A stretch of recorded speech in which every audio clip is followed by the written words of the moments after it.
So the auto class underway then. You're watching on the live stream. You can see there we've got Cooper Swan with our head camera at the moment, and Cooper was third fastest in the modified class.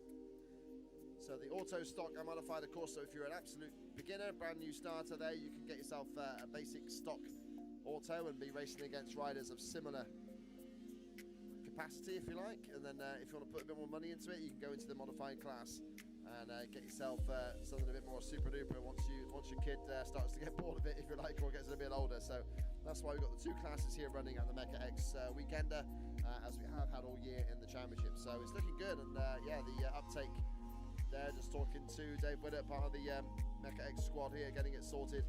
And yeah, the idea there between introducing the modified and stock classes certainly has helped in improving the numbers from last year in this auto class. And of course, talking about what, 5-year-olds to 8-year-old riders, 5-year-olds to 9-year-olds, although of course they can get to a 65 once they're 7, so if they're big enough they can go up to a geared machine quite quickly there. But yeah, great little beginner class, the autos, it always has been, and yeah, many a top class rider has begun on the autos, and we can see some of them ripping around already. The number of 111 there of Alias Westwick already firing past us in good order, getting through the pack here, just actually passing the modified championship leader Ben Matthews, number 117. Ben has got a bit more competition here this weekend with the likes of Alias Westwick, Cooper Swan also joining the party.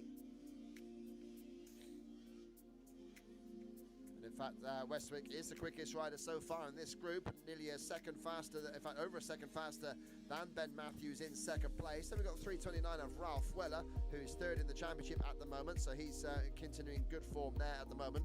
It looks like we haven't got Rico Blinkhorn here, who's second in the championship at the moment in the Mecca-X series, but Rico not joining us here at Oxford. So Ralph Weller, if you like, already honourably second in the series. Good to see Blake Benson up there as well. I've seen Blake in the little Revy Cup there last year. He was on the little electric bikes, platting around tiny little venues there, like the Sheffield Arena, the Dirt Works set up there as well. He was flying around there. So from that side, Essex Works, sorry, that's the one that Blake Benson was ripping around, and now he's there in the auto modified class in the outdoors, and Ben Matthews has just gone slightly quicker than Alias Westwick, so just 2/10 between the top two. That bodes for some good racing later today. And in fact, the autos and the 65s will both have 2 races here this afternoon, so you'll be able to enjoy that on the live stream, where we'll be able to pick them up from the first corner and follow the racing well. At the moment, Cooper Swan is giving us a great guided tour at this Oxford Motor Park circuit. You can see the split lanes here, very tricky, getting carved out already, of course, because the big bikes have been round it, churned up the ruts and the berms, and built up some of the braking and acceleration bumps between the corners and of course the jumps. So these autos doing their best, though. A great wide open circuit for the auto kids to twist those throttles, have a bit of fun, get themselves acquainted to motocross at the top level, because this certainly is a top level circuit, a top level event that we're enjoying here in beautiful sunshine at Oxford Motor Park. It really is absolutely gorgeous here. And good to see a few little Kawasaki's. Certainly the Rheem bikes there, not all dominated by the KTM group, so that's good to see. We've got a few other manufacturers joining us here. Of course, the American Cobra manufacturer has been popular as well, especially with the likes of Cooper Swan, who has now resorted to the KTM group. But yeah, they're certainly getting a good mixture of machinery here in the autos as we get through the day.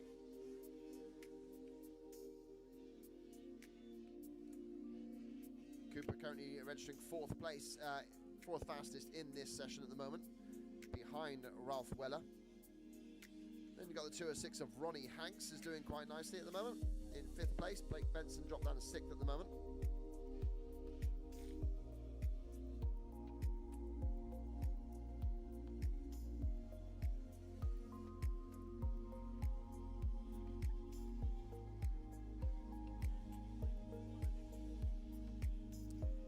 Benson currently is the top of the stock class.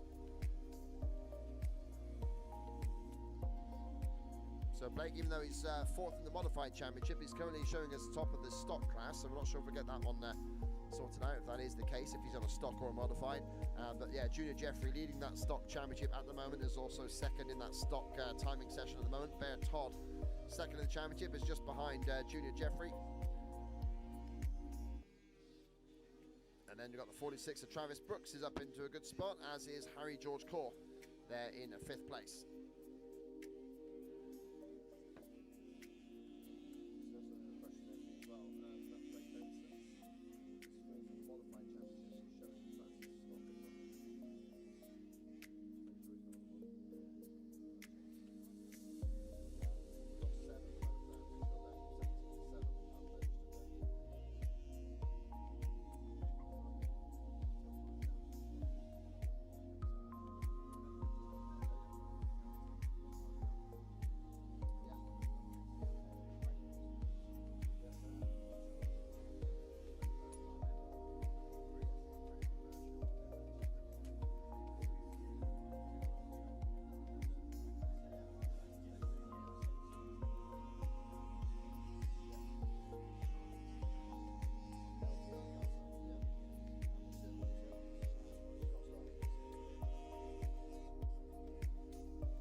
So here we are then, lads and ladettes out there on the live stream. Hope you're enjoying things from Oxford Motor Park. We're still on board there with Cooper Swan getting himself around the circuit quite nicely at the moment. Cooper is 5th in the modified class at the moment. We've got Ben Matthews leading the way on that one of the top riders in his age group in the country, and he's got another year on the autos as well after this year, so he's certainly making some great ground already.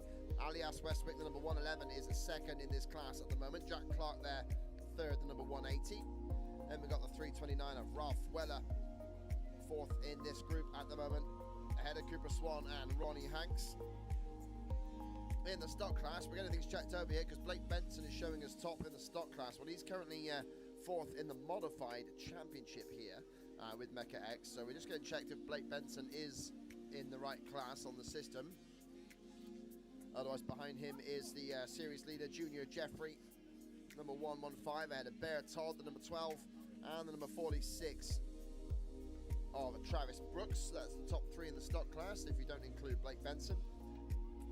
The number 191 of Harry George Core is also doing nicely at the moment, ahead of the 188 of Hunter Pinion, who is 3rd in the stock championship coming into this one. So they've had a couple of rounds there already, of course. There, the Mecca-X Club certainly have been branching out this year, and Wild Tracks hosted the first round there at the 22nd of March, so that was a great event for them early in the season. And then Salinge hosted round 2 on the 12th of April. So they've been racking up the events here at the Mecca-X series.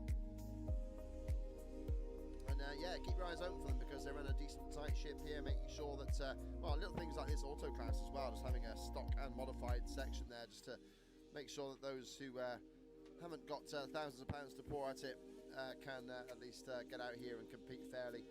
So that is all good news. You can see lots of the auto class. Of course, the adults get out there, the parents get out there in high vis and look after themselves, and they are the fittest parents in the paddock. As Cooper Swan has picked his way past number 194 there.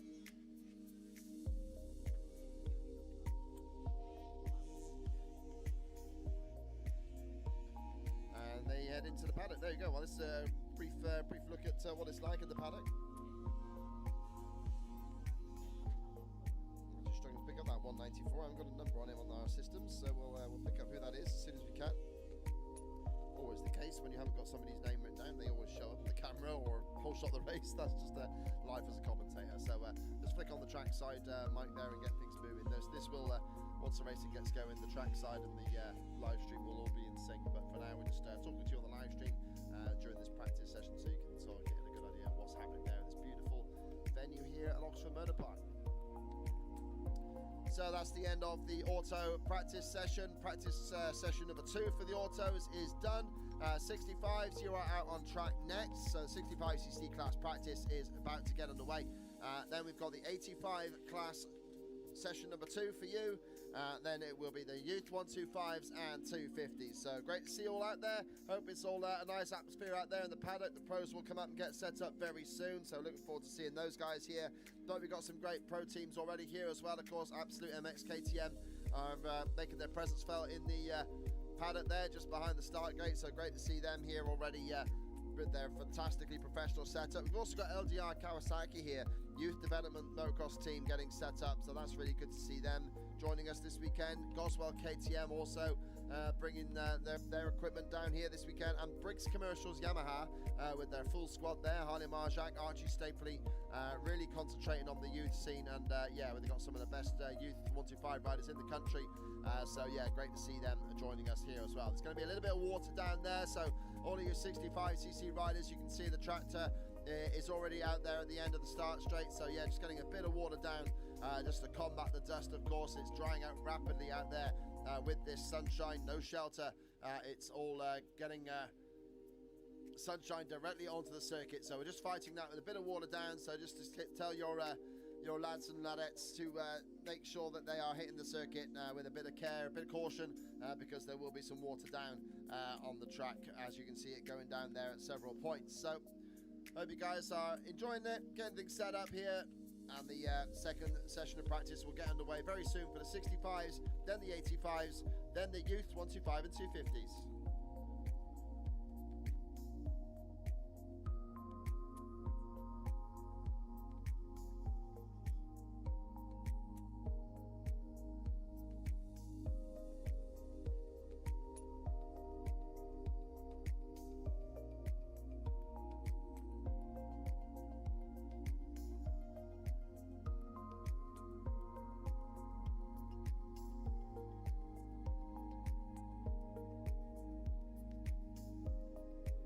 So just give you a quick rundown there of the auto second practice. Of course, that means they've got themselves dialed into the track then. Ben Matthews, a stunning time, 1 minute 40.659. Of course, a shortened circuit for the autos, so not comparable to the 65s there, but 1 minute 40.659. That's 1.77 faster than the second place rider, which is Alias Westwick on the number 111. Going nicely there is Alias. Number 180, Jack Clark, got third place, so that's a good time for Jack there. He set that towards the end of the session to get himself up there into third place ahead of Ralph Weller, number 329, who's third in the championship. Then Cooper Swan was fifth, number 527 on the KTM, and number 208 in sixth place there of Ronnie Hanks, who's a late entry, new to this championship. Ethan Kench got himself up there in seventh place. Then Vinnie Ray, 57 of Vinnie Ray Courtney, another late entry there. Having to read my own writing. Rue Weller in ninth place, number 210, the 125 of Gunnar Day, another one who I've seen coming up from the days of the Revy Cup, the electric bike racing. 137 Huxley Minter, getting a decent time there.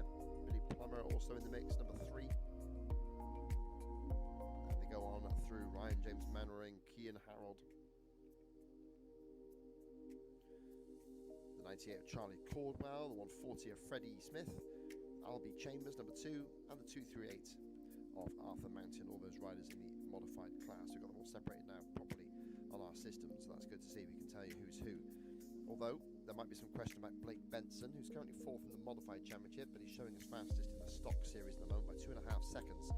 So for sure, the organizer just checking to make sure that that bike is stock. If it is, that's a really good performance because he's significantly quicker there than the championship leader, Junior Jeffrey, who was the second fastest time in that group on our systems. Bear Todd, also up there, number 12. Travis Brooks, showing well. Then is the 191 of Harry George Court. Just check Harry George Corpse, C-O-R-P-S. I'm going to call him Harry George Core. If we're wrong, message us on the Mecca-X site. I'm sure the message will get to me to get his name right, but I'm pretty sure Harry George Core. We are in the Army Corps headquarters, of course. 77 Ronnie Curtis getting himself in the top 10 as well. Teddy Roberts doing nicely, the number 8. The number 188 of Hunter Pinion, who's third in the stock championship, 8th in the group at the moment. 4th for Charlie Masters, 4th in the championship is Charlie Masters, number 4. He was 9th in the group. And number 17, Robert Freen, was also in the top 10 there. Also out there, Cole Stapley, probably a relative of Archie Stapley, who's out in the 125 class at the moment. 23 of James Rock, whose father's out in the Vets class as well on the start. Number 21 of Ronnie Marchant, another rider coming up from the electric racing. Race Ambler is out there. Hayden Cordner, Teddy Ballantyne, and Vinny Legg. 85 is just hitting the track.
So 65cc riders out on track at the moment, of course, for their second practice session.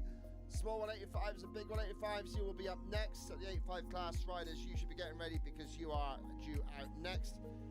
Then we got the youth 125s and 250s, and then we got Clubman C will be out for your second practice group after the youth 125s and 250s. So that's how we're getting through the second set of practice in here at Oxford Motor Park. Then we'll get into the racing, of course. We'll get underway, starting with the autos. That will be at the end of the main practice block. And yeah, we're looking forward to a really good weekend here at Oxford Motor Park. Superb facilities here. There has been some water put down on the track because, of course, yeah, dust could be a factor otherwise. So we're just battling that to make sure that everything is all in place. So I hope you're enjoying it. And we're looking good now with the 65s on track, 85s next, 125 and 250 youth, and then Clubman C the next few sessions on circuit. So just make a quick announcement there trackside, making sure kids and kiddettes and all the adults and the various veterans, all the riders out there in the paddock know exactly what's going on, so keep them abreast of the situation. Meanwhile, the 65s have a good rip around, and we look forward to seeing what Roy Townley can do.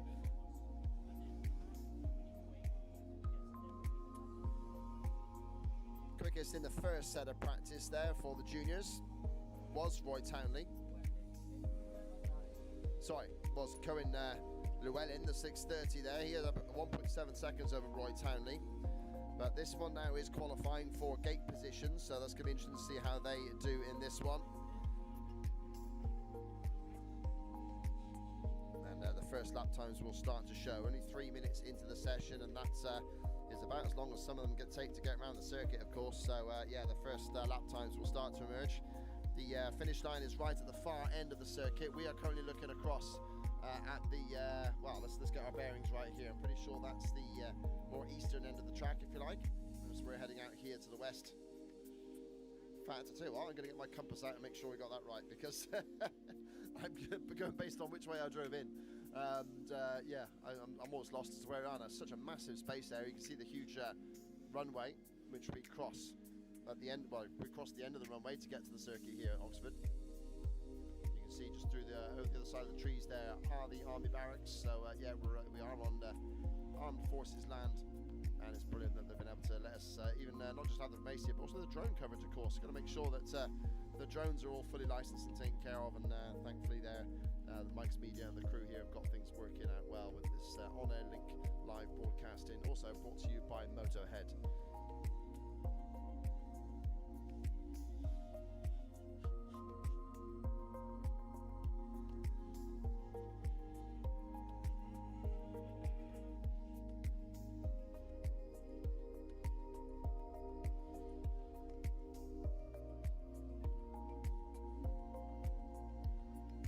See there, even the 65s there facing the mammoth jumps here, but of course these 7 to 10 year old riders already starting to look at possible pro careers. You can see they're getting themselves onto youth development programs. The NORA CRS development program is looking good as well at the moment, as is Goswell Limited with their help with KTM. Their little KTM team. S Briggs Commercials Yamaha really getting stuck into things as well with a beautiful little YZ125s, and the speed blocks on those are fantastic. Great old school nod, which I love, of course. Family involvement for me in the speed block Yamaha department. For those of you who've not heard of me before, I do the work with the World Championship, the British Championship, and also with Dirt Hub. And yeah, it's been great to get involved in the sport full time as I am now. But yeah, sadly I couldn't get there as a rider. My uncle Neil Hudson was distinctly better than me, world champion of course, and even my uncle Gary, his younger brother, was also a British Championship level pro rider. So yeah, it goes way back, the family involvement in motocross, and right now it's just great to be involved in the media side. Got as far as AMTA Championships as a rider, but no further than that, sadly. But right now, absolutely massive fun to be involved in the media side and get involved with the commentary at things like this. I mean, this is a bold experiment, if you like, just to get some of the top pro riders here and yeah, really make the best of this MOD land which we've managed to procure and use for events like this. So the Mecca-X Club really getting stuck into things here with events like this.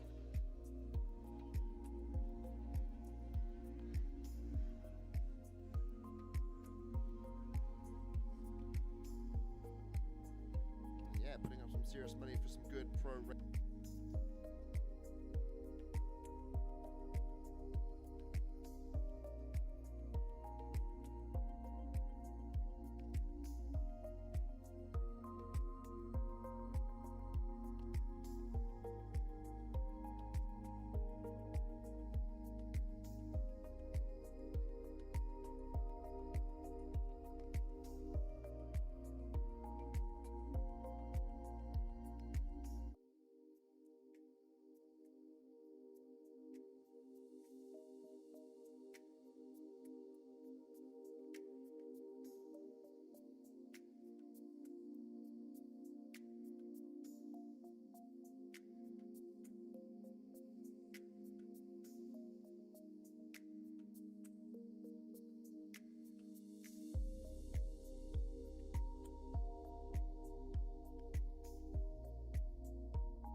Screen and the signs of death coming up. Well, that's now cleared. We've got the drone cam back into place, so great work there by the team, quickly sorting that one out. And in the meantime, also sorting out is Cohen Llewellyn. He's put a real flyer in, 2:44.5. So Cohen Llewellyn stamping his authority on this one now, 2.5 seconds faster than Roy Townley, 8.5 minutes into the session.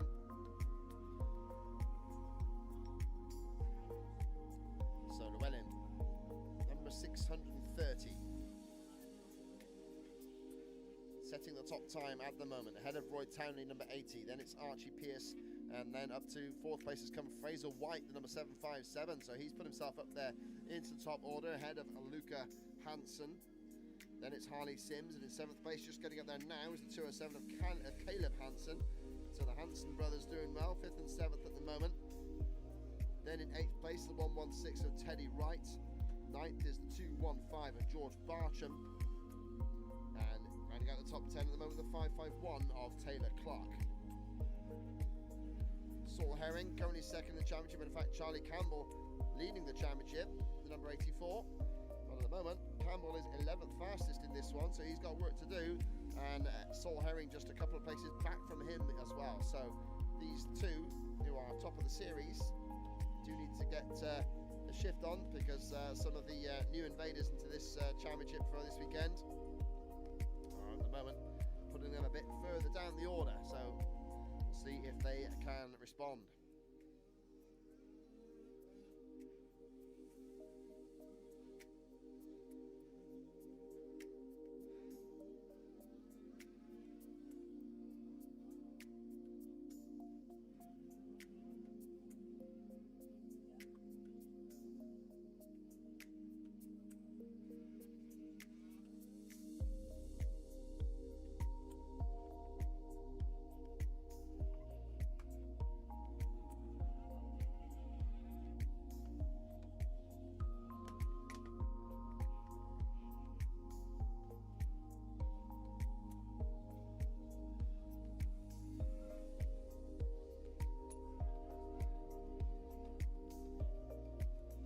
As Roy Townley gets ahead with another effort here, trying to bridge that gap of 2.5 seconds to Cohen Llewellyn. Just sitting at the back of our hut here, Roy Townley is on the gas. Of course, the track will be drying out after that water treatment, so that will help them as they try to work into faster lap times. The greasiness will dissipate, and yeah, a bit more traction, so that will help them as the session goes on. So that's something that some of these riders, they've got to learn about qualifying sessions as well. Of course, if they're going to get on in the world of motocross, you do need to have that ability to qualify, get a good gate pick.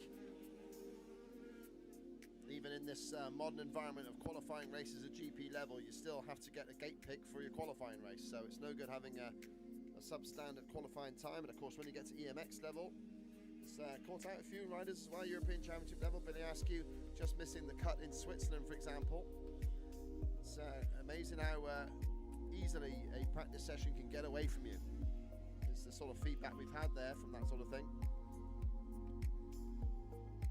And that certainly happened to Billy at Switzerland there, but he bounced back brilliantly with a good 4th place at Trentino. And Billy is going to be joining us tomorrow. The pro classes are looking hot, so if you're considering it, get out here to Oxford Motor Park. I mean, at the moment you can see that's the old straight rhythm section there on the screen. You can see the jumps there from when they had the straight rhythm section alongside the Michelin MX Nationals a few years ago.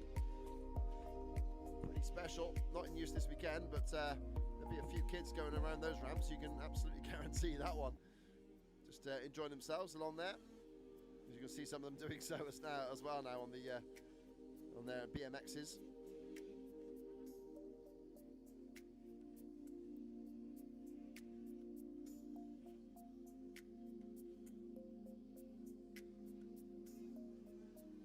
But yeah, vast facility here, but great viewing space as well. You can see how close some of the viewers are there to the track. You can really get up close and personal. And of course, yeah, tomorrow you got Jeffrey Herlings here. Going to be fantastic to see him on that beautiful Honda HRC Patronus machine. And he will have competition because Conrad Muse is going to join us as well on the Crendon True 7 Honda. So those two always do put on a show, especially if Conrad gets out the gate first. There can be a real battle going on tomorrow between the two Honda boys. And we're looking forward to that with Jamie Carpenter getting stuck in. Taylor Hamill has also been a thorn in the side of those riders there. He put a defeat on Jeffrey Herlings at Monster Mountain last year in one of the evening races. So for sure, Taylor Hamill, the DRT Kawasaki, he can get out of the gate. He loves a bit of hard pack as well here. So he for sure will be looking for some top results. There's some good prize money on the line as well for those pro riders, of course. They're bread and butter to put some food on the table. Jamie Carpenter's going to get stuck in as well. The number 184 on the Crendon True 7 Honda. Tom Grimshaw and Tom Murphy from the Pico factory racing Honda machine. So lots of fast Hondas out there tomorrow as well. And then in the MX2 class, going to be a real treat to see who can come out on top between two young guns here. Jamie Keith, the 184 on another Honda from Goswell, with Goswell Limited backing. And of course, yeah, Billy Askew on the Dirt Store Triumph is going to be battling with him. So that should be an absolute classic. And Joel Rizzi, who you never know with Joel on the 772 ride Kawasaki. His teammate Charlie Cole will also be going in MX1. But Joel Rizzi got a podium at Hawkston Park at the start of the year, of course. And Rizzi could still be a force in amongst the MX2 crowd. And Charlie Richmond, the hot young rookie on the Crendon True 7 Honda, last year's 125cc champion, now on the MX2 class, has proven to be a real revelation. And yeah, Richmond, number 30, was out on track this morning practicing, and yeah, he can certainly put in a surprise tomorrow. So watch out for him. He's quick at the gate as well. Got a real scrap behind them as well tomorrow. Liam Bennett, Finley Evans, Sid Putnam, all getting involved. Rafe Broadley on the two-stroke will be entertaining as always, as will be Freddie Bartlett on the Absolute MX KTM, and Josh Coleman on the number 661 as well. Tends to favour a four-stroke, but sometimes he has been known to get a two-stroke out there as well. So that's the end then of the 65cc practice session. And Roy Townley came through with the fastest lap there at the end by just 7/10. So Roy Townley takes first gate pick there. Your fastest qualifier, Roy Townley. Cohen Llewellyn got through in second place. And then it was Archie Pierce in third, Taylor Clark in fourth, and Caleb Hansen in fifth place. So Townley really cranking up the wick there at the end of the session, coming through with the fastest lap on his final effort, his fourth lap out of four. And Townley putting in a top time, 2 minute 43.7, ahead of Cohen Llewellyn's 2:44.5. So 85cc class riders, you should be getting ready for your practice session. Up next, 85s. Then it will be the 125s and 250 youth, followed by the Clubman C class. So those are the next three groups on track.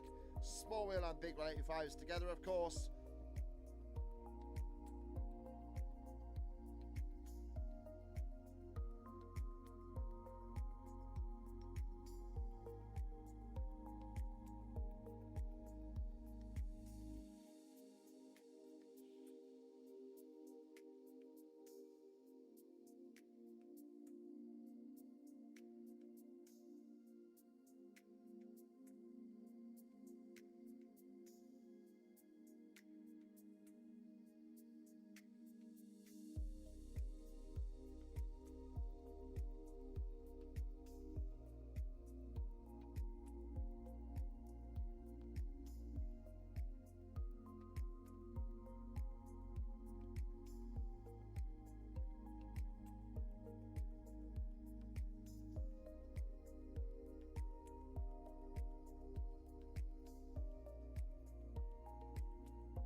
also he has taken wins out the Coup de l'Avenir as well. So for sure, Jagielski is keen to build his European campaign.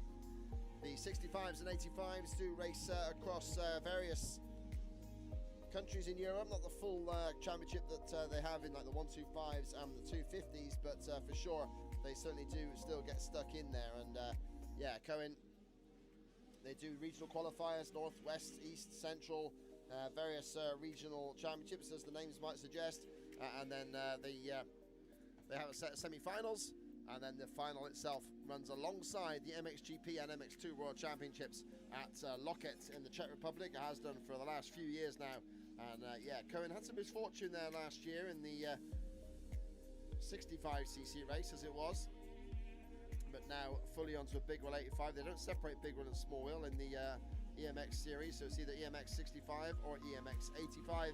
And now Cohen on a big wheel is looking super fast as he flashes past our commentary point right now. And this is Jimmy Ball, who we're following, number 10. He's got the onboard camera with us at the moment, and yeah, you can see him neatly hopping over the double jumps here at the bottom end of the circuit.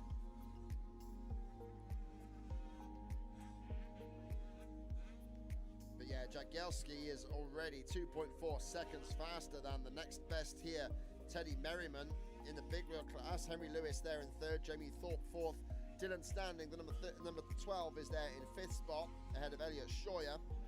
But in the small wheels, so that's Harrison McNeil, who is fastest at the moment, 3.7 faster. No, Rafe Simons has just gone 3.7 faster even than McNeil, so the small wheels are now starting to get their fastest laps registered. Well, that's Rafe Simons on that CRS development team, who have done so well here. In the, you see them in the distinctive green and blue. They just come past our commentary point there. He's actually just chasing down the rider we're following. It's actually the second rider in shot on the live stream. So you can see there, that's Rafe Simons, the 447, up behind Jimmy Ball as they head into that right-hander. Deep ruts bound already. Jimmy on the smaller machine, of course, a small wheel, as is Simons. So Simons the quickest at the moment, ahead of McNeil, and then Jimmy Ball on screen is third in the small wheels. Then it's the 117 of Johnny Wright, who won all three races of this series at Solinge. So Johnny Wright missed the first round, but with just his points from the second round, where he was a maximum point scorer, he's already 11th in the series, and if he can carry on good pace here, he will surely move forward. Louis Pete is the series leader at the moment, number 7, and he is out there at the moment, not yet registered a time. Just 10 riders across the line there in the small wheels, and with the big wheels,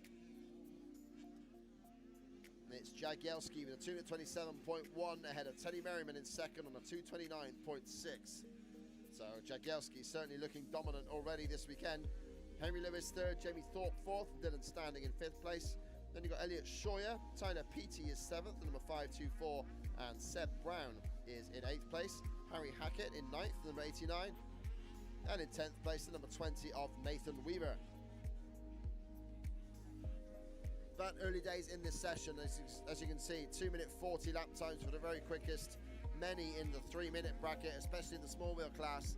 There's a big old circuit here at Oxford Motor Park, and you can see that Simons has already just got ahead of Jimmy Ball on circuit, so he's making progress there, showing the number 10 the way.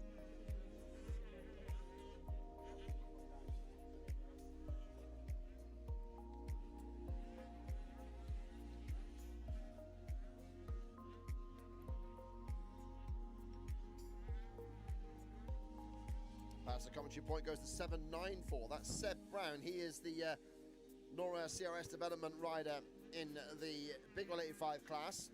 And yeah, Seb Brown 7th in that class at the moment. So he's certainly doing his backing some justice there. Oh, there's one rider down in shot. Didn't quite pick out that rider's number, but yeah. Taking a tumble straight back up though, bouncing, made a rubber of these kids, a lot of them, thankfully, because they certainly do test their limits. And now, bizarrely, it actually looks like Simons is slightly holding up Jimmy Ball there in their little battle going on. Well, Simons got a 3.1 second margin over Ball, as Ball has now moved up past Harrison McNeil into second in the session in the small wheel class. So good work there from Jimmy Ball as he just goes around the corner outside our back window here. I've got the window facing the first corner of the circuit, so that's going to be handy for the opening lap. Keep track of the riders and then we follow them through on the live stream.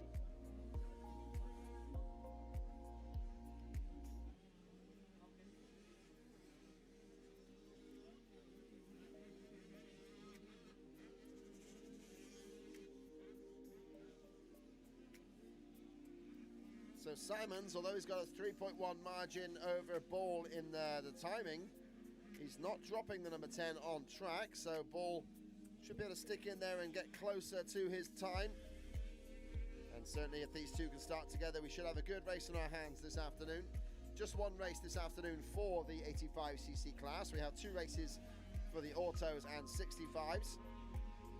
As Ball beautifully doubling that tabletop, really landing it on the downslope and getting the speed advantage as his wheels connect as he lands on the downslope there, and Jimmy Ball is keeping the pressure on there.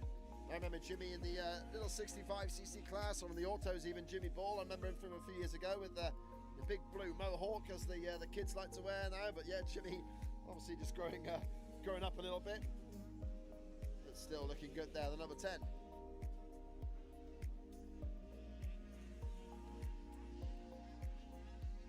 If your surname's Ball, you might race number 8. That'd be good, wouldn't it? On the 8 ball. You can stand behind the 8 ball. Well, maybe they haven't thought of that, but that would be one for the future. But then in most championships, you'd have to work quite hard to get a number like number 8. Not like the old days, of course. They used to have championship numbers based on where they finished in the previous year's series. Great for us motocross historians. You can usually look up a number and tell you exactly what year it was. Later years, you've got no chance of doing that. You see a shot of Antonio Caroli wearing number 222. The championship, so Freddie, 5th place in this session, not so bad, but he would want more, of course. The 211 of Henry Goswell, who's just behind Freddie in the championship. He's 3rd in the series, and he is currently 6th in this session. Ava Pedal, the number 472, is in a good 7th place, and Louis Pete, the series leader, number 7, is 8th in the session at the moment. Jack Ricardo in 9th place, and Joey Law in 10th. Of course, this circuit here, we have been to Solinge, which is more of a sort of grass track, sort of loamy type of soil. This is definitely the hardest pack of the year they've had so far. Wild Tracks, the opening round was a little more on the sandy side, as you'd expect in March, to make sure we run.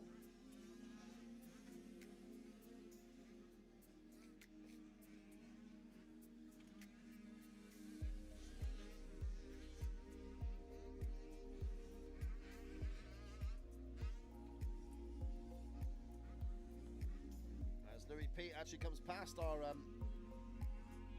TV truck at the moment, and yeah, the number 7 looks like he's on a good lap, so trying to improve from 8th place at the moment. He improves by a second, he will get past Ava Pedal, but yeah, at the top of the big reels, it is still Cohen Jagielski ahead of Jamie Thorpe, Teddy Merriman 3rd, Henry Lewis 4th, and Dylan Standing in 5th place. Just going to flick on the track side, Mike, keep people informed of what's happening there. So Cohen Jagielski is the fastest in this group. The Big Wheel 85 rider is 2.3 seconds clear of Jamie Thorpe in 2nd place. Then you got Teddy Merriman there in 3rd spot, Henry Lewis 4th, and Dylan Standing in 5th place.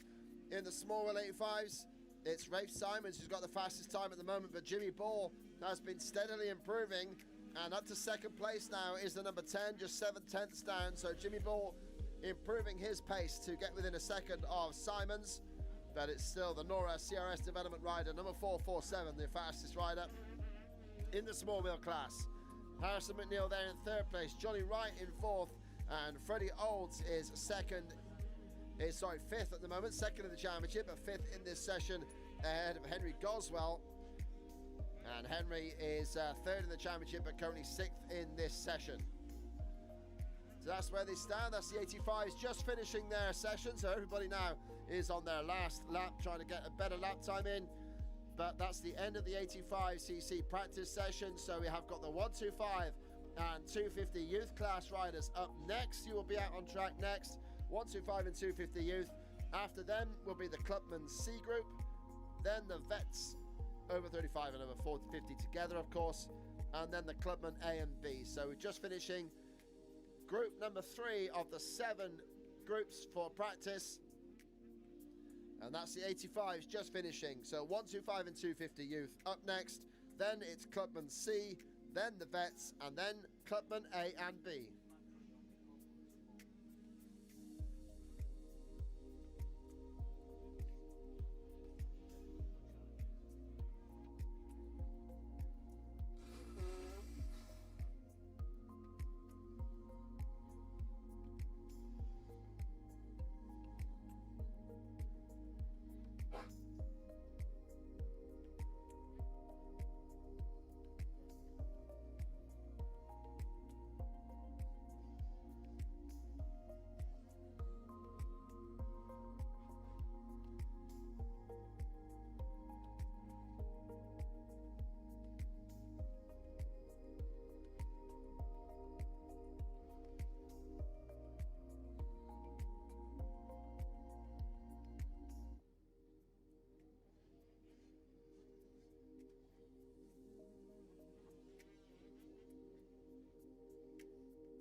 So here we are on the live stream. Well, I said I was going to get my compass sorted out, and yeah, basically right now we're at the far end of the circuit now. As you look at it, you can almost look right now. There you are, we're looking north.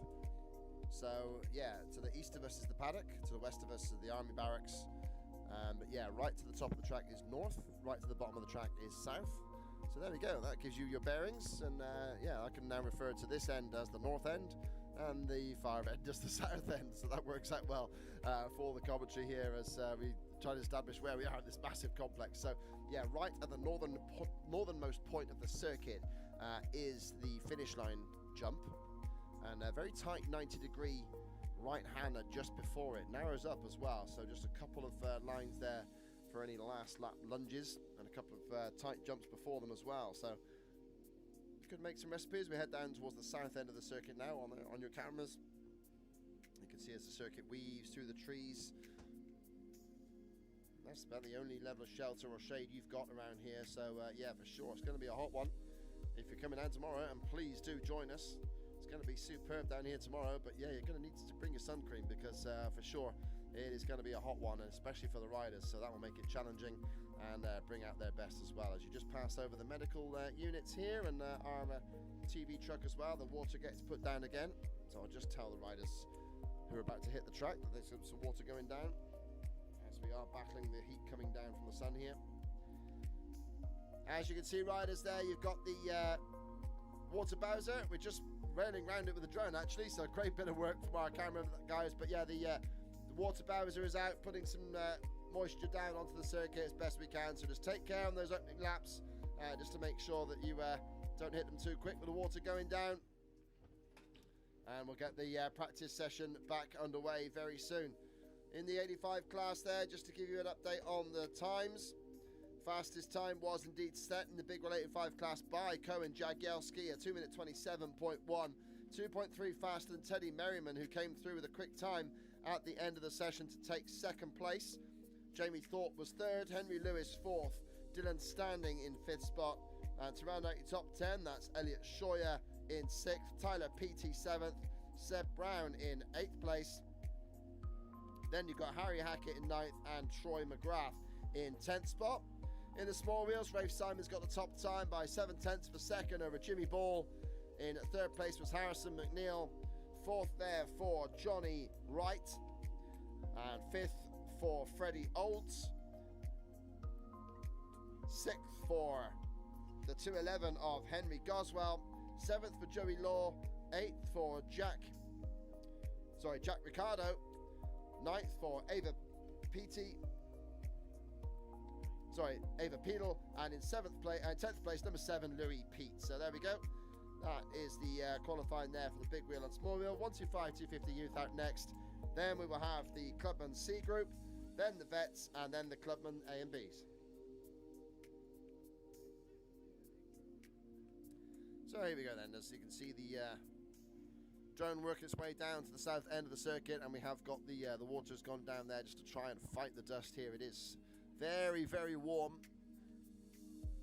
Can't really say it's blue sky, although it certainly is very clear there. It's got a slight haze to it, but still plenty of sunshine coming down. As Harley Marjak hits the circuit first, you can see them there heading down the very grassy start straight here at Oxford Motor Park.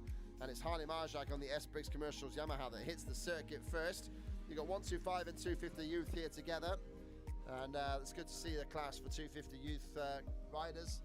But you have got there Harley Marjak that leads in the way out there. You've got the 616 of Max Court getting stuck in, the 484 of Archie Stapley. Then you've got Oakley Skinner, Charlie Hobden, and these are riders that I do know from the British Championship here. They are racing at the top level. Harry Lee is coming through on the Triumph as well. He has been a revelation in the Arena Cross Futures class. Stanley Seabrett, number 512, another rider who's come up from a very small kid on the 65s all the way through. Sonny Bixby, the number 55, part of the famous Bixby family, doing very well. Keeping the family racing number as well, which is great. They all flash through, so these riders now will start to really tear the track up, especially with the water that's gone down. So we're talking about 13 to 17-year-olds in the 125s, 14 to 17-year-olds in the 250 youth class. So the last proving ground, if you like, before they get to pro level. For sure, with some of the pro teams down here, would do their careers no harm at all to have a good start to proceedings here and a good weekend at Oxford Motor Park.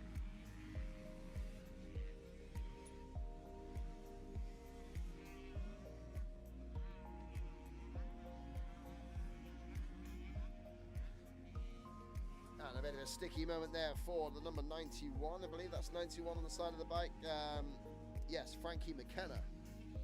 I say I believe, I'm not gone blind. There's like a light blue number on a dark blue background, so it's tricky to pick out from a distance, especially when he's been on his side. But yeah, there it is. He's going past us now. Still tough to say whether it's an 81 or a 91, but we'll get there, and we're all looking good.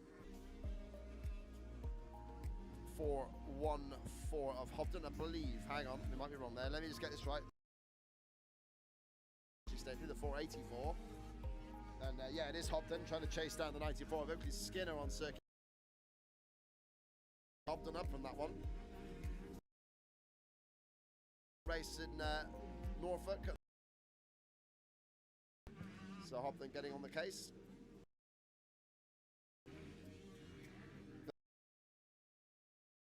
The morning session, Archie Stapley second, Travis Lawton, the 464, was there in third place. Robbie Daly, who leads this championship, number 580, he is so far perfect in this championship, but he's got a real job on his hands. Harley Marjak today is Harry Lee, the number Triumph back down the start straight towards the paddock. So I'm not sure what's wrong with the number 17. Very early in the Triumph back down the start straight towards the paddock. So I'm not sure what's wrong with the number 17. Very early in the session. And Harry Lee is already making his way back to the paddock. So we hope that he's okay, and certainly that it's mechanical, not a physical problem. Hopefully he'll be all right. For the races, Oakley Skinner was 5th in the first session this morning in the 125 class. In the 250s, it was Max Cork who was the best qualifier this morning at 218.2. Harry Lee was 2nd in the group, so he's certainly going to be a contender if he can make his way to the track for the racing. Marley Older 3rd, 4th was Ryan Clift, and 5th was Mason McPherson, the number 9. So pretty competitive class, this one. You know, all of 39 riders out on the track, so it's going to be a full session.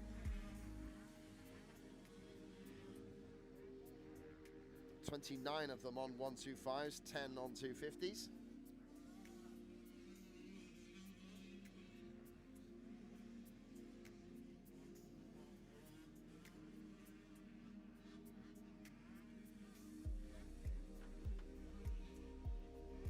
Marjak. Well, it's Max Cork who's putting a top time at the moment. Marjak a 2:19.6, but Max Cork, the top 250 rider, a 2:17.7. So Max on the Dirt Store Triumph has already put in a good session. They're actually circulating together at the moment. Max has come right off the back end of the session.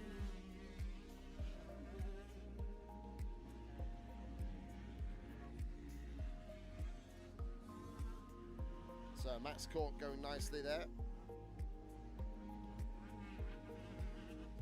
Archie Stapley also putting in a decent time at 2:21.9, but yeah, Stapley not quite able to hold the pace of Marjak in the early running here.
Good to see Harry Lee has got back out on track. So the number 17 obviously had a slight issue there, but he's got things resolved there. So he's back on the gas on his Triumph. As you can see over the finish line tabletop, the riders working their way through the mix. But, Dragon's Back launch. Almost a Dragon's Back drop off there for these riders.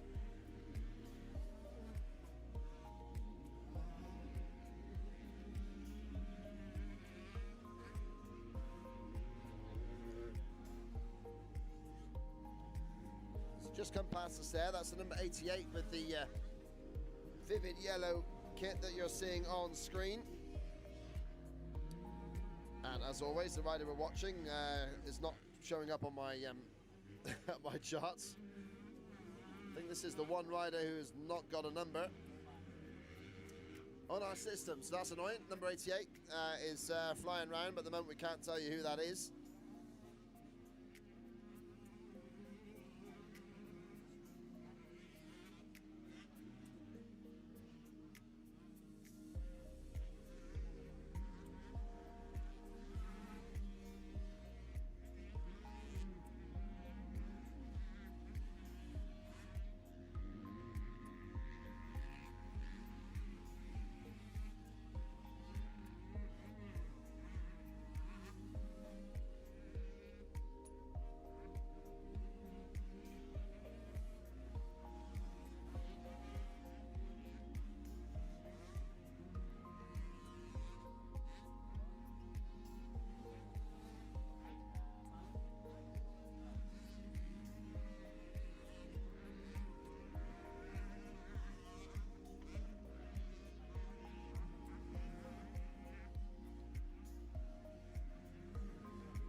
Through comes the 991 rider, Freddie Willett, who's going nicely there. As this is our camera right by our finish line area at the moment. Not the finish line, sorry, right on the commentary point.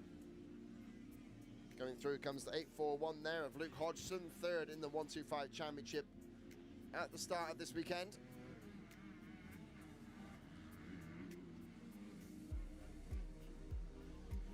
But at the moment, it is still Harley Marjak, 2:18.3 is best time, 3.6 ahead of Archie Stapley. Not quite to the same pace of Max Cork, so the two of them could have a good race at the end of the day. We're just losing our trackside camera there, sadly.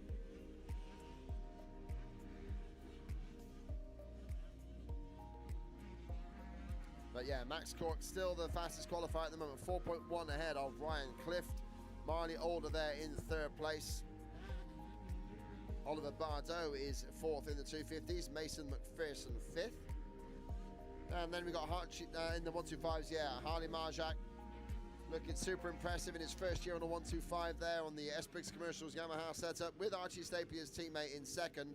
3.6 back though, and Robbie Daly, the series leader, who so far has got a perfect 270 points out of the 6 races in this series. He is currently third though, so he's got his hands full with these S-Briggs Commercials Yamahas, guys. And apologies there for the live stream. We got some issues there with the cameras. I'm sure you'll spot that. But yeah, at the moment we're just getting a few kinks worked out. We're looking for it to be absolutely perfect for tomorrow. Of course, with the pro races, you'll be able to follow this one. But Marjak leading Archie Stapley in second place. Our camera comes back online. That's great news. As past comes the number 38 there of Mason Ovenden. And Ovenden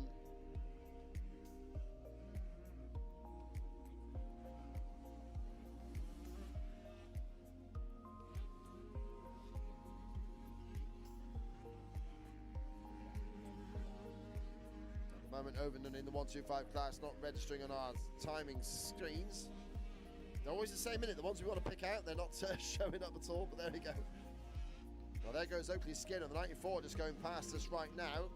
And Skinner trying to put in a good time. He's got some work to do because he is right the way back in the order as well.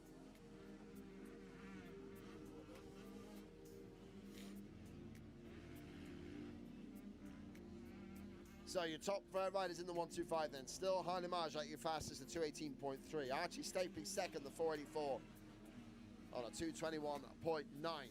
Then we got Robbie Daly there in third place. Fabian Junior Morrison putting in a top time here, fourth place. He pulled off the circuit in the first practice session early. So Morrison is now making up for lost time. He's just ahead of Charlie Hobden, the 414. Then it's Stan Siebert, the number 521. Sorry, 512. Silent Rogers, 7th. Sonny Bixby in 8th place. Riley Lawrence, 9th. And Bodie Wise in 10th.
Okay, everybody, there we go. 125 and 250 practice just coming to a close there in the 125 class. Harley Marjak setting the fastest time by a distance there, 2:18.3 ahead of Archie Stapley in second on a 2:20.9. Robbie Daly put in a fast one at the very end there to grab third place ahead of Travis Lawton. Fabian Junior Morrison there in fifth place ahead of Charlie Hobden. Oakley Skinner, Ollie Williams 8th, Stanley Siebert in 9th, and in 10th place the 61 of Arash Deering. And then in the 250s, well, they're the two fastest riders on track that time, 2:17.369, the pole position for Harry Lee, the number 17, put himself in a great spot there after putting off track earlier on. Whatever they did to fix it, it worked. He got to the top spot there, 2:17.369, but only just ahead of Max Cork on a 2:17.7. So Max Cork on the 616 Dirt Store Triumph looking very good as well. Ryan Clift taking third in the 250s, the number 35 Honda rider, and then the 151 of Marley Older took fourth place. Tristan McGrath bringing home fifth in the 250 category. So there we go. That is the 125 and 250 youth qualifying done with. So we're over halfway for the practice session number 2. Clubman C are up on track next. Don't forget, Clubman riders, there has been some watering, so just check yourself before you wreck yourself here on the circuit. Clubman C class up on track next. Then it will be the vets. Then it will be Clubman A and B, and that will be the last of the practices, because after that we go racing with the autos for the start of the first racing block this afternoon here at Oxford Motor Park. Round 3, the Mecca-X Weekender, looking superb. The circuit is in great condition, and yeah, right now we're getting things up together. So the live stream is live at the moment. We're broadcasting on YouTube and on TikTok, so yeah, join us there on the Motorhead channels. And yeah, I'm also talking directly to the live stream as I talk to you. So we're getting things going. Practice session more than halfway through. Clubman C to come next, then the vets class, then the Clubman A and B, and then we'll go racing here at Oxford Motor Park.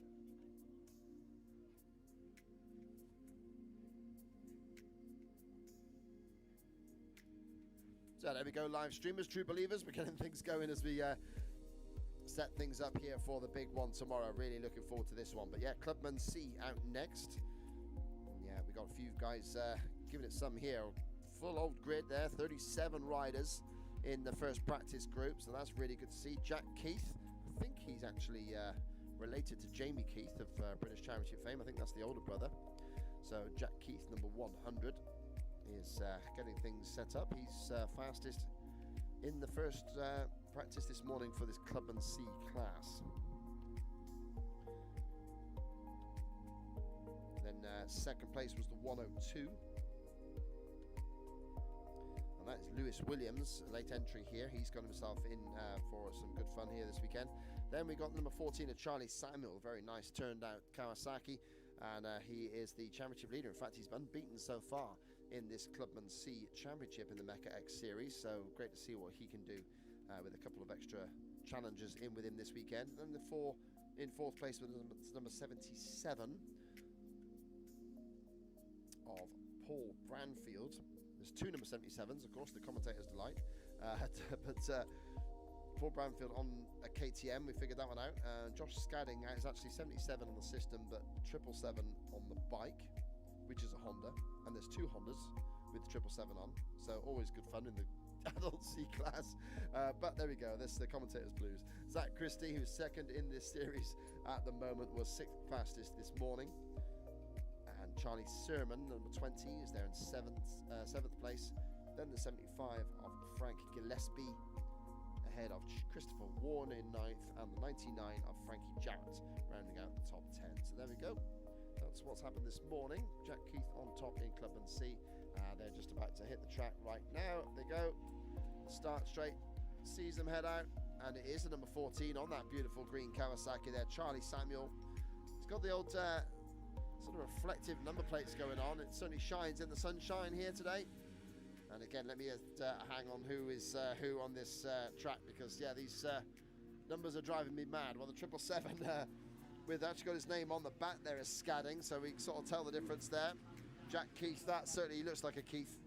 Jack Keith certainly looks like Jamie on the bike, there's no doubt about that. Scadding there, the 777 Honda. going well at the moment. He's on the track early too. As they come past us here, there's the other number 77, and that is Paul Branfield on the KTM. Then the number 10 flashing past us here, Alfie Butcher. Then they got the number 20 of Charlie Sirman, S-I-R-M-A-N. Then the 191 coming through on the Yamaha, and that is Harvey McCullen.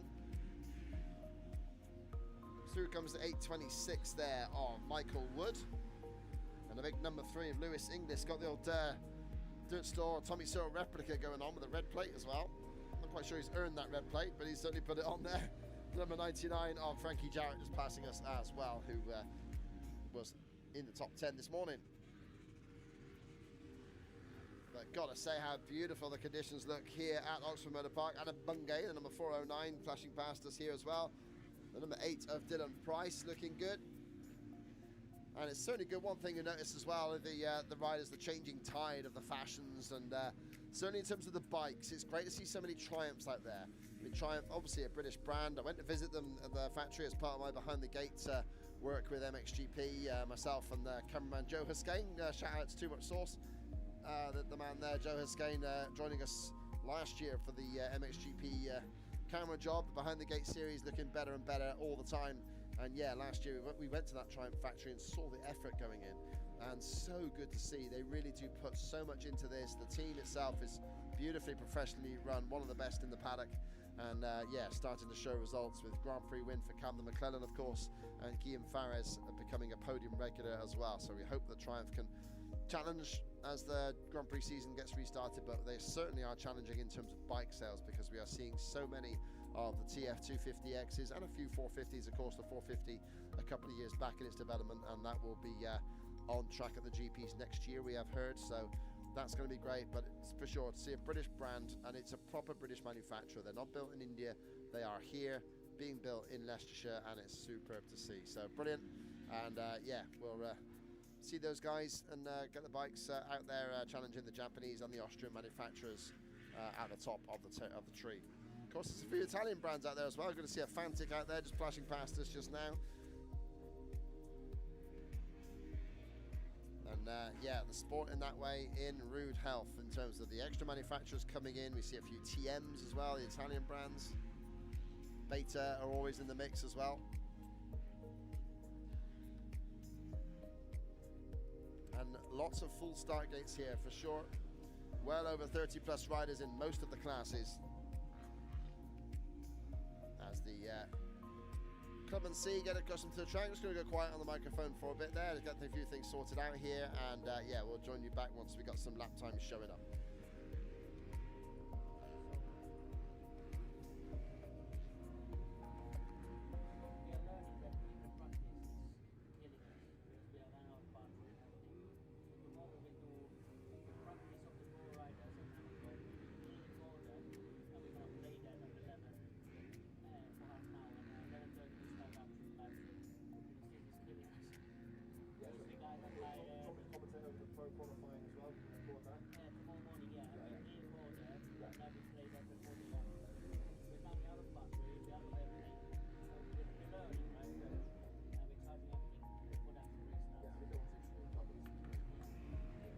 Yeah, for sure.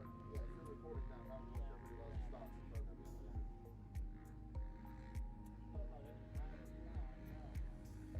Yeah, sweet TV rules up.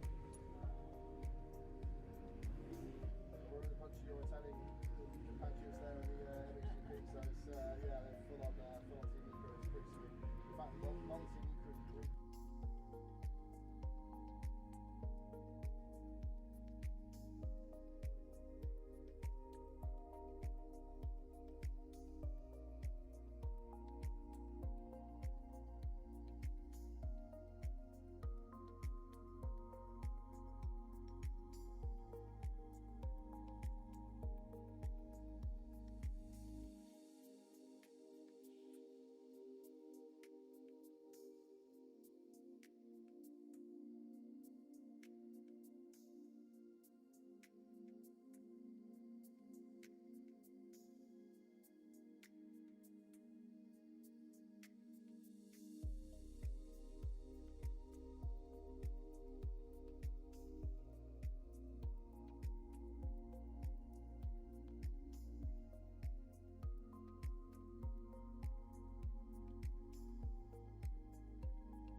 guys, that's the end of the Clubman C qualifying group. So yeah, we got Jack Keith there setting the fastest time as he was this morning, 2:29.992 for the number 100.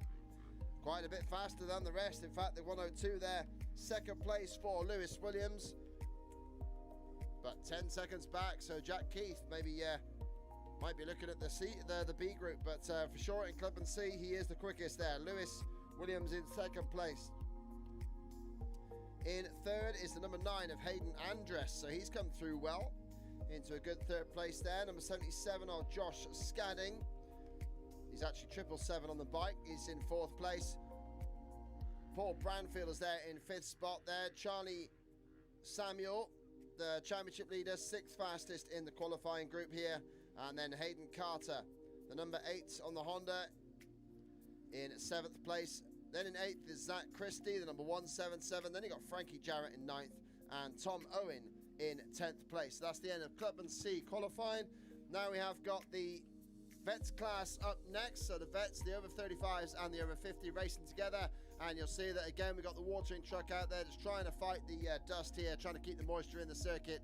So yeah, you'll spot that there are some damp patches on the circuit. So just be a little bit careful there, Vets riders of the watering. Clubman A and B are up next after those guys. So it's the Vets class on track next, then the Clubman A and B, and then the first race of the day, the Auto class, stock and modified classes together in race number 1 will follow the Clubman A and B, which will follow the Vets practice, which is out next. So that's how we're running through things here today at Oxford Motor Park. Great to have you all out there enjoying yourselves at this great venue, GP level track for sure.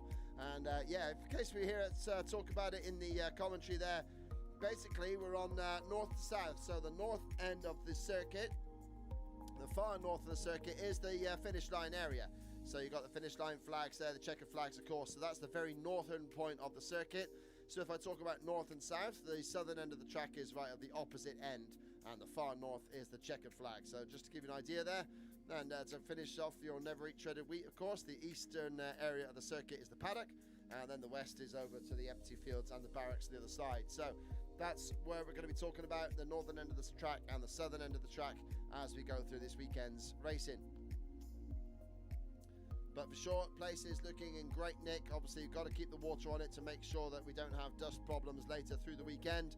But yeah, that's Clubman C all done and dusted. The Vets class is up next. And the Vets Championship there is being led by Kurt Richardson, the number 191. He is the top man in the Vets over 35s. He's been second overall at each of the 2 rounds. Steve Bixby was there to win the first round, but didn't do the second round at Salinge. Paul Barrand won all 3 races at Salinge, but he wasn't at the first round. So that's Kurt Richardson there, has been second both times, but leads the series at the moment ahead of the 755 of Max Wood. James Benson there in third place, and Roger Freen in fourth. This morning though, in the Vets, and we'll just separate out by class to make sure we're sorted there. Well, Glenn Phillips was the fastest. So he's visiting here this weekend. So Glenn Phillips, the Welsh Wizard, was the quickest there in the qualifying. Griffin Pounder took second, and that's, sorry, in qualifying, that was this morning's practice session.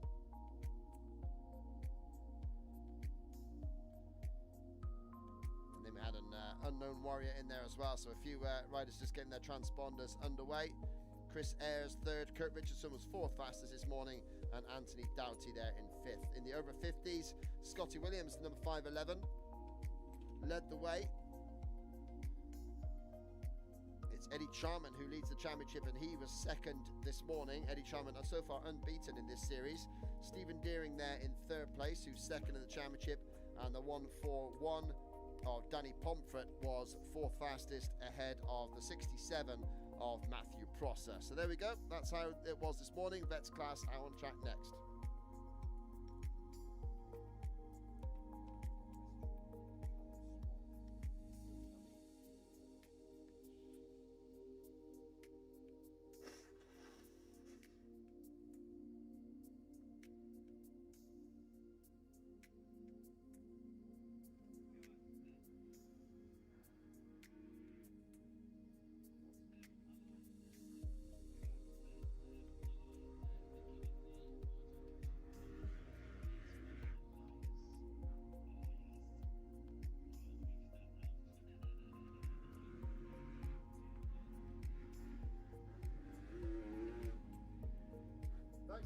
appreciate that. Sending me pictures of fucking name. Elias, I'll get it right. Thanks, mate. All good.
there on the live stream. Hope you're enjoying things from here, and yeah, we're trackside as well. So got the vets class out at the moment, vets 35 plus and 50 plus all together, of course, and yeah, we'll get things broken down for you as they stand at the moment.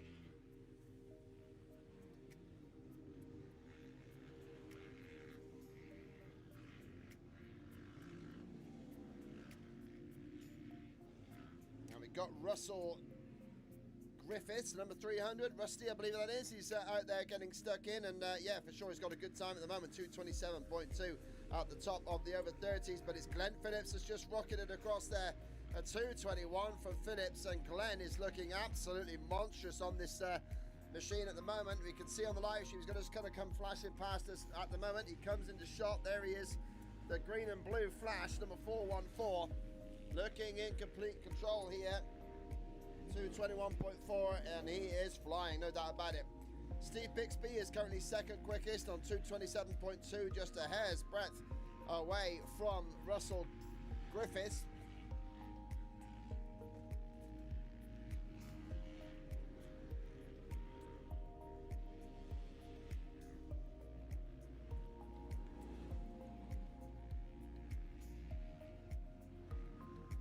So number 300 getting stuck in it. Chris Ayers there in 4th place. Then we got Anthony Doughty in 5th at number 47. In the over 50s, it is still Scotty Williamson who's got the best time at the moment at 2:51.1.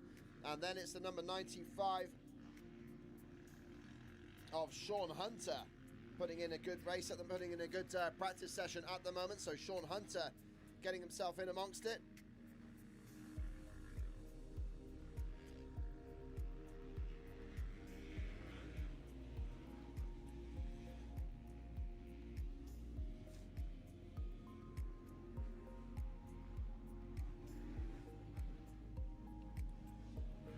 So Rusty Griffiths on the number 300 putting in a good stitch in practice at the moment, but it is for sure Steve Bixby there just ahead of him in 2nd place.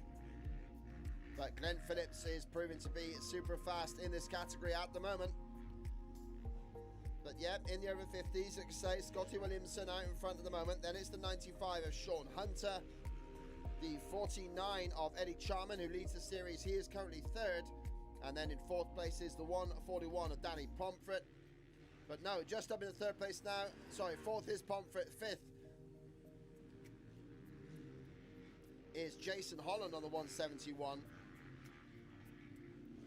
So these guys working their way through. 8.5 minutes done then already for this Vets qualifying session. And then after these guys, we will have the Clubman A and B groups qualifying together. They were first on track this morning, so it's been a while now waiting, but the Clubman A and B groups here will be out next, and then it will be the first of the races with the autos out first, followed by the 65s, and followed then by the 85s. So those are your 3 first races. They will be on track after the Clubman A and Bs, who are straight after the Vets class here.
So, going to be an interesting day in the Vets 35 class. Of course, Kurt Richardson leading the series, but at the moment, Kurt is currently 7th fastest there. We've got Paul Barand, who won all the races at Salinge, and he's 4th quickest at the moment. Steve Bixby won all 3 races at the first round at Wild Tracks, and he is currently 2nd behind Glenn Phillips. He's caught up a little bit.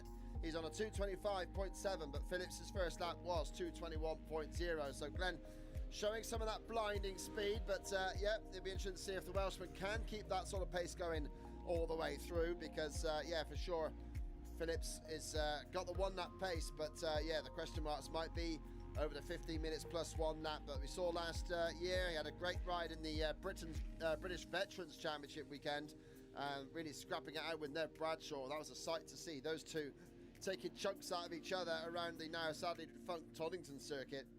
But yeah, Phillips looking in good shape here in the over 35s.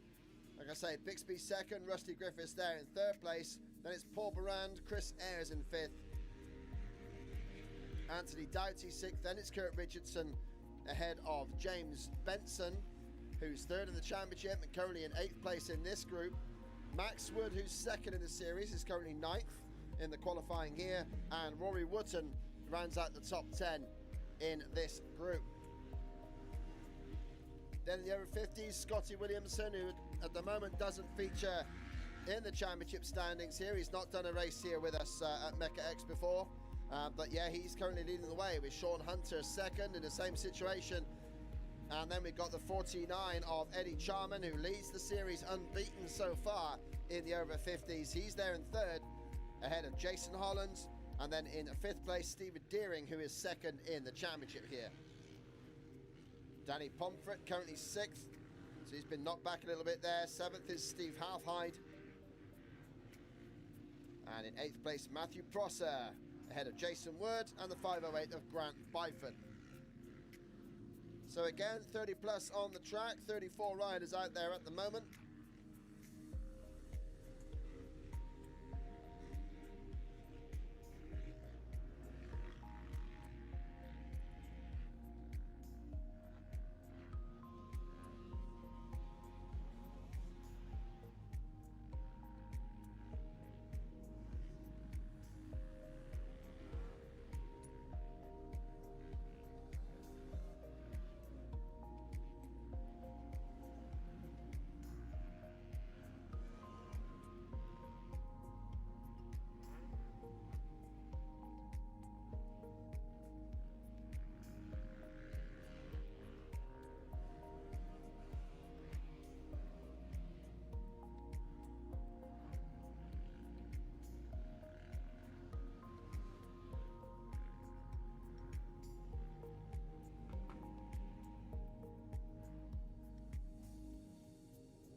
So there we go then, the checker flag is out for the Vets qualifying, so that is all sorted there.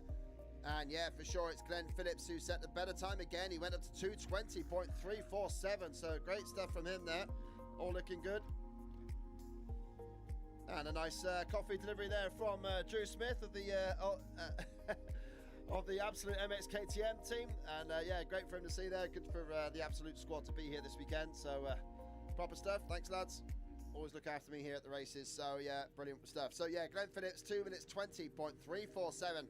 The fastest time, 4.4 seconds ahead of Steve Bixby in second spot.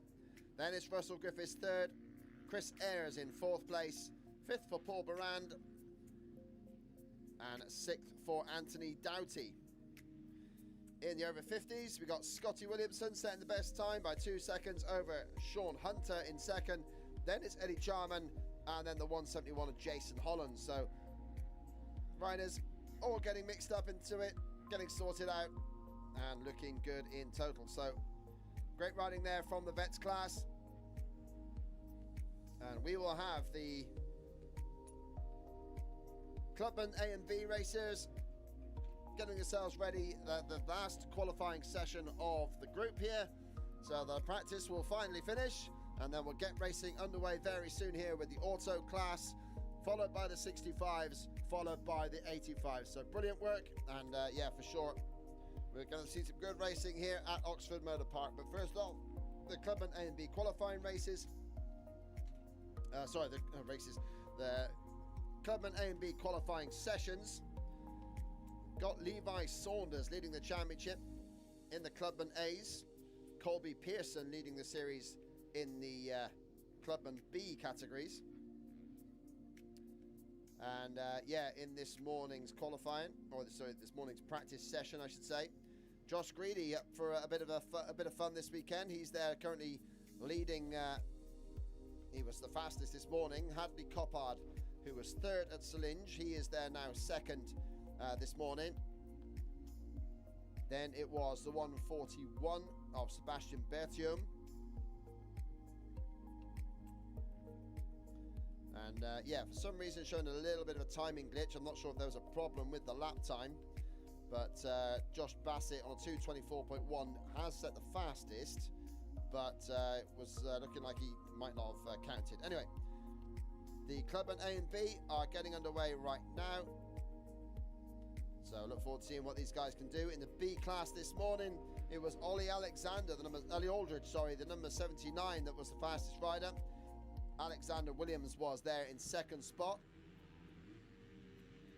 But now the Clubman's A's and B's hit the track, and then it will be the auto class up for the opening race of the day.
Looks like we got Charlie Richmond out there for a bit of practice in this Clubman group.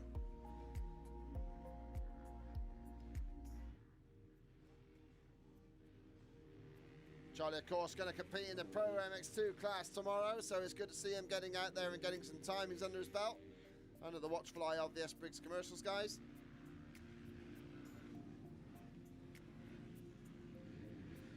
Levi Saunders is heading past there, the number 10, the championship leader. Also got Kane Welsh Corbett looking good on the 26. Hayley Coppard also in the case. Josh Greedy there on the 133 on the bike anyway, looking good. 42 is Seth Manners getting stuck into their first fast lap here. So all these riders on the quick one. Rowan Hill, number 403, won a race, so the first of the year here at Wild Tracks. Jordan Andrews in the mix as well. Number 19 flashes past. That's a rider not in my list, of course. Possibly Hadley Coppard.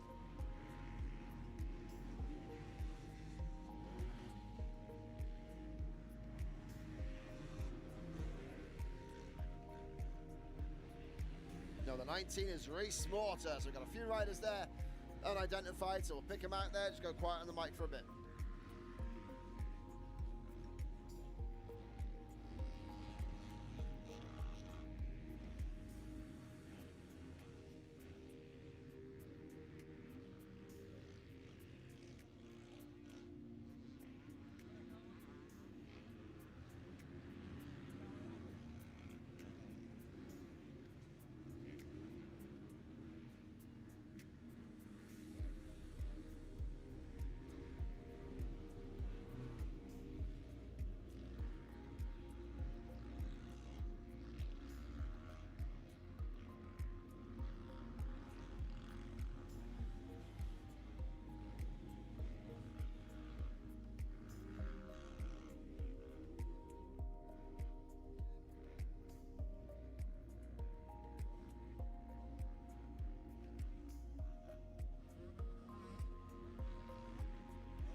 And the fast times are coming in thick and fast here in the Clubman A class. Conor McGrath has just gone to the top on a 2:23.8. So looking good is the number 17 ahead of Levi Saunders, the number 10. Harry Bradley has come through into third place ahead of Seth Manners. Josh Bassett there in fifth place. So they're really firing here now, the Clubman A's and B's.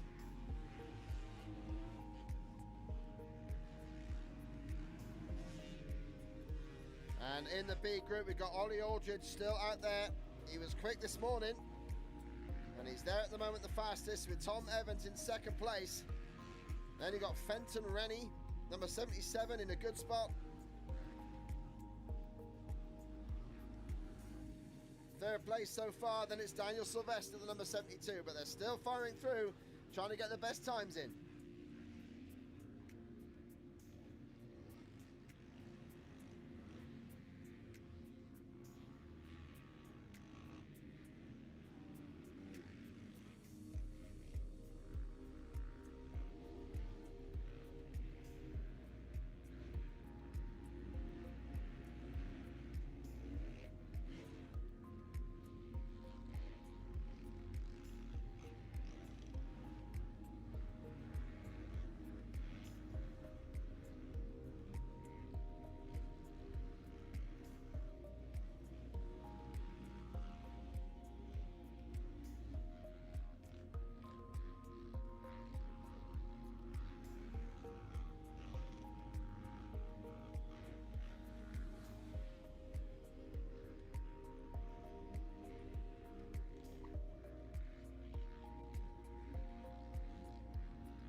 Here we go then, now getting well into this Clubman A and B session. And at the moment up to the top is Charlie Richmond on the fastest time, 2:16.6.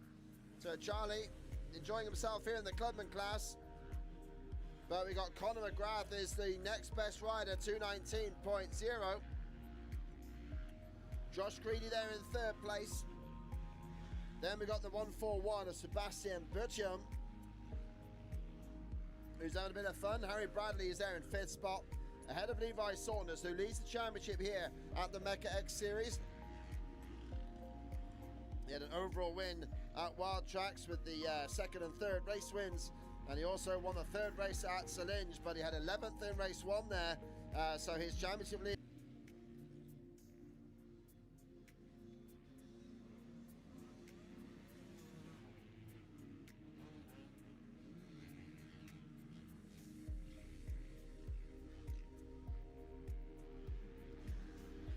Currently leading in the Clubman B is Ollie Aldridge. He's up there ahead of Alexander Williams in second. Then it's Callum Lambert and Tom Evans ahead of Colby Pearson, the championship leader, who's currently fifth in this practice session.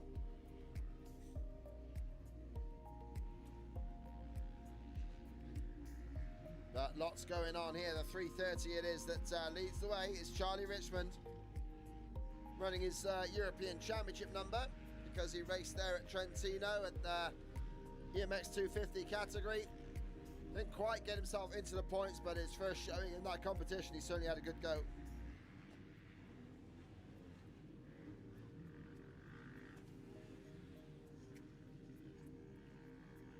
Richmond going down to a 2:14.3 now. Going to be entertaining to see how fast the pros get round here tomorrow. As Conor McGrath just got Josh Greedy behind him. Sebastian Bertium still there in fourth place, ahead of Harry Bradley. Then it's Saunders, Manners, Bassett, Coppard, and in 10th place, Rowan Hill.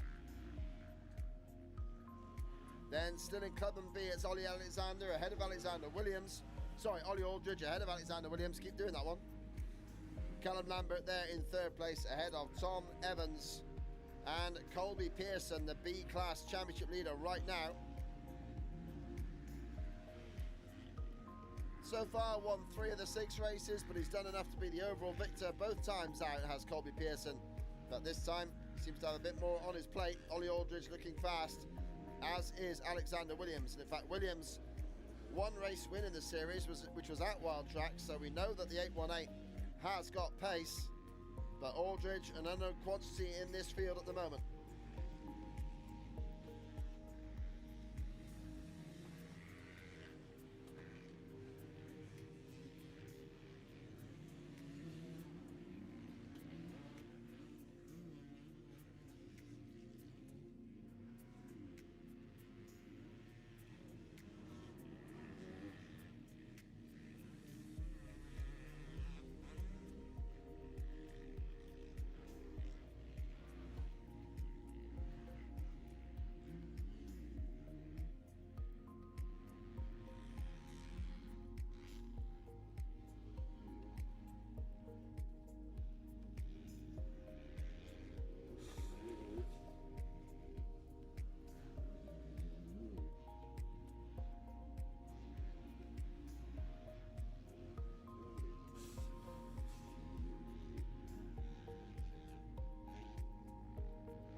Checkered flag is out then. The Clubman A and B group have finished their session, or they just about to get into the paddock now.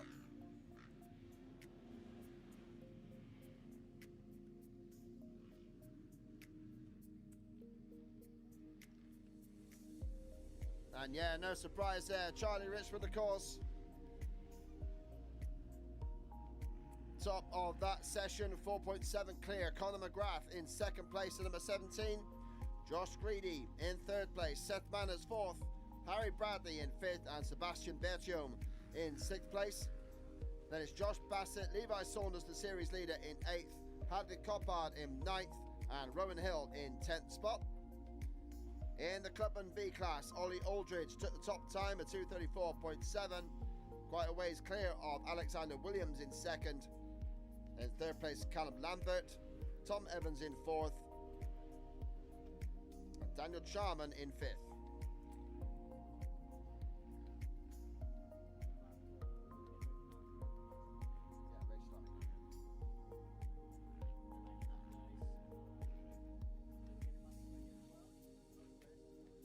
Okay, getting things ready then to go racing here. You have the practice sessions. The guys all know the track. Now we have got the auto classes on the line. Stock class and modified go up together, of course. Looking from 5-year-olds to 9-year-olds here. Auto class about to hit the start line. They're getting lined up right now. 65cc will follow. Then it will be the 85s and then the 125s and 250s. Same order now as it was in the 2nd session of practice. But yep, the auto class getting lined up here at Oxford Motor Park as we get ready to go racing at the Mecca-X Weekender.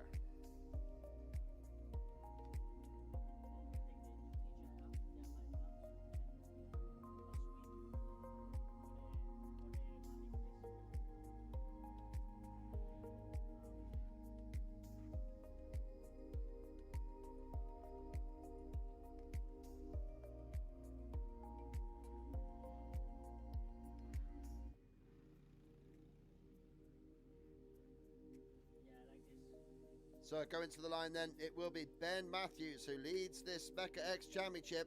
He's currently got a 14-point lead over Rico Blinkhorn, but Rico is not here this weekend, so it looks like Ralph Weller is the next one along, just 5 further points back. So it's a 19-point gap between Matthews and Weller, and Matthews was fastest in qualification with Elias Westwick there in 2nd place on a 42.4. Jack Clark qualified in 3rd place, the number 180 rider. So watch for the 117 of Ben Matthews. He'll be looking for a good start. The 111 of Elias Westwick, as we see them lining up now, getting ready to go. The 111 of Elias Westwick was in 2nd. The 180 of Jack Clark qualified in 3rd. 4th was the 329 of Ralph Weller. And in 5th place, the 527 of Cooper Swan.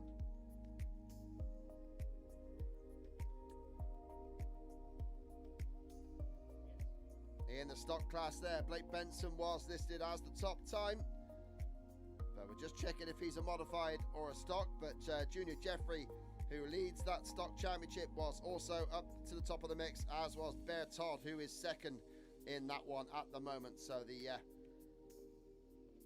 auto class getting ready to go. 2 classes in this race, stock class and modified, just to keep it all fair and square. And we've got you in our sights on the drone there. We've got the helmet cam fitted on Cooper Swan. A beautiful grassy start straight await the riders as the 15-second board is lifted. It will turn to 5. And racing will get underway here as the auto class race 1 is go! As they fire into this first corner there. And it is the 117 of Ben Matthews who launches into the lead. It's Matthews in front. We'll catch them as they come through here, but it is Matthews that leads the way. Championship leader proving good as well, 329 in 2nd place. That's Ralph Weller there in 2nd place, Elias Westwick in 3rd. Westwick there in 3rd place. Then we got the number 10, it looks like. Or is that the number 70 of Robert Freen?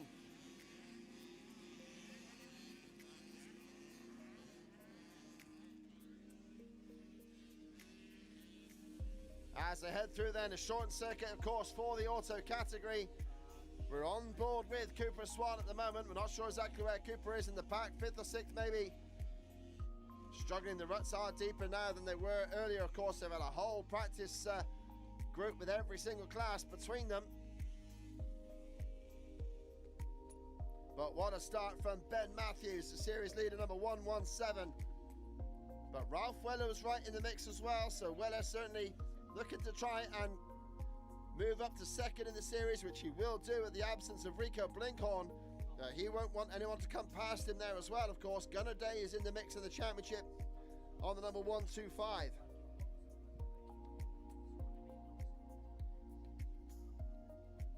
And these artificial humps and jumps are tough on the autos. So very small run-ups for some of them. They got double jumps the other side as well.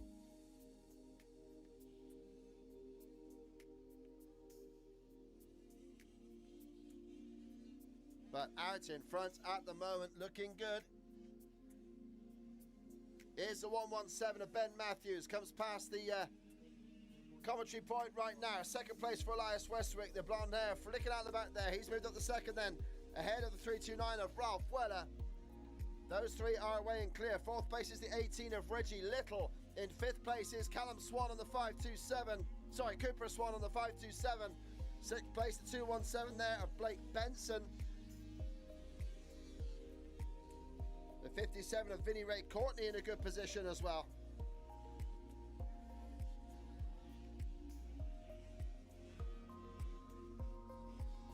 .210 of Rue Weller is there in sixth place, looking good. But leading the way in the stock category is the 115 of Junior Jeffrey. He's got 1.8 seconds over Benson in second place.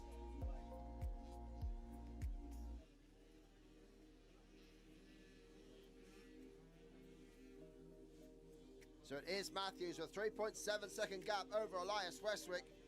And Westwick had Ralph Weller for close company. Then behind them, Jack Clark getting stuck in on the number 180.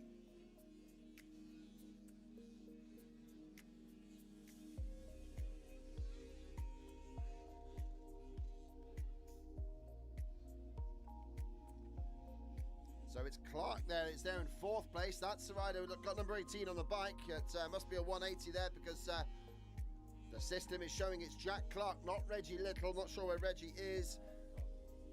In fact, I don't think Reggie is on the track. So there we go. Getting on top of things here as we work our way through. Teddy Roberts just flashing past, but already Ben Matthews in amongst the lap traffic, number 117. Going to be tough to pick him out, but we'll do our best. Here comes Elias Westwick looking good in second place, the 111. As we follow our leader around the circuit with the drone here, Ben Edwards picking his way through already. It's Ralph Weller there in a good third place. As Cooper Swan looks to try and claw back to the back wheel of Jack Clark in fourth place. Then behind them is a great scrap. We've got Rue Weller on the 210, trying to fend off Ethan Kench for sixth place. They're very close to each other with Ronnie Hanks in eighth place, Vinnie Ray Courtney in ninth, and Gunnar Day in 10th spot.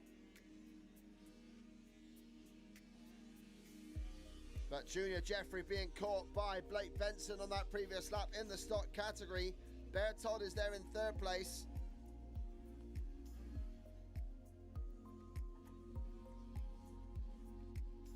And then it's a 46 of Travis Brooks going well.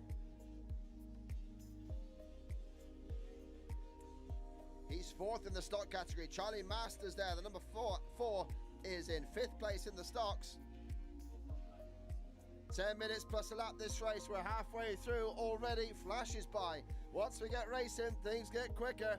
Oh, it's a rider down in the track. Oh, the right, left, there's the right, it's the right hander before the finish line. So I hope that rider's okay. I think it was a 188 of Hunter Pinion that went down there, but he's back up and running. Or no, I think it might be Westwick. So Westwick on the 111, the bright yellow bike. I think he has been down. Yeah, he's nearly been caught there. He got up quickly enough because the 329 of Ralph Weller has not quite passed him, but Westwick made life difficult for himself there. You can see him on the screen here over the wave section. We've got the FPV drone following Westwick right now in second place. Following Westwick around the track. Ralph Weller trying to chase him down for second place. 65cc class up next. Looking forward to seeing these guys blat around here. And the 85s. It's also getting close for third place. Fourth place as Jack Clark is getting caught by Cooper Swan.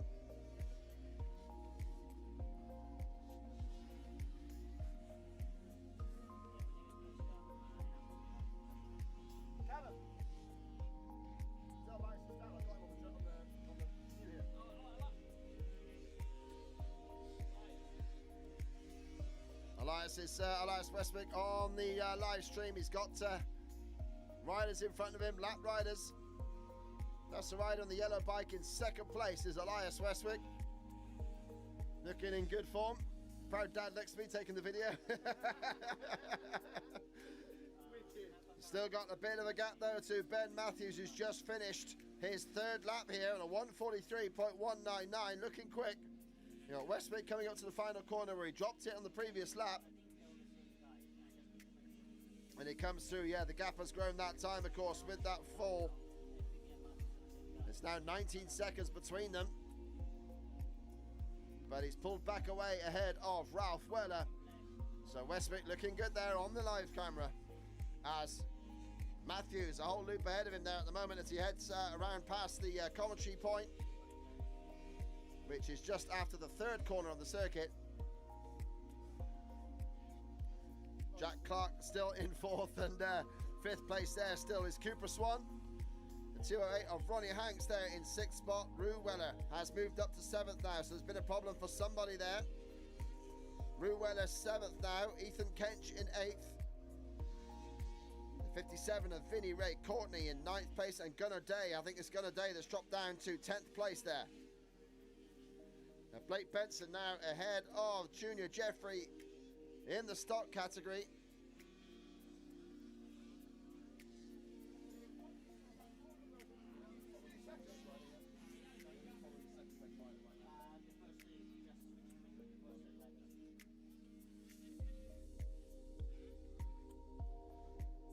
So Blake Benson currently winning in the stock category. He's 32 seconds ahead of Bear Todd. And it looks like there's been a problem. Yeah, Junior Jeffrey has dropped down to third place in the stockers. He's gone down behind Bear Todd. So the number 12 passing the number 115. The two championship leaders, 18 points between them. So Bear has been second in every race so far to Junior Jeffrey. And it looks like he's going to be second again, but this time Jeffrey is behind him.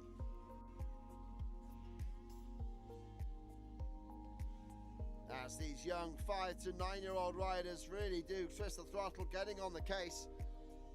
Looks like it's the last lap time. Last lap board is out for these riders. Actually, not quite, no. Still got a minute left on the clock.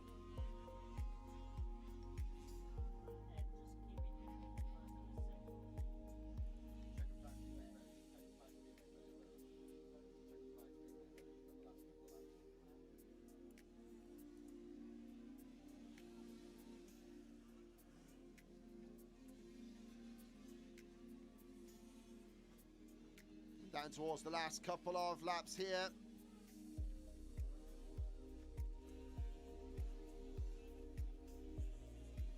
Edwards in control at the moment in this one. Westwick still picking his way through in traffic in second place.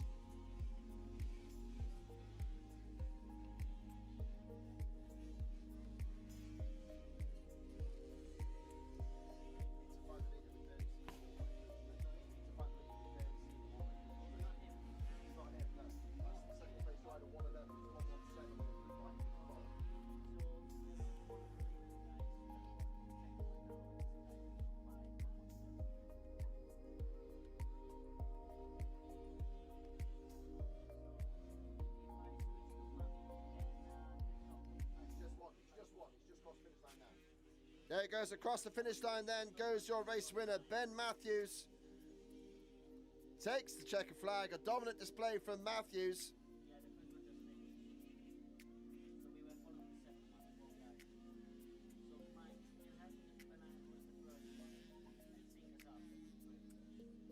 So Matthews taking another race win here. He's won now 6 out of the 7 races in this championship and extends his lead there because Elias Westwick, looking good for second place, has crossed the line now. Second for Westwick.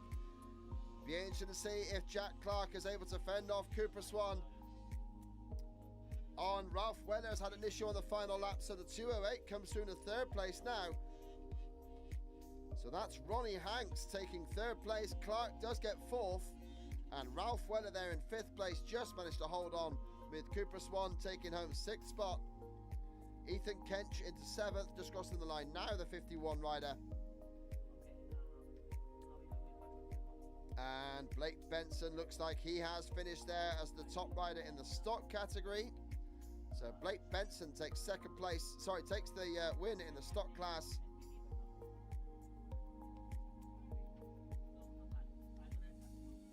Over there, finish line.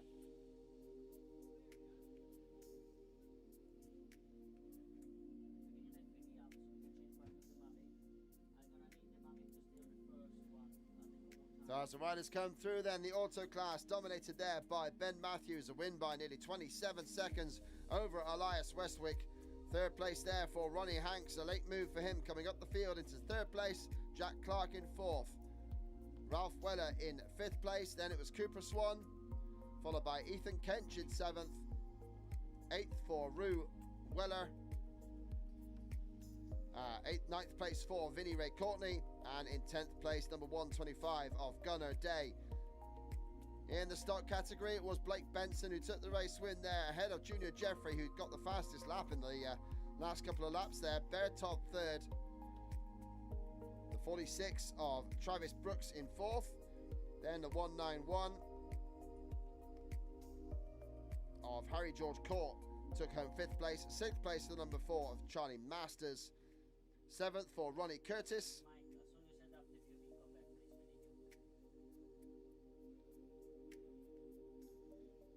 Just had the screen change on me, apologies. Seventh, Ronnie Curtis. Eighth for Robert Freen. Ninth for Hunter Pinion. And in 10th place, ninth for Teddy Roberts. And in 10th place, Hunter Pinion. So that's the first auto class race of the day. They will have another one. Now we have the 65cc class on the line.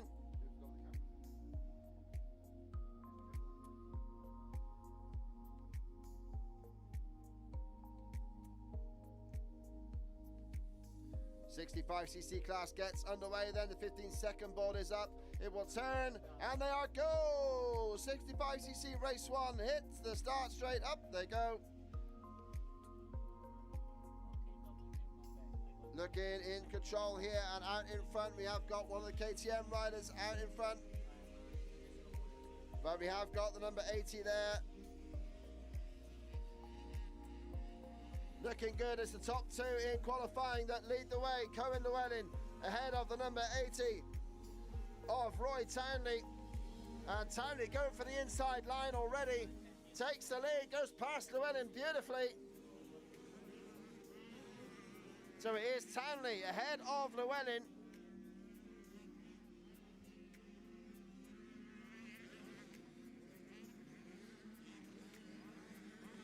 Trying to pick up the rider with the camera as soon as we can. He's followed by Taylor Clark in 4th. Luca Hansen in 5th spot. 6th place is George Barsham. 7th for Harley Sims. As the leader, Roy Townley, works his way around past our commentary point here. Second there goes Cohen Llewellyn. It is still the 278 of Archie Pierce in 3rd spot. He was up there in qualifying as well. Then we've got Taylor Clark just fending off the 74 of Luca Hansen. Close between those two. The championship leader, Charlie Campbell, the number 84 rider, is in 8th place at the moment.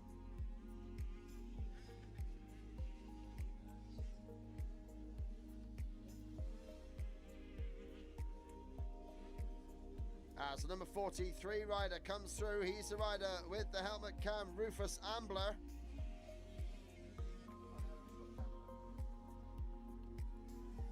So we're on board. Look at this on the live stream. We've got Rufus Ambler with the helmet camera, 3rd in the series. But Rufus has not had such a good start in this one. He's currently in 12th place, and he's got about 5 seconds to catch up to Saul Herring ahead of him in 11th spot. But Townley powering away at the moment, out in front.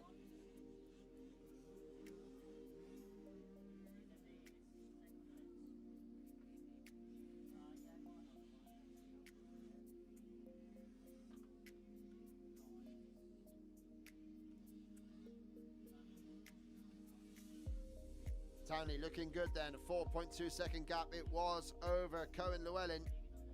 These two the class of the field at the moment, but Archie Pierce is in a solid 3rd. Taylor Clark also there, well in 4th place. Luca Hansen, though, had some company. So 4th place could be under threat with the number 215 of George Barcham knocking on his rear door.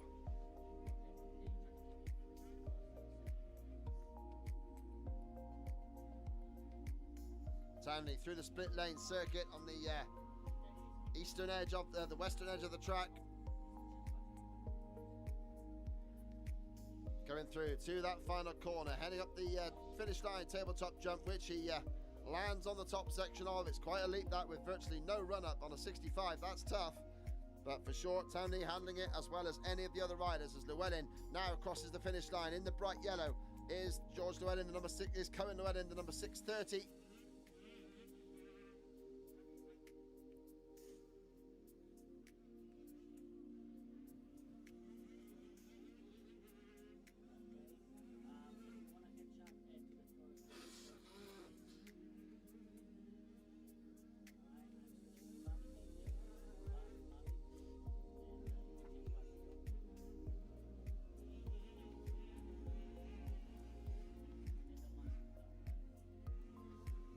And Townley increasing his gap there, nearly 4 seconds faster, 3.5 faster than Llewellyn. It's a 7-point-second gap between 1st and 2nd at the moment. George Barcham has made progress. He got past Luca Hansen on that lap. Up into 5th place goes the number 215. And then in 6th place is Luca Hansen on the number 74. Also changing places there, Caleb Hansen. So the Hansen boys in the move in different directions. Luca Hansen going back to 6th place. Caleb up to 8th spot now. He's got past Charlie Campbell. So the championship leader suffering a little bit here in this company, with the 7:57 of Fraser White in 10th, Saul Herring 11th. And we've had George Hendy on the Kawasaki past Rufus Ambler, our camera holder, for 12th place.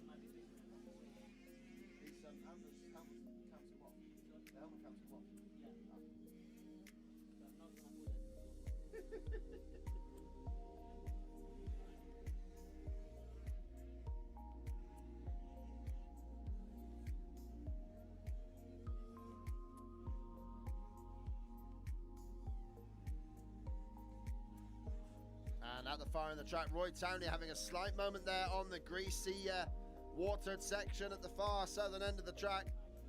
But there's the gap on our screens. We can see it there, just a couple of corners ahead now is Townley of the number 630 of Cohen Llewellyn. Behind them, there could be a battle developing for 4th place as Taylor Clark, the number 551, just a second and a bit ahead of George Marchant for 5th place. So Marchant on the 215 could well progress from here. As Townley completes his 2nd full lap. His previous effort was a 2:38.8, the fastest time. This time it was a 2:40. So Townley not quite able to keep the same pace, but certainly it will be getting hot out there. It will be getting tough, and he's still 4 seconds faster than Llewellyn. So Llewellyn dropping back away from Townley, but still keeping hold of 2nd. Archie Pierce keeping Llewellyn in his sights, 2nd place.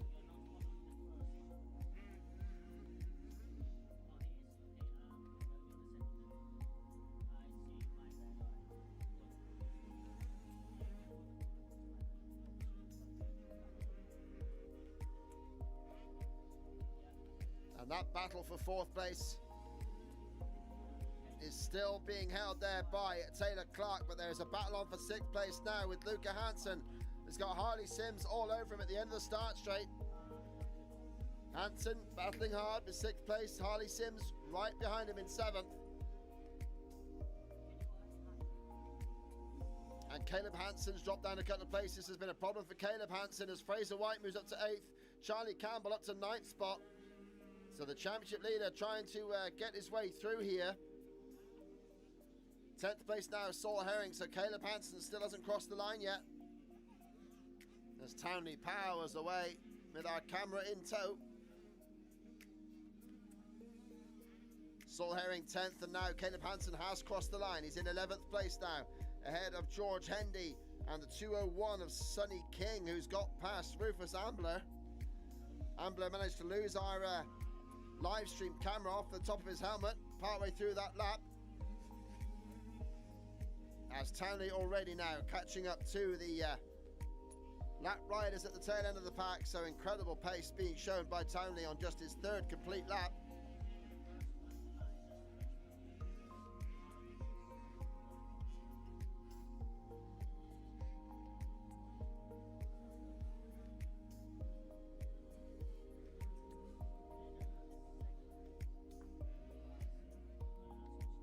Townley showing great style over the back two tabletops. There's a short tabletop that he lands perfectly on the down ramp, gets maximum traction for the second tabletop. Here comes Cohen Llewellyn in the same section, doing just as well. Although he had to back out of it there as he just got a lap rider in the end, so that will give Townley a few more bike lengths like he needs them at the top of the pack. But Townley flying away again. Ahead of Cohen Llewellyn, Archie Pearson third, Taylor Clark in fourth place. Trying to close in. Townley crosses the line at 10 minutes 36 gone in this 15 minutes plus 1 lap race, so they're only 2/3 distance at the moment, and they might be getting hot and bothered out there. It certainly is testing conditions for these young riders.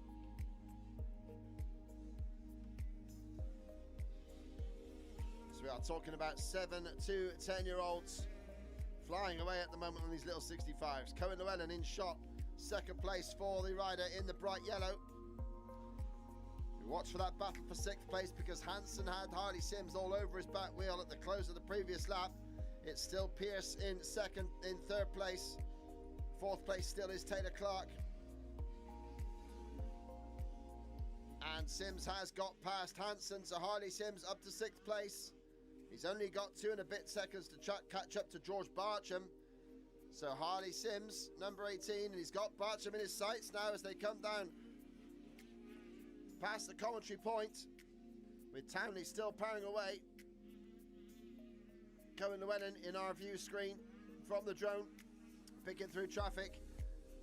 But the battle is behind there as George Barcham now got Harley Sims all over his back wheel. Luca Hansen still giving chase, an interested party in that little battle. 2:15, just ahead of the number 18. A great battle there between those two for 5th place. Hansen are watching brief, so the 2:15 leads the 18, leads the 74. Those of you trackside can see it there. As on the live stream, we just concentrating on the second place rider, Cohen Llewellyn, looking good. Then our FPV drone follows Roy Townley through the wooded section of the track, heading back up towards the finish line area.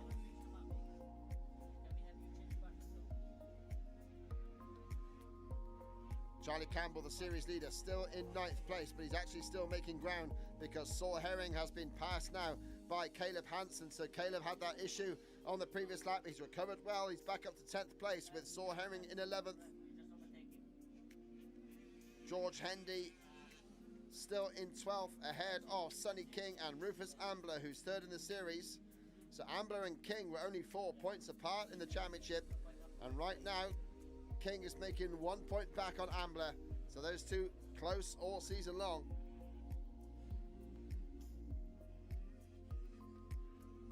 That time Llewellyn lapped nearly at the same time as Townley, so Townley getting amongst the lap riders, costing him time. He now still leads handsomely, but Llewellyn that time around, yeah, almost matching him though. Townley did turn the wick back up, back to a 1.5 seconds, faster than Llewellyn.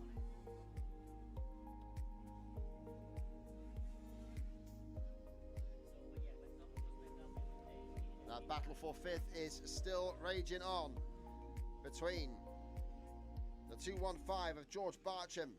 Got the 18 of Harley Sims behind him, still there in fact, just coming to my view now. They're heading towards the finish line area. Barcham the 2:15 ahead of 18 Harley Sims in 6th place. 7th is Luca Hansen, falling back somewhat, but they all cross the line now. And yeah, 9/10 between Barcham and Sims as they battle through. 14 minutes on the clock, so it's about 2 laps to go. 2 laps to go, including the one the leaders are on. But yeah, Luca Hansen dropping back now. Still in 7th place though. He has crossed the line, still in 7th.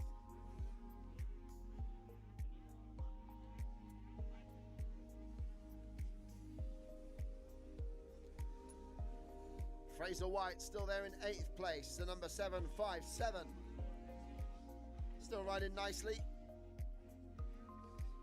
Then it's the series leader, Charlie Campbell, on the number 84. A number you will see tomorrow on a Honda HRC factory Honda Patronus machine. Can't wait to see that one. Jeffrey Herlings flying around here tomorrow is going to be a sight to behold. Make sure you join us trackside or on the live stream if you can, because yeah, Herlings around here with Comrade Muse as well. That's going to be a battle royal for sure.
So here we go then, Roy Townley, the race leader, on his final lap, looking in control at the moment.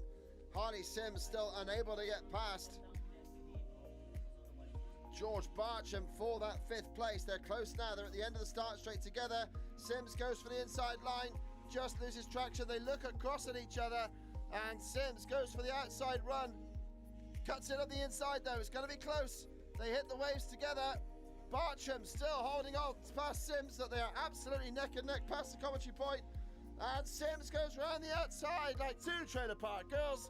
Fantastic work there. Harley Sims up to 5th place past George Barcham. Great battling between the two tykes.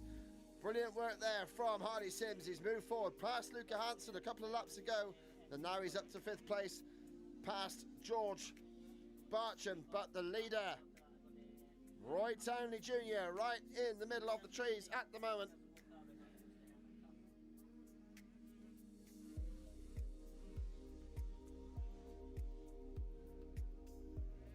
It's about 3/4 of the way around the lap is the race leader, with a 15-second lead over Cohen Llewellyn last time around.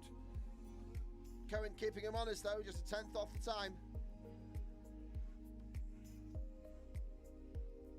With Archie Pearson a great 3rd place on the 278.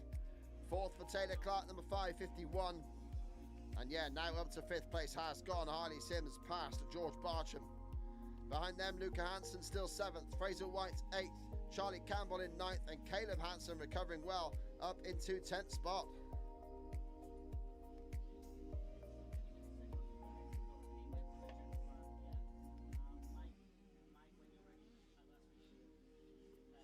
So there goes the race leader, and Roy Townley taking the checkered flag. He takes the race win. Great riding from him, takes it home safely. Cohen Llewellyn was faster on that final lap, but Roy Townley just seeing it home. Cohen Llewellyn there in 2nd place.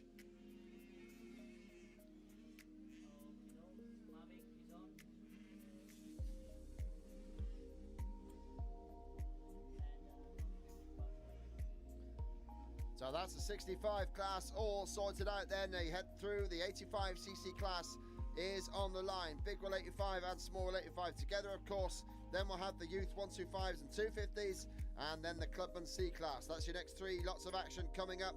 But the 65cc's done for race 1. They'll have a second one later today.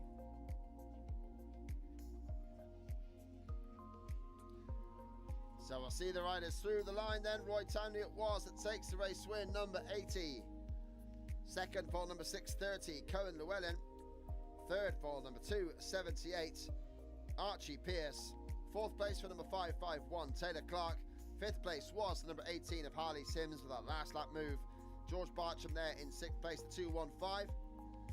Coming up now to cross the line in seventh place, number 74, Luca Hansen. And then the last few riders just making their way through. Lots of lap riders, of course, still 31 on track, so plenty of action going on. But yep, just coming through now in 8th place, we believe, across the line will be the 757 of Fraser White.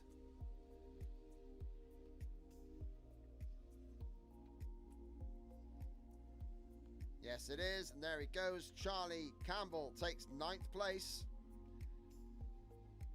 And in 10th place, the number 207 of Caleb Hansen.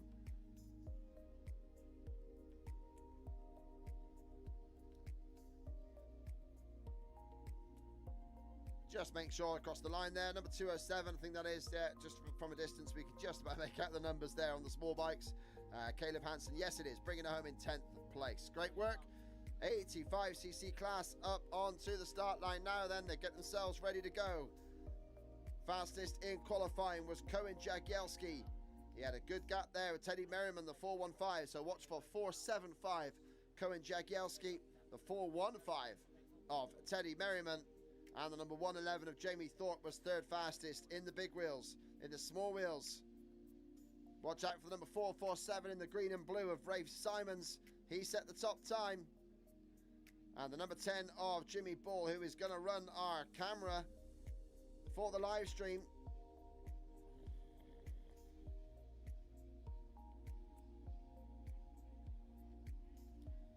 And he was second fastest then. Championship leader in the big wheel 85s is the 260 of Nathan Weaver. Sorry, the number 20 of Nathan Weaver. Louis Pete is your small 185 championship leader, number 7. But we've got a few more riders in amongst them this weekend. So an absolutely chock full lineup of 60 big wheel and small wheel 85s. Maybe 4 spare gates at the end, but that really is not a lot. So it's going to be a packed old circuit as they head round into this first corner. They come under starters orders then. 15-second board is up. Revs rise, all eyes look to the board turns, and they are go! Small wheel and big wheel 85s fire towards the first corner. That's Jagielski in front, the 475. Unmistakable style of Cohen Jagielski. He's got Teddy Merriman up behind him, taller rider. But it's Jagielski from Merriman with Elliot Scheuer in a good third place. Then we got the 480 behind him of Henry Lewis. They're packing through this first bit, so it's Jagielski leading from Merriman. Then it's Scheuer, the 480 of Lewis. Saw Simons in the midst of it as well, the 774. The number 10 is right in the pack as well. That's our cameraman, Jimmy Ball. Looking good at the moment, the number 10, and what a great shot we've got from the live stream here on this helmet-mounted camera with one of the leading small 185 contenders in amongst the big wheels, of course, battling hard. But it's Jagielski that's already starting to pour on the coals in front. One of the top riders in his age group in Europe is Cohen Jagielski, number 475. Auto class, British champion 2021. And he has become a real force, a real rider to watch out for, Cohen Jagielski. Right down the far southern end of the circuit right now, so he's halfway around this opening lap. And it's back up through the trees towards us and in control.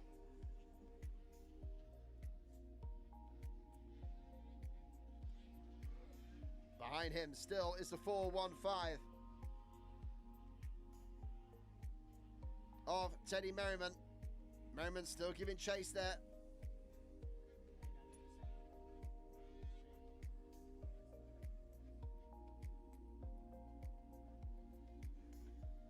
was Henry Lewis in the mix as well, looking good. But Elliot Scheuer it was that held third place on the number 562. Through comes Jagielski. Yes, Scheuer. In fact, I think that might be a KTM rider. I think Scheuer's just dropped down a little bit there. 562. Doesn't look like that's him in third place anymore.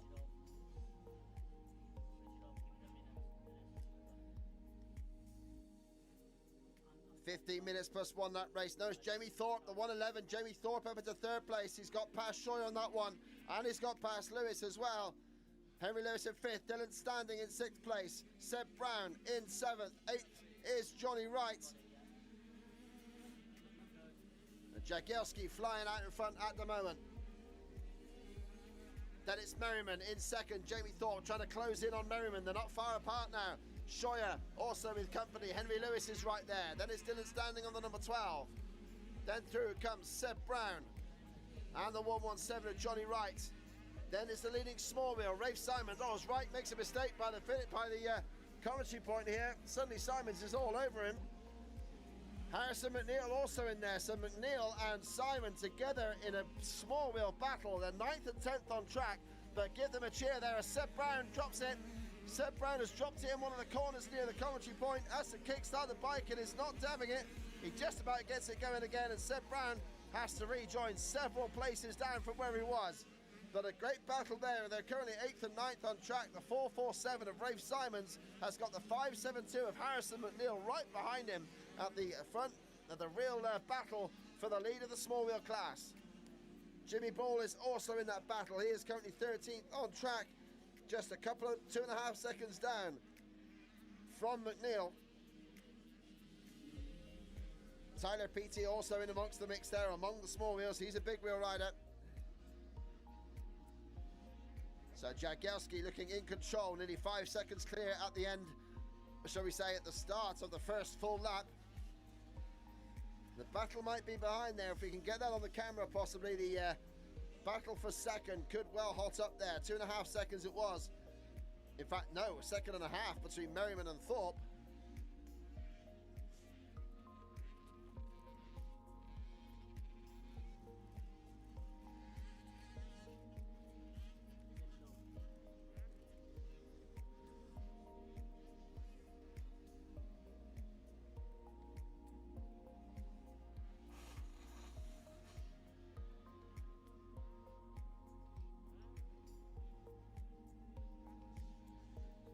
Jagielski a lap time of 2 minutes 27 there. So getting around quick is the youngster, and Thorpe's up to second. Thorpe has got past Merriman. In fact, I'm not sure if Merriman's come round. No, he's got a problem. Merriman, yeah, he's there, but he has dropped back to 6th place, I believe. Thorpe now up to 2nd place is the number 111 with Henry Lewis 3rd. Elliot Scheuer 4th. Dylan Standing up to 5th, and Teddy Merriman crossing the line. An Angry Boy in 6th place, the 415. Then it's Tyler Petey, who's really got up the order. He's passed a lot of riders there as Tyler Petey, so watch for the 524 on a real charge. Johnny Wright, the 117, is there in 8th place. Then it's the small wheel battle, Rafe Simons and Harrison McNeil trying to chase him down. Behind McNeil is the 97 of Kieran Reeves. Kieran Reed, sorry, that is Jimmy Ball, the number 10 rider with our helmet cam. Orza fall in the corner. It's Evans. No, it's Lewis. Henry Lewis down.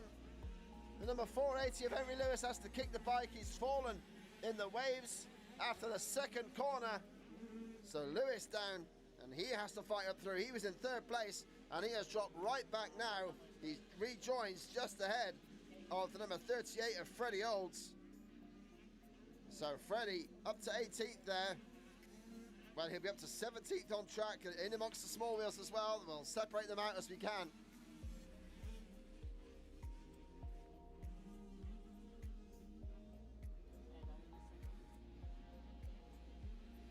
Yeah, that's 2nd place.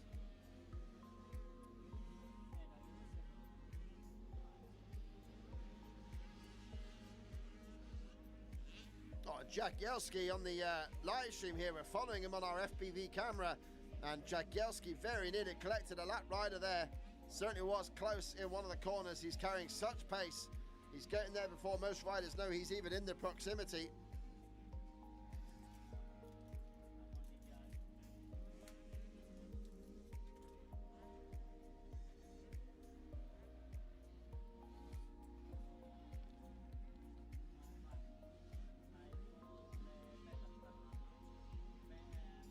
So crossing the line there, Jagielski, a 2:30 that time, so not quite matching his earlier blistering pace, but still well clear of the next rider. Jamie Thorpe is 9.5 seconds back, and lapping about 7/10 less, about 7/10 slower. So Jagielski leading clearly, Jamie Thorpe there in second place.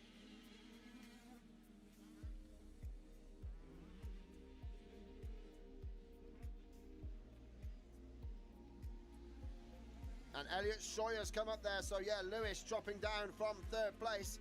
So Elliot Scheuer is back up to third now. Then Teddy Merriman is trying to chase down Dylan Standing, but Standing only a couple of seconds behind Scheuer. Scheuer just passing the commentary point there. Then Tyler Peaty in sixth place, but Teddy Merriman's got 10 seconds to close back up to Dylan Standing.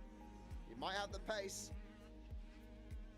And Henry Lewis dropping all the way from third down to ninth place now. He's right in the pack as the number 480. Can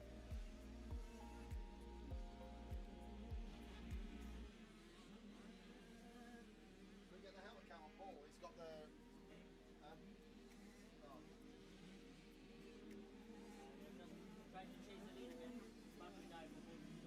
Lewis there, moving his way forward. He's back. He's got past Jimmy Ball now, so he's 11th on track. And that's 8th in class. Still the small wheel battle raging on at the moment. In amongst all this action. And it's Johnny Wright that's gone to the lead in that one. So Johnny Wright, the number 117, has made real progress. So Johnny Wright leads the small wheels. Harrison McNeil there in second place on the 572. So Rafe Simons has dropped the bike as well. He's in fourth place.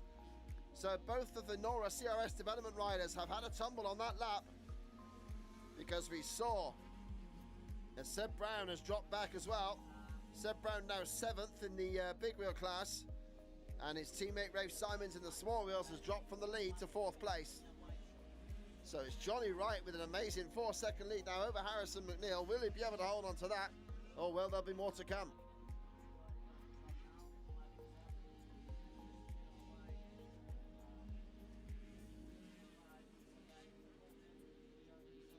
Jagielski still romping away with this. A 2:29 lap time. Is the only rider to lap under 2:30 so far in this class. And Jamie Thorpe, well, Thorpe did a 2:29 on his opening lap, but now down to 2:30. So Thorpe doing his best to try and keep Jagielski in his sights. But Scheuer still there in second. Dylan Standing is close to Scheuer. It's close for third. Here they come at the end of the start straight. Scheuer with Dylan Standing all over him. The battle for third is well and truly on here. 562 leads to number 12, but it's close there as they head across the wave section past the commentary point. I'm going to follow them round past our truck to keep you updated on the situation there, because Standing very close in a strong battle for third with Elliot Scheuer. Number 12 with the green plates all over the 562 with the white plates. And they're coming up to some lap riders there. Scheuer had to hold himself up, and Standing goes around the outside of him. Elliot Scheuer just got held up by a lap rider there on the landing from a jump, and Standing saw it coming, railed around the outside to take third place. Scheuer back for more though. This is going back and forth as Jagielski continues to romp away out in front. It's all action for third between Dylan Standing and Scheuer. It's the inside. Scheuer takes it back through the waves. What a great scrap this is. Standing takes it back again.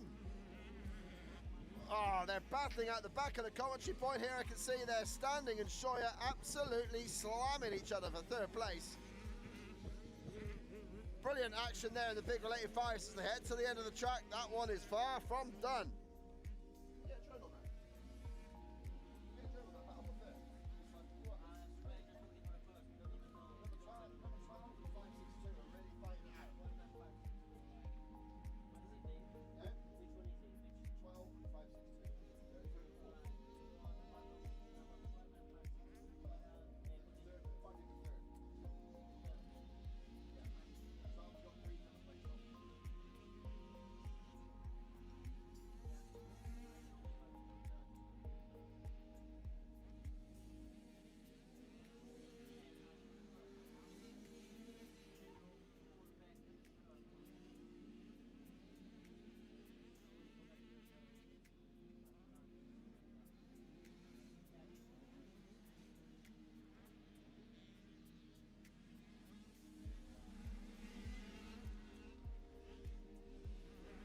we've got this look at Jagielski still on our screens here, looking good at the moment, still in control.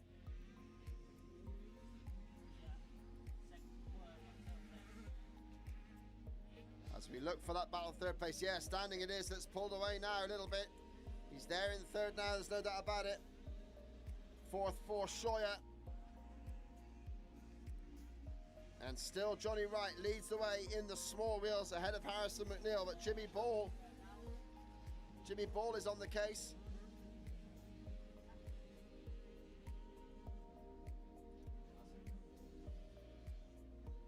Scheuer not quite giving up yet. That fight for third is not over yet. And with his lap riders, it's still all to play for. Standing and Scheuer still battling hard there. We're just picking up on our cameras now on the split lane, going up towards the far end of the circuit. Standing, still there in third place, the number 12. Then it's Elliot Scheuer, who started to move his way into European competition. That's why he runs 5.62, because that's what they run in European competition, the three-digit numbers starting with 4. That's why we've got Cohen Jagielski here, the leader, riding number 4.75.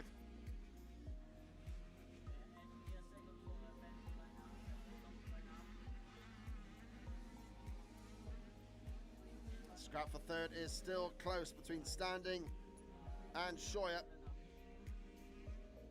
And Jimmy Ball has moved up to second place in the small wheels. So Jimmy Ball on the number 10. 6 seconds down on your leader, Johnny Wright. But at the moment, Jimmy Ball there, as the time is ticking down. Should be 2 laps to go, including the one that Jagielski is on at the moment. But Jimmy Ball up to second place. Harrison McNeil in the small wheel category. Rafe Simons has recovered to 4th place after his earlier spill. And Freddie Olds is there in 5th spot at the moment. Freddie making ground in the championship because Louis Pete, your series leader, is down in 7th place behind Henry Goswell. In fact, Pete has dropped another position there to Ava Pedal. And yeah, Ava Pedal, the number 472, has made her way maybe up to 7th place.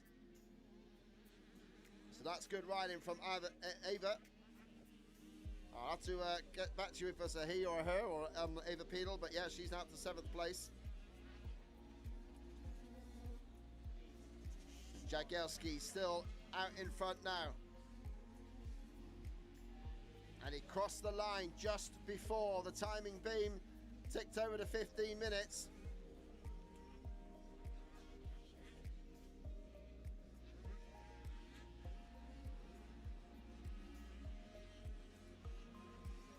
Still fighting for third. They're not done yet. Nearly 3 seconds apart though. Standing has made the effort to get up to Elliot Scheuer and take 3rd place. He's looking good. And behind him, Teddy Merriman. After that earlier fall, the number 415 is in 5th place.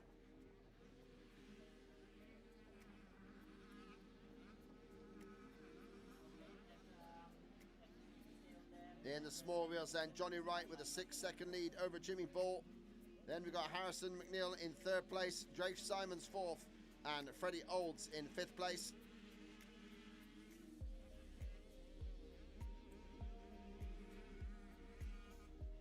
And Jamie Thorpe, a couple of seconds faster on that last lap than Cohen Jagielski. That will make him feel good as they come through the pack now. Henry Lewis has made progress. He's up to 6th place. So these are the 2 fallers from Big Well 85 action earlier in the race. Henry Lewis in 6th place with Seb Brown all over him. That's the 480 battling with a 794 with the green and blue.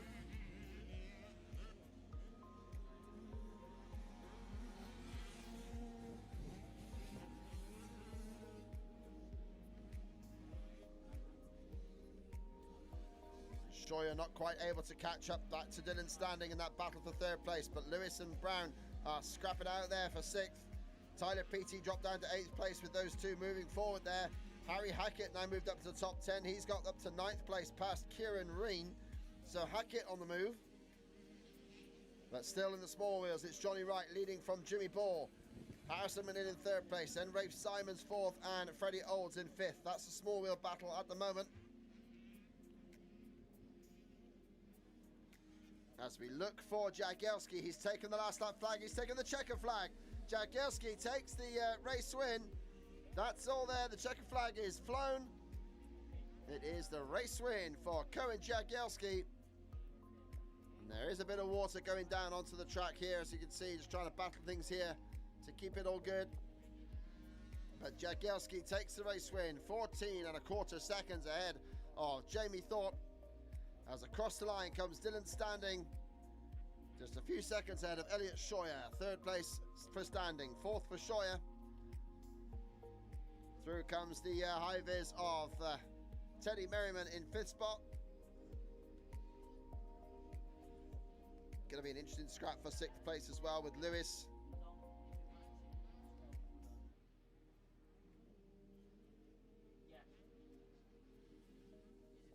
And Henry Lewis has managed to make sixth place his own there. He takes the final corner. Henry Lewis, after a fall in the early laps. Sixth place for him, the 480. Seventh place for Seb Brown after his similar tumble.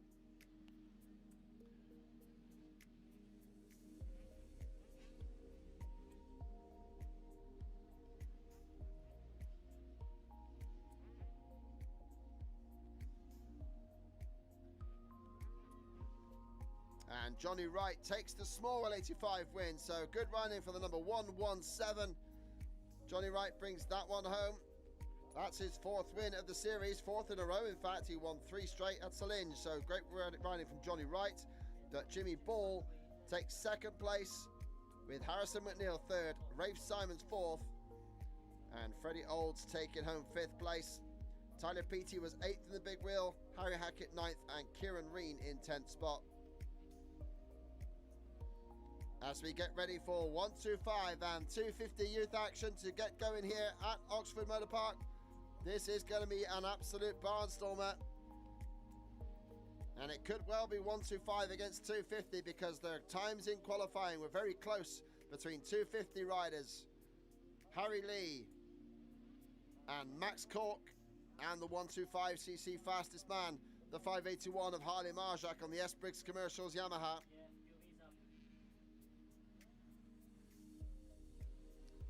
As the 85s come through. Travis Norton, 464. 464 Norton. So here we go then, we're getting ready for the start of the 125 and 250s.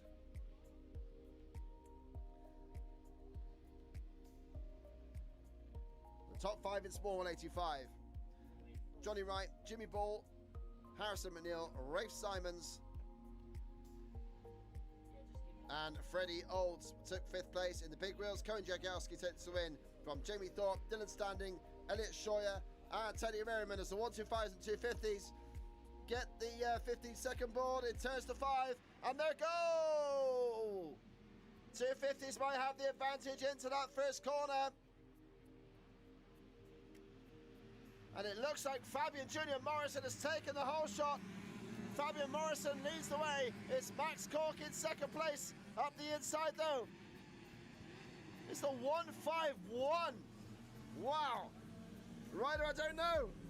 It's Marley Older that leads the way. Marley Older in the 250s, number 151, takes the lead. Fabian Morrison on the 250 as well against Max Cork. Harley Marjak behind him. Marjak trying to make progress. It's not been a great start for Harry Lee, your fastest qualifier in the 250s. Can't see where Harry is.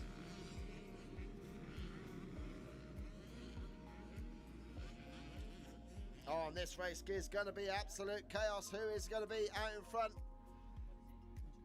Battling on between the 151.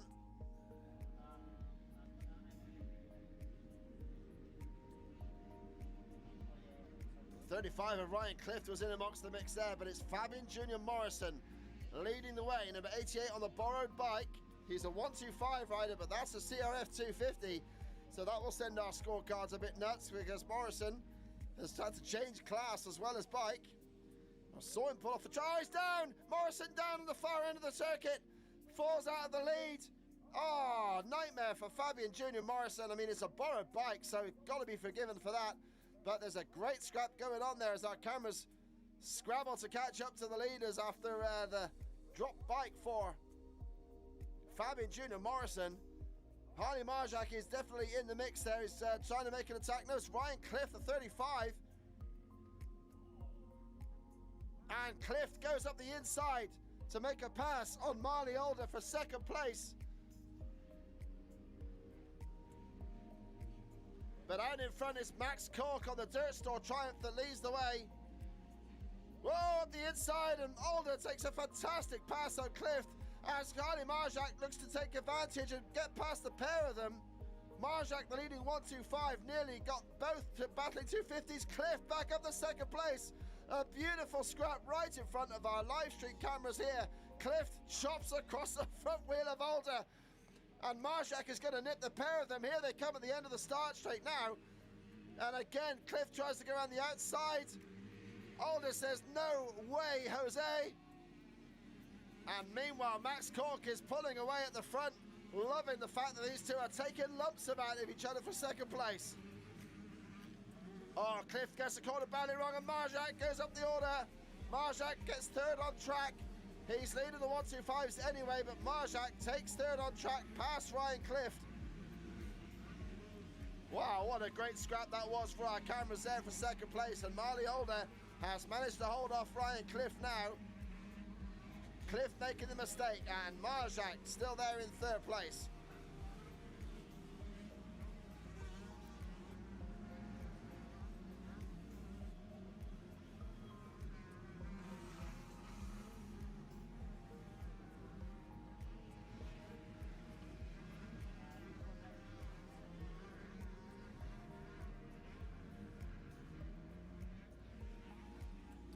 Well, Harley Marjak on the S-Pace commercials, Yamaha will want nothing better, nothing less, in fact, than a win over Max Cork. Whips it sideways in front of our camera here. Marjak riding beautifully at the moment. Trying to chase down Marley Older for second place.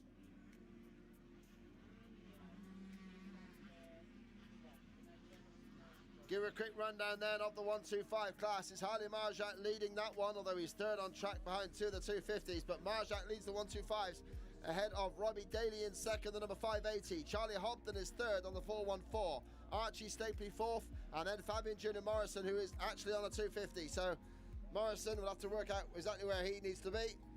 He's still classed as a 125 rider, but he's definitely on a 250 at the moment. Tyler Rogers, the 118. Technically then fifth, 125, Stanley Seabrett behind him. Then it's Reggie Willett, Sonny Bixby, and Max Gilmore. And technically I think we should say Lewis Dolan is 10th, 125. Then it's the 250s, Max Cork leading. He's just come across the line to complete his first full lap on a 2-minute 19.9.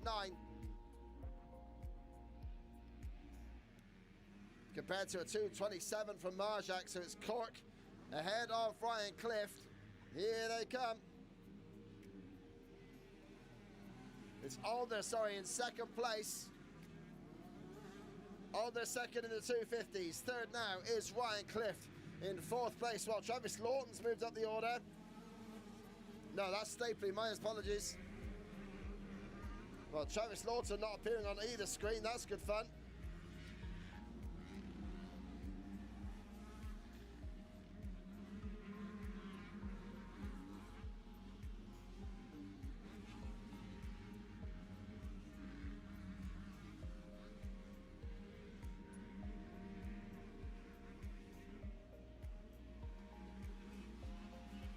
So on our screens then we check things over. It's Marjak now hassling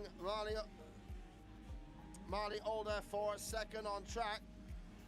It's a battle between the second 250 and the leading 125.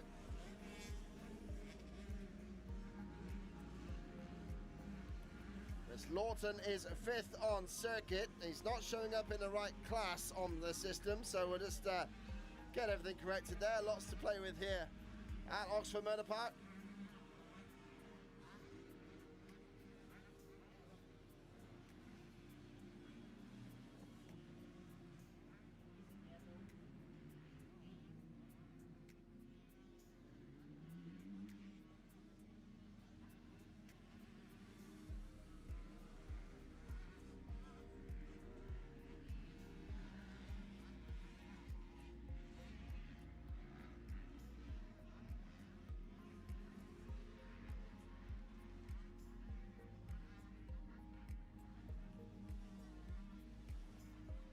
Oh, yellow flag in the middle of the pack, but it's not our leader, Max Cork, still on his way around, doing nicely at the moment, out in front.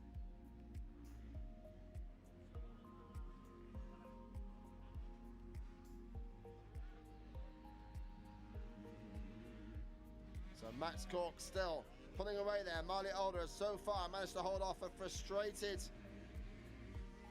Harley Marjak. Marley leads Harley at the moment. Ryan Cliff there in a good third place.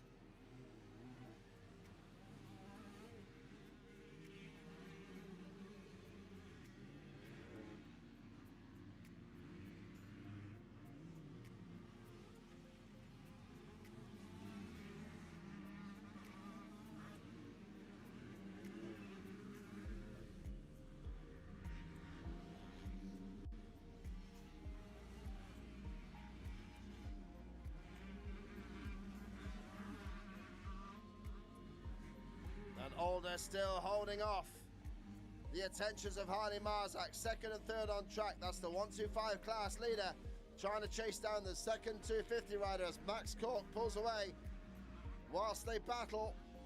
Cork with a 7.5 second lead. He really is chomping away on that dirt store triumph, looking in fine form at the moment.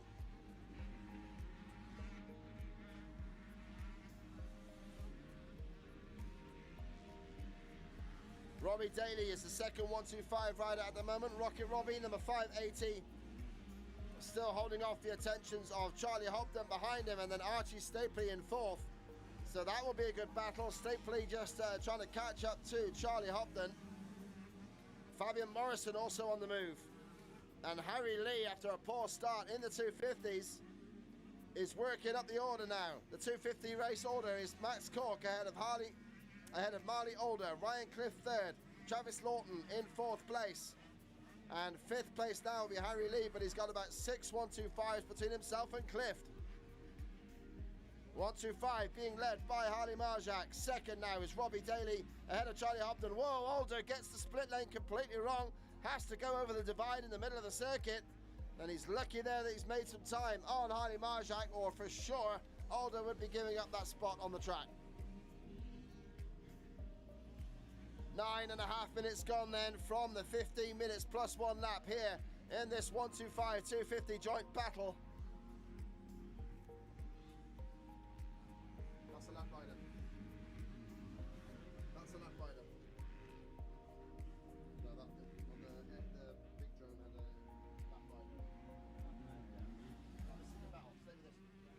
lap rider. Marjak now closing back in on Marley Older. They go past the commentary point.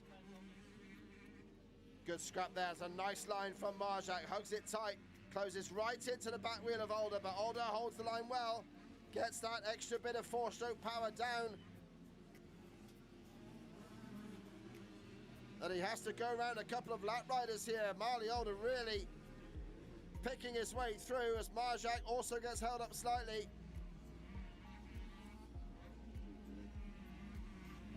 Lots of battling through the pack here. Robbie Daly having a scrap in the middle there. He's got Charlie Hopton and Archie Stapley all with him as well. Real battles in the top 5 for the 125 class. Coming up next, we got the chaos that is going to be the Clubman C class. Then we got the vets, and then we got the Clubman A and Bs. Going to be a packed afternoon here at Oxford Motor Park as we focus on the battle for second on track between Marley Older, the second 250 rider, and the lead rider of Harley Marjak in the 125 class.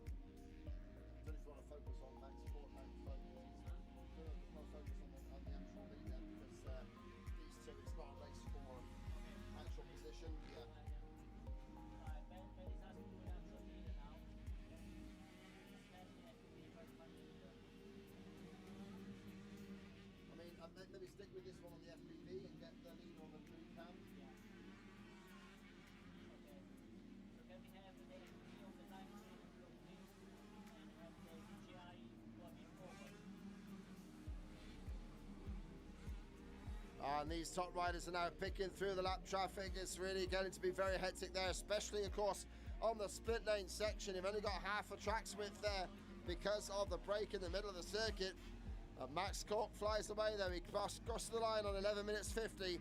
They're getting round in about 2 minutes 19. So by that reckoning, we should have about 3 laps left to go, including the one they've just started. But Alder doing fantastically well here to hold back one of the top 125 riders in the country. Max Cork there leads the way past the commentary point, looking in great control at the moment on the Dirt Store Triumph. And Archie Stapley has got past Charlie Hobden, so the 125 order now is still Marjak leading from Robbie Daly, but now Stapley has got past Charlie Hobden. And so has Harry Lee, because he just saw Harry Lee going past him as well. He's on the 250, of course. But it's a real action-packed mid-pack here, because Lawton has got Robbie Daly less than a second behind him. Then it's Archie Stapley, and then Harry Lee and Ryan Clift. With Charlie Hobden also right in the mix. It is a real battle going on between 4th on track and 9th on track. They are super close, all of them.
So out in front still is Max Cork, looking good.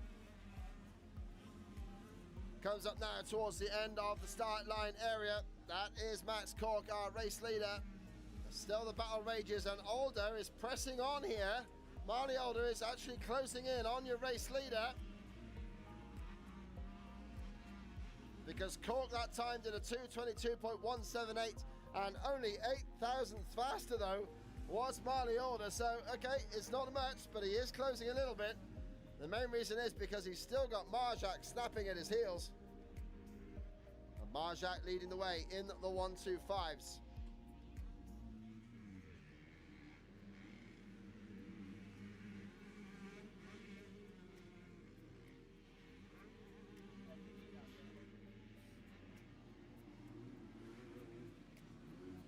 And it's a 250 battle going on here. Harry Lee goes around the outside of Travis Lawton. A great move there by the number 17 rider. He's got himself up in 2. And I make that third in the 250s, because Lawton's on a 250.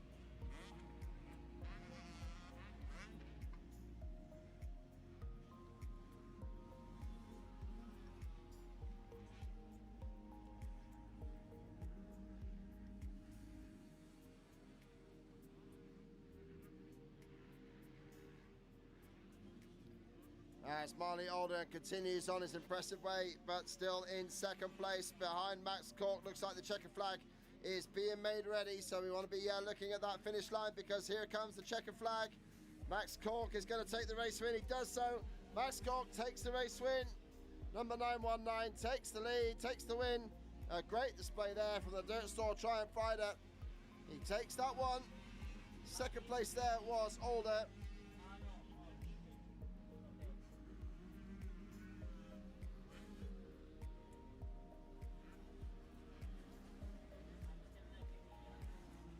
So Max Court takes the win. The gap was nearly just down to 3 seconds in that last lap. So he certainly either come across some lap riders or had some issues. But Max Court takes the win in the 250 class. Marley Alder in second place. Third with a great charge back was Harry Lee. Fourth for Travis Lawton. In fifth place there in the 250s was Ryan Clift. Your winning 125 was Harley Marjak. Took a great win there, trying to chase down the 250s, but still the top 125 man, no doubt about it. Second in the 125s went to Robbie Daly. Third for Charlie Hobden, a good ride from him recovering there. Sorry, no, third was Archie Stapley. Right, hang on, we'll get that right. 125s, 581, Harley Marjak, your winner. Second was Archie Stapley. Third was Robbie Daly. They all changed on that last lap. Charlie Hobden there in fourth place. And in fifth place, the 177 of Oliver Williams. Hectic racing there in the 125 and 250 youth. Clubman C, full lineup, ready to go. What a sight that is. This is going to be a really hectic race going on here.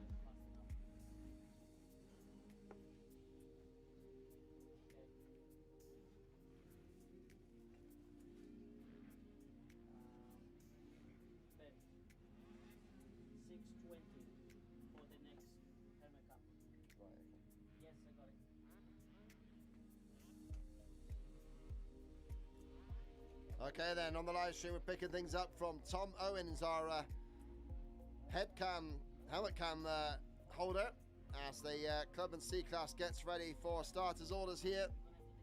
The beautiful grassy start straight awaits them.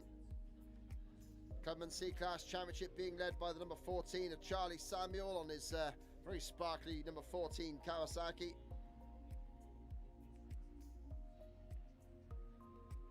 But it was Jack Keith who took the fastest qualifying lap, the number 100. The 102 of Lewis Williams was second fastest. Then it was the number 9 of Hayden Andress. And 777 then of Josh Scadding ahead of Paul Branfield. Those were your top 5 riders in qualifying. Then it was Charlie Samuel in 6th place. Zach Christie, second in the championship. He was 8th in qualifying behind the 08 of Hayden Carter. And Tom Owen, our cameraman, number 620, qualified in 9th place ahead of the number 99 of Frankie Jarrett. So here are the boys getting themselves all ready. The Clubman C class should be super hectic. Jack Keith there, pretty sure related to Jamie Keith, maybe the older brother. I do remember the father of Jamie Keith talking about our Jack is riding as well, and that would be our Jack. He certainly looks like a Keith on the bike. So here we go then. They're coming to starters orders. It will be a 15-second board. After Clubman C will be the Vets race, and then the Clubman A and B. And then we'll just have the 2 youth class races to finish the day, the autos and the 65s.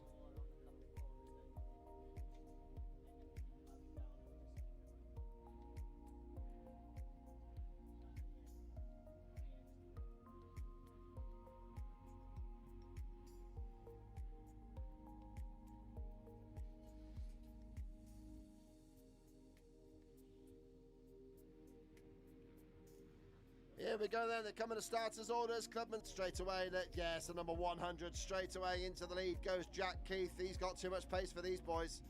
No doubt about it, the 102 is romping away with this already at the far end of the circuit. He leads the way. Meanwhile, we've got our helmet cam, Tom Owen, giving us a real guide as to what it's like in the Clubman C class on the opening lap. Complete with landing short on the tabletop. Excuse me, looking very tricky there was the 620 of Tom Owen, but he's in a right little battle at the moment. Got a Honda right in front of him. Proper onboard stuff here on the live stream, looking fantastic. Good battles going on, but it looks like Charlie Samuel there was about to get past. Not by Tom Owen, though, by one of the Honda riders. Samuel still fighting him off, though. Proper good scrap, that one. Around the outside, though, the Honda man takes it. Tom Owen, meanwhile, has company as well. He's got a rider chasing from behind. But yeah, Jack Keith it is. That is away and clear. We'll check who the Kawasaki man is as they come through the timing beam. That's the rider in second place I'm talking about on 7-11. Always the case when you've got a rider that is not in your list. He always gets up there, so we've got to talk about him. But that's just how it is on commentary. Right then, Jack Keith works his way through the timing beam.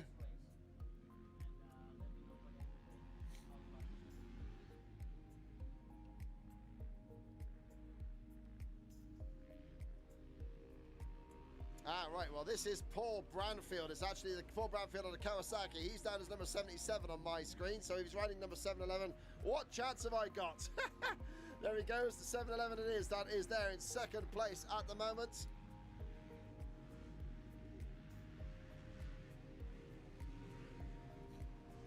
So Paul Branfield, that is, in second place. Third place is number 14 of Charlie Samuel, the championship leader, no doubt there. And it's Hayden Andress on the Honda that's looking like he's snapping at his back wheel. With Lewis Williams there now in fifth place. Now, Lewis was fast in qualifying. And right now the battle is on in our screens.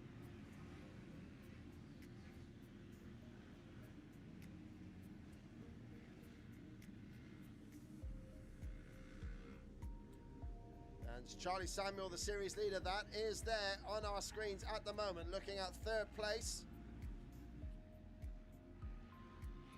In fact, I think he's been passed. I think, yeah, Hayden Andress has got past Charlie Samuel.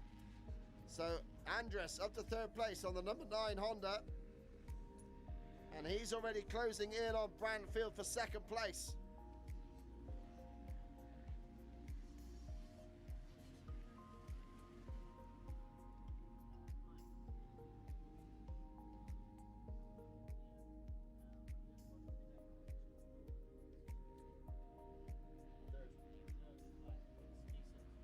Right, okay, I think we got a complete issue on our hands here because 711 is not registering on our beam at all. He hasn't got a transponder on. So, as always, the rider that has no transponder, not listed down, is running in second place.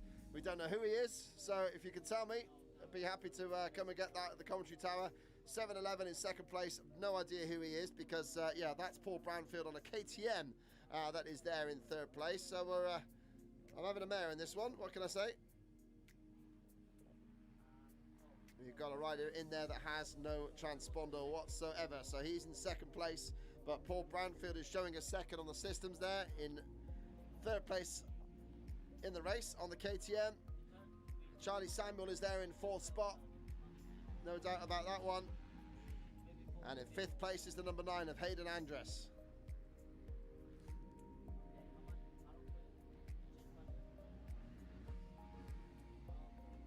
But no doubt about your leader, Jack Keith, absolutely flying away at the moment.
So Jack Keith then romping away with the race lead here. Then we got our mystery man 7-Eleven in second place.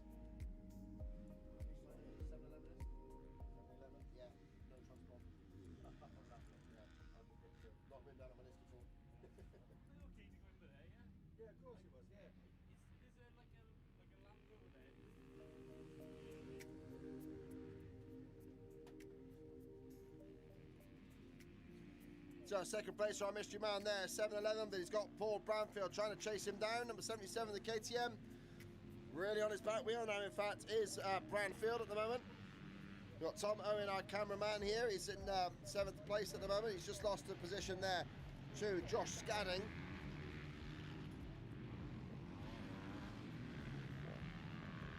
So Branfield moving in for second place, past trying to get a pass on our Kawasaki man in second there.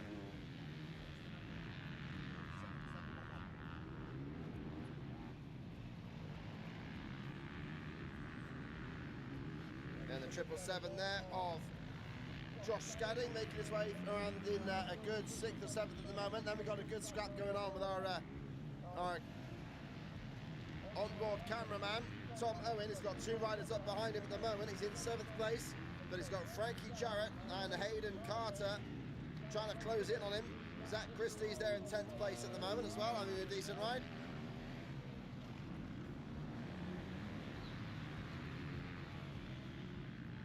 I'd say 10th is actually 11th because he's got 1 rider there with no transponder. Oh, and at the inside, Tom Owen losing a position there. Past comes the number 8.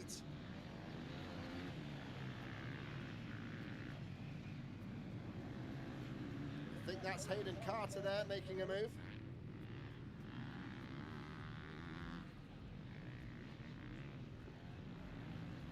And, yeah, Hayden Carter there making a move past Tom Owen for 8th place on track.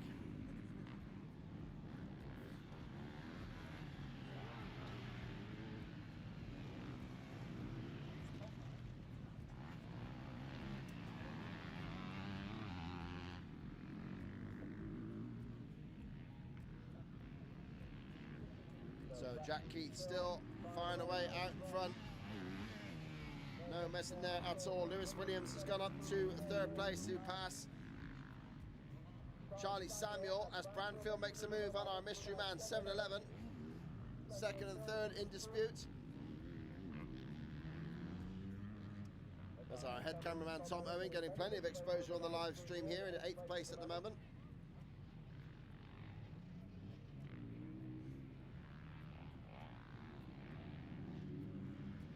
Vets class up next, and then we'll have the Clubman A and B.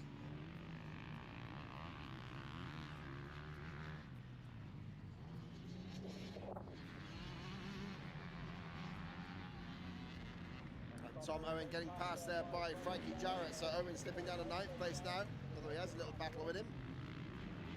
Jarrett makes the move.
So yeah, Jack Keith confirmed. Yeah, this is the older brother to Jamie Keith out there in a nice lead at the moment.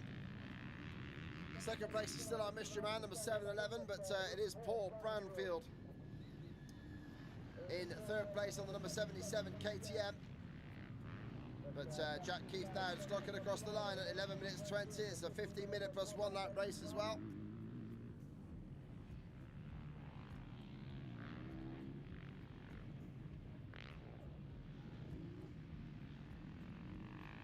But yeah, Jack Keith with 58 seconds over Branfield, so for sure that's a healthy one. Lewis Williams now though up to third. Sorry, up to fourth place. He's got past Josh Scanning. And there is Scanning on the 777 coming down towards the main spectator bank. Just ahead of Charlie Samuel there. So Charlie Samuel, the series leader, and unbeaten so far with 6 race wins. He's currently 6th in this race though. A little bit more competition showing up here today. And then you've got Hayden Carter on the number 8 ahead of Hayden Andres in 7th and 8th. With Tom Owen now in 9th place ahead of Zach Christie, and Frankie Jarrett's made a mistake there. The number 99 has dropped down the order somewhat.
Jack Keith just goes past the commentary point there, still absolutely flying away with this.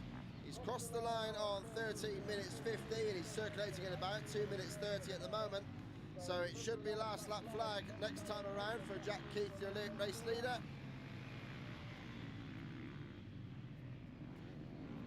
Still in second is our mystery man, number 711 on the Kawasaki, with Paul Branfield stuck behind him, still close between those two.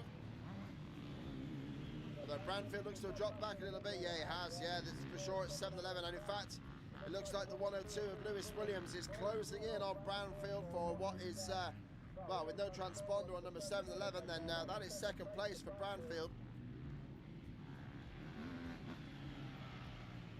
So Williams closing in there on Branfield at the moment. Then it's Josh Scanning, technically fourth, ahead of Charlie Samuel, the series leader.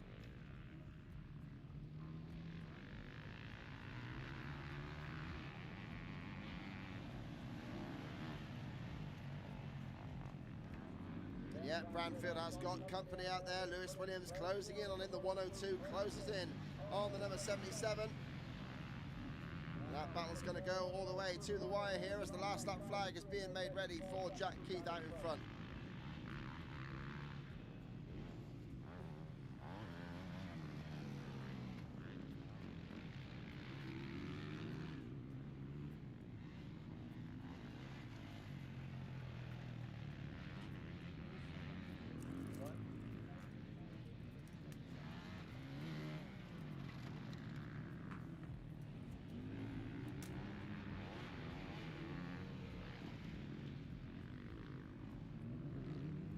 So the track looking in great condition here. It's been very well prepared here. We've got a few ruts going on.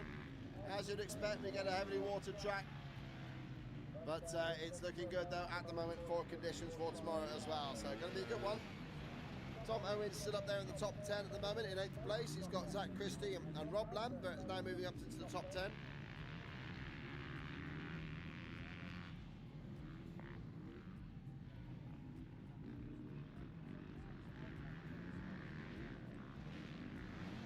As the checker flag flies in, Jack Keith takes a race win. Job done there for Jack Keith.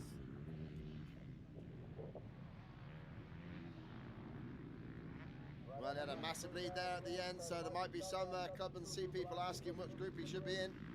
But Jack Keith there takes that race win.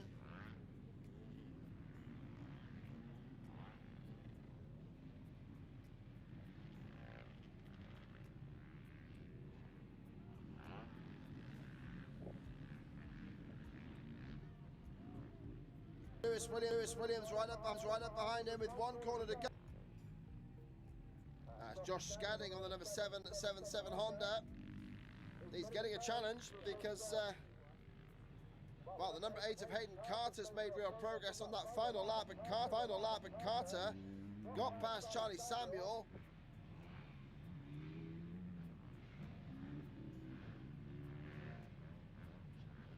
No, he didn't. That was a different number 8. Sorry, my mistake. Having a mare with these Clubman C's today. Josh Scadding there takes 4th place. 5th place for Charlie Samuel, and in 6th place it was Hayden Carter, the number 08. Hayden Andress takes 7th spot. Tom Owen 8th, our cameraman. And in 9th place will be Zach Christie. And in 10th place, no, in 9th place, Rob Lambert made a real charge on the last lap there. So you can see the fit ones coming through. Rob Lambert it was that took 9th place, and Zach Christie rounds out your top 10 in Clubman C. Vets class about to get underway.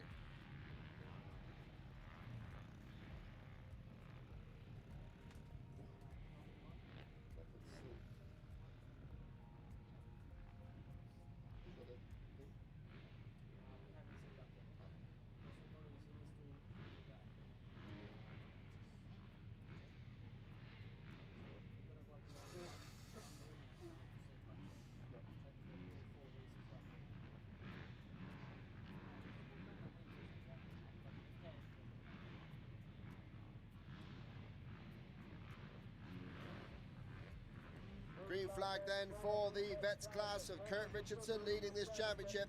But Paul Baran and Steve Bixby have taken the race wins between them so far this season. So it certainly could be a close one. The 5-second ball turns, and they are goal! The vets class charges into the first corner. Glenn Phillips was your fastest qualifier. And he's up there now. Phillips straight into the lead around the first corner. Goes round the outside of over 50 series leader Eddie Charman. But there goes Phillips. It's Charman second, who leads the over 50s, but straight past him goes the 885 of Chris Ayres as the pack follow through. Glenn Phillips looked incredible in qualifying. Chris Ayres there in 2nd place. And then there's a Kawasaki battle going on between the 49, the over 50s leader Eddie Charman.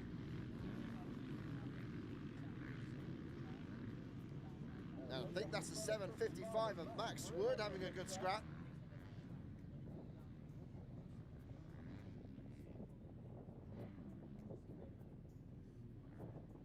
After this one, we've got the Clubman A and B class out for the final race of the block, and then we've got 2 more races to come after that, the autos and the 65s.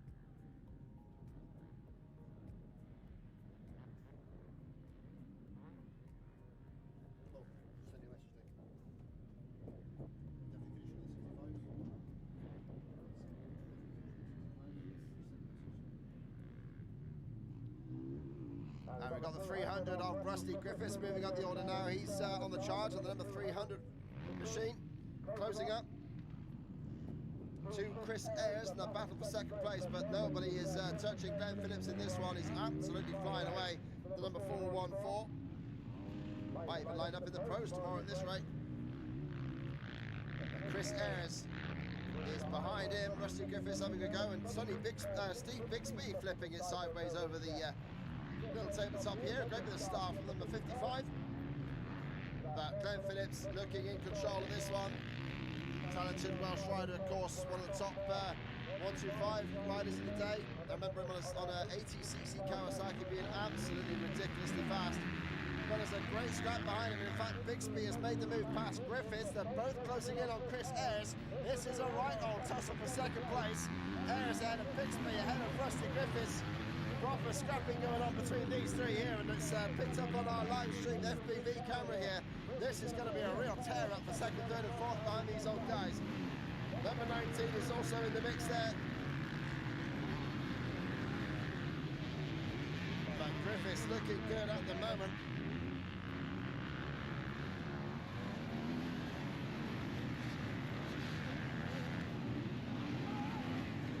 That 19 is actually Kurt Richardson. So Richardson, the series leader, is currently there, 5th in this one. But he's got a lot of work to do to catch up to the flying three there. Chris Ayres. And Bixby has gone past Ayres into second place. Griffiths is also on the back wheel of the number 885.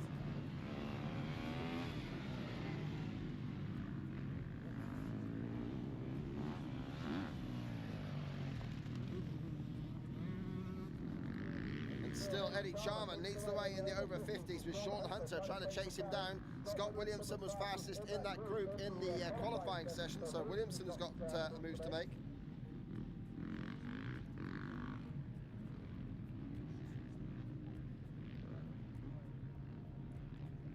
Through the winning section they come, then Sonny Bixby up into second place, looking good, but has he got anything for Glenn Phillips is the big question for the win here. Bixby though clearing off, and he likes to give that a whip, the number 55 there. So nothing wrong with a bit of style from the vets class.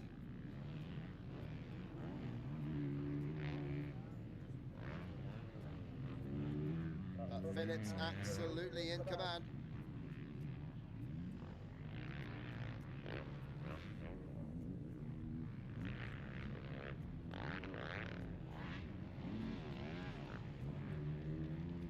Phillips on a 2:22 lap time. Puts him right up there with the leading 250 youth riders. Bixby there second, Russ Griffiths in at third place, but Chris Ayres is not leaving him alone. That battle for third is third, well and truly not done. As our coverage here focuses on the second place rider, Steve Bixby, is making his way over the waves, past the commentary point at the moment.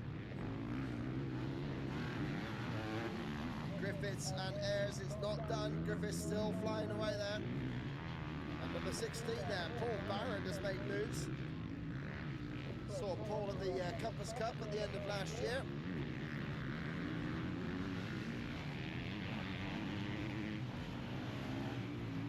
Number 16 rider on the start machine has got past Kurt Richardson for 5th place in this one.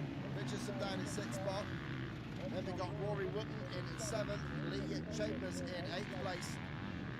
Then Max Wood in 9th. And James Benson in 10th place. But in the over 50s, that is still being led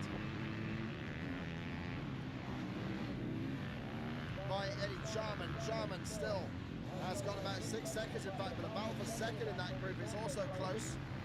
Got Sean Hunter in there in second, just ahead of Scotty Williamson, so second and third, not far apart from each other.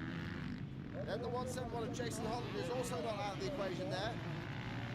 So that's a good scrap on the circuit, if you can see it. Of course, the over 50s lost in amongst a lot of them. But Eddie Charman has been absolutely unbeaten in that over 50s class through the season so far. 6 wins out of 6, and he's making further ground because Stephen Deering is a lap down. So obviously Stephen Deering has had a problem there, the number 6. Thought I just saw him go past the screen, so Deering is still out there, but yeah, certainly not pressuring, and he's not going to make any ground up on Charman in that championship. But yeah, for sure, the battle there in the over 50s is between the 95 Sean Hunter and the 511 of Scott Williamson. Could be a good one. Bixby still holding second place here on our cameras.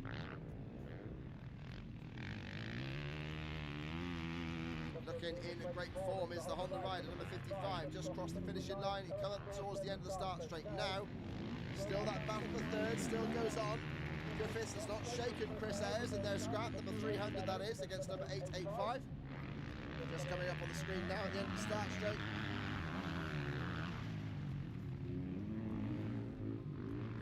Phillips. Well, Bixby looks to be making slight progress on Glenn Phillips. Last time around, in fact, he was faster. So then Bixby, he's got a 9.5 second gap to make up, but he was a second faster on that previous lap. So Phillips, maybe not quite able to hold the gas for as long as Bixby.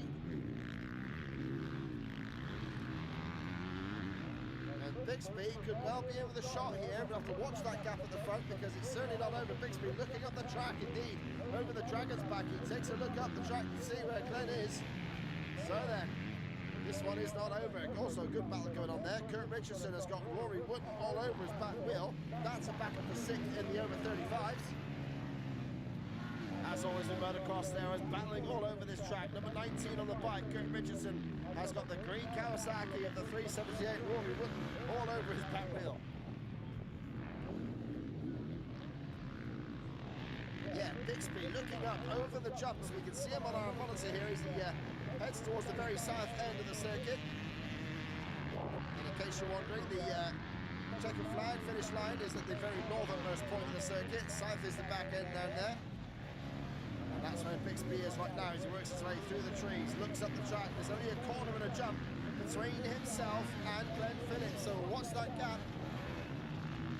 Oh, and I just saw in the corner where Scotty Williamson chopping across the bows of Sean Hunter, so that means Williamson is up to 2nd in the over 50s. It's not over, they're side by side into a corner. Williamson and Hunter have got proper dice there.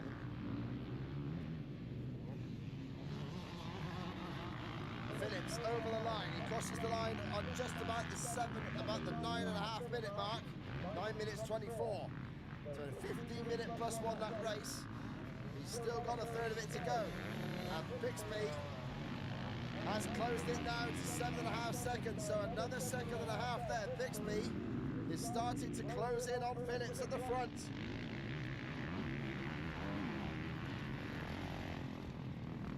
Stocky, strong Welshman has still got an awful good lead ahead of Bixby, but it could well be close. Bixby is looking up, he's keen to get that gap down. He can see the blue figure in front of him. Rusty Griffiths looking in better control now for 3rd place. He's still got a few more bike lengths on Chris Ayres. They're at 2.3 seconds apart as they cross the line at the end of that previous lap. Up to 5th place has gone the Stark rider, number 16, Paul Barrett. The silent assassin, the electric machine, all in black as well, looking properly futuristic, Tron-like as he heads through on his own in 5th place. And here's that scrap for 6th then. At the end of the start straight, we've got Kurt Richardson trying to hold off the attentions of Rory Wootton.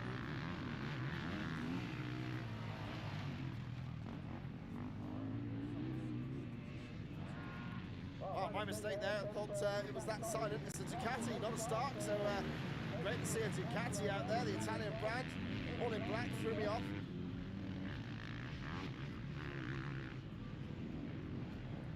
Just a completely different looking machine. It looks electric to me, my fault.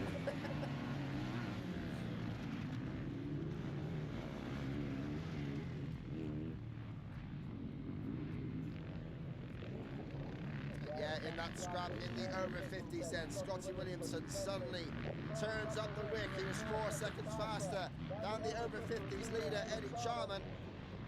So watch for the number 511. He's taken that position. Charman has dropped down to 3rd. And they're at the end of the start straight now. This is the over 50s battle. Williamson running wide though. And Sean Hunter pulls alongside him. Hunter takes the lead in the over 50s. Williamson doesn't look like he's done though, as Hunter runs wide, heading through the waves. Williamson back in front there, side by side. They've just got past Charman on the Kawasaki, but they are absolutely scrapping it out. Brilliant stuff here. 95 on the Honda is Sean Hunter. Scotty Williamson on the 511. The white bike just behind him. Then it's the 49 of Eddie Charman. So they've both caught and passed Charman for the lead in the over 50s. As Phillips goes past the commentary point that time around. How was the lap looking? And he's turned up the whip marginally, and we're talking 500ths of a second faster than Bixby that time. So Phillips, 11:50 as he crossed the line, looking at 2 or 3 laps left to go.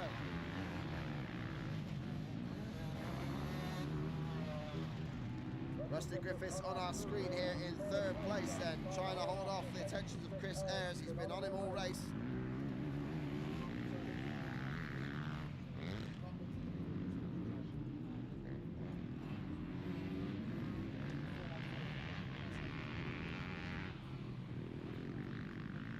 So Phillips in 7.2 second lead then, and Royal Griffiths has had a problem there then, because Paul Barron has gone up to 3rd place. 58.9 seconds back, but Paul Barron up to 3rd place on that black Ducati. Great to see him on that. And Kurt Richardson up to 4th place. Max Wood 5th. So Rusty Griffiths is down to 9th place.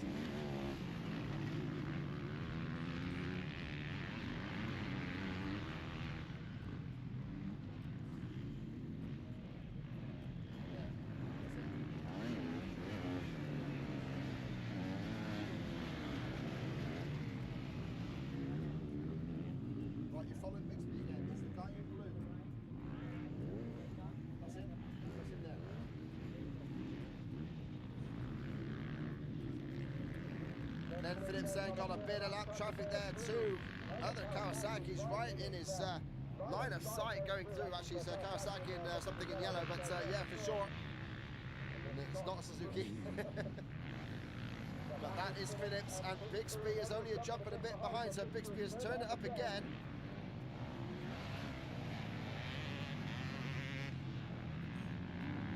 Phillips crosses the line, 14 minutes 18. Is it the last lap or not? It could be very, very close. But that time around, Bixby was 2 seconds quicker, and the gap is only 5 between himself and Phillips. Is there time for this to change? Bixby doing all he can to hunt down the Welshman. Williamson has got back ahead of Sean Hunter there, the 5'11", but they're just in front of Phillips now. Well, this is the over 35s leader, lapping the over 50s leaders. Gets around the outside of Williamson, who might well fend him off because he thinks it might be Hunter. But no, Phillips still leads it. Looking at a bit of style there on the Kawasaki.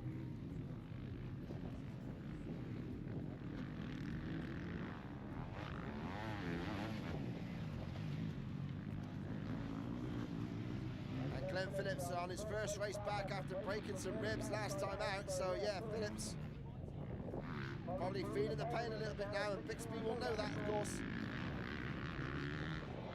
So Bixby trying to close in as these lap riders hamper Glenn Phillips in these last couple of laps now. Watch for that checker flag, will it be flown? Bixby can see him temptingly close. Paul Barron has crossed the line there in 3rd place, looking good at the moment for that position. Kurt Richardson in a good 4th place, still looking good for the championship situation. Although Bixby and Barron will close up after winning the 2 previous rounds between them.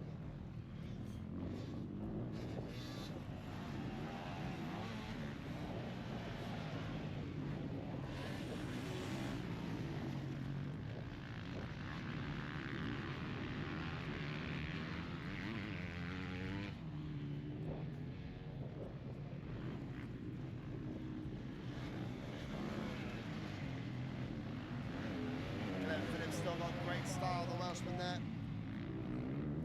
Good scrap going on through the pack there. James Benson just scrapping out with Lee Chambers, and he's moving up there into 6th place, although they've both been passed by Anthony Doughty. The number 47 has moved up the order there into 5th place, so good riding from the number 47. And there goes the checker flag then. Glenn Phillips takes the race win. Bixby did close in to within 5 seconds at the close, but enough for Phillips to take the race win in the over 35s.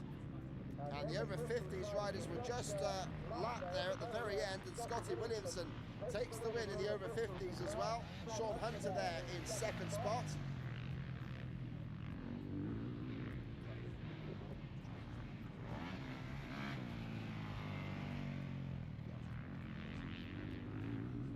So there we go then, that's the Vex class done as we warm up for the Clubman class races, Clubman A and B.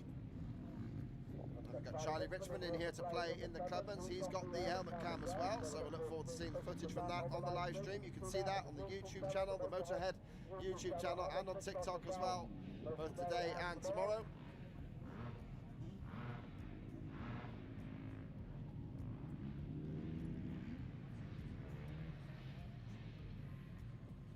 So in the over 50s, we can tell you there, Scotty Williamson takes the race win ahead of Sean Hunter. Third for Eddie Charman. In fourth place is Jason Holland. And in fifth place there, the 141 of Danny Pomfret. And in the over 35s, it was Glenn Phillips from Steve Bixby.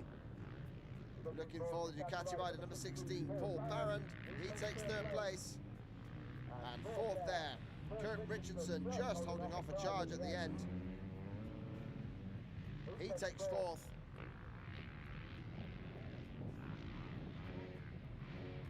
.47 of Anthony Doughty comes home in fifth place.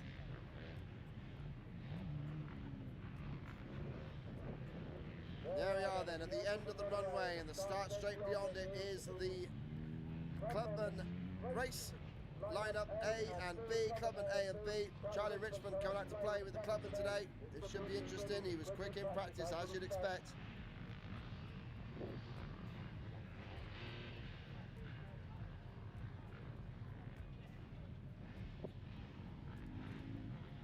Charlie Richmond with the helmet cam. Live broadcasting on the live stream, looking good. He's about the third gate from the inside. He would have had first gate pick, I should expect, on that Crendon True 7 Honda, 250cc of course. First year up from 125s after winning the British 125 title last year.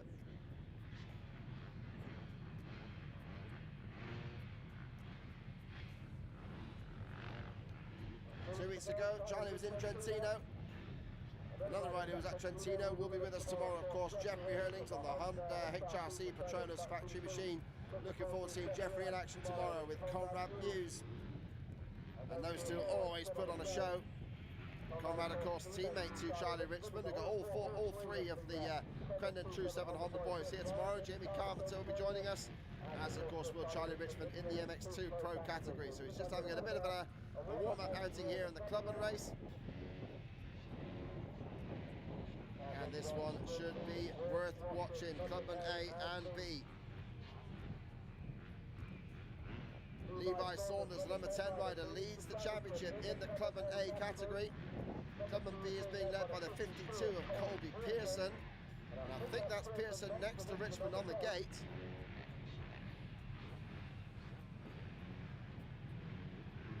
Richmond was your fastest qualifier, as you'd expect. Conor McGrath was second. Ollie Aldridge was the best in Clubman B, and they are good off the start straight. Richmond on the 250 tucks to the inside, but a few of the 450s have outdragged, and there is Josh Bassett that leads it. Josh Bassett out in front. We're on board with Richmond as he tries to battle past the 450s. But here they come, it's Bassett bar to bar. And that's the 141 of Bertram that takes the lead, heading towards the bottom corners here. Sebastian Bertram leads it. It's a Honda 1-2-3. Bertram leads it, but round the outside of Josh Bassett comes Charlie Richmond. Richmond up in the second place. He's got Sebastian Bertram in front of him. The 141 rider leads the way for the moment, but Richmond is right on his tail now. He's got past Bassett for second. We're on board with Richmond on the live stream, looking superb. He goes for the inside, and that is it. Into the lead he goes. Up the inside of Bertram, easy as you like. We cut to the moon cam, we can see that Bertram trying to square him off, use that 450 power, but Richmond is equal to the task. He's in front now, looking good. Bertram second, Bassett there in third place.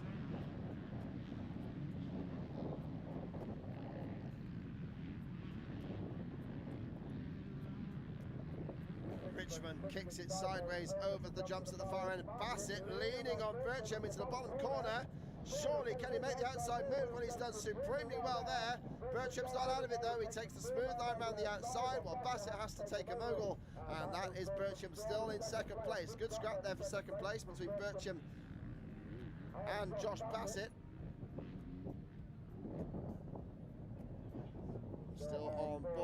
Charlie Richmond, looking good through the tight sections, left, right, little jumps with very little acceleration time.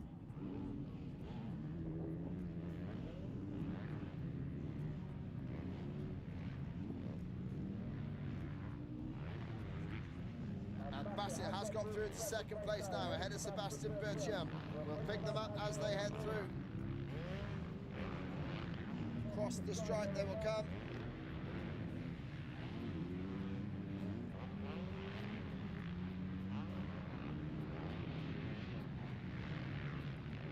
And it's Richmond leading from Bassett in second place. Then in third is Sebastian Bertium. Behind them is Levi Saunders, who series leader number 10, but Bertium has lost out there. Saunders has got through past Sebastian Bertium into third place. Then we got Josh Greedy on the move. So watch for the number 133. Bassett there in second. All Hondas at the front end here. Here comes Josh Greedy, the number 133. Then it's the number 403. Oh, Rowan Hill. Then the number 20 of Matthew Dowes. But Dowes misses out as the start rider. Number 51, Hadley Coppard gets through.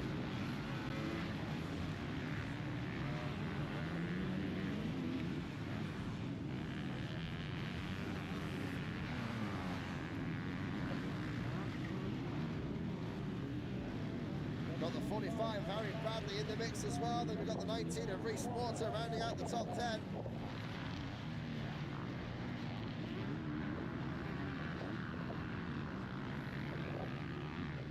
Top Clubman B rider at the moment. This is 709 of Callum Lambert. He leads the way in the B class.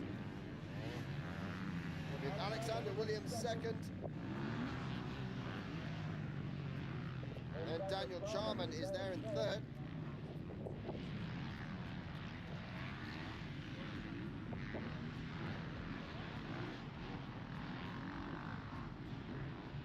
And the scrap is still on there. Levi Saunders as they head through the trees at the south end of the circuit. Levi Saunders, number 10, moving in on Josh Bassett. These two fought each other for many years across the length and breadth of the country. British Championship rivals in the 250 and 125 youth classes back in the day.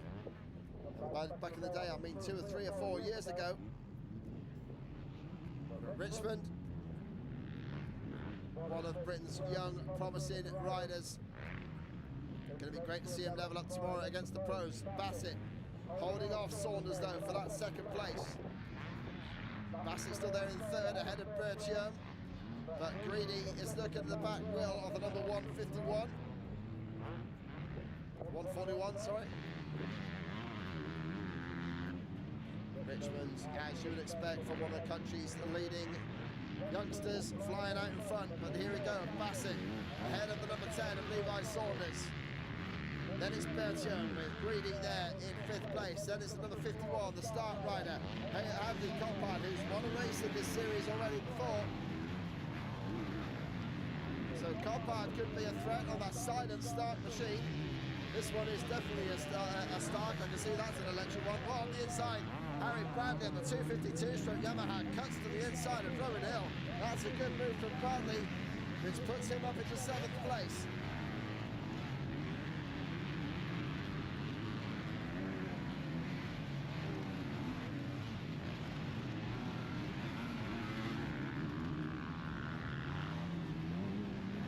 Alexander Williams still leads the way in the B class. He's got 3 seconds over Callum Lane now. So those two swap places there. It's Williams has made the move past Callum Lane on that lap. Then you've got Daniel Charman also in the mix in 3rd now, ahead of Ziggy Pope. And Daniel Brown in 5th place. Charlie Richmond there. 6 seconds faster than Josh Bassett on that lap. The scrap for second is on, but Richmond is clear and away here. Looking forward to tomorrow's 2 Pro MX2 races. He's getting some practice in around here. Every advantage he can get.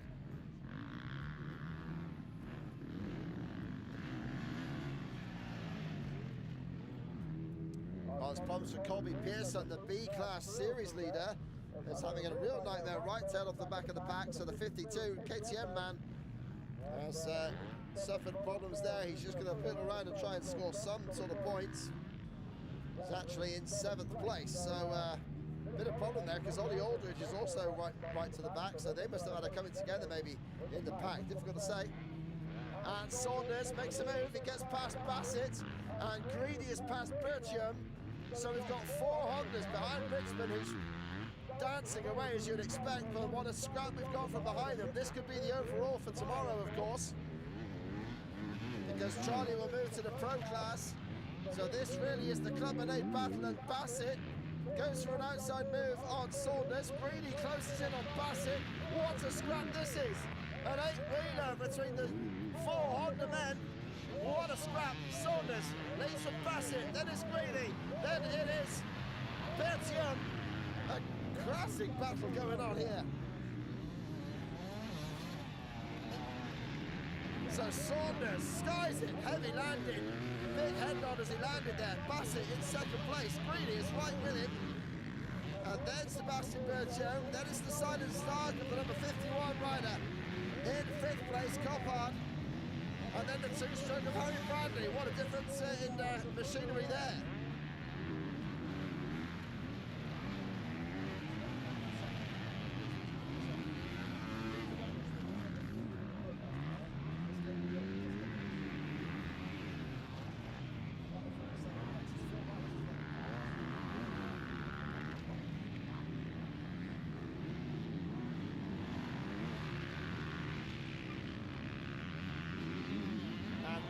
Now it looks like Greedy's got through. Greedy has got past both of them.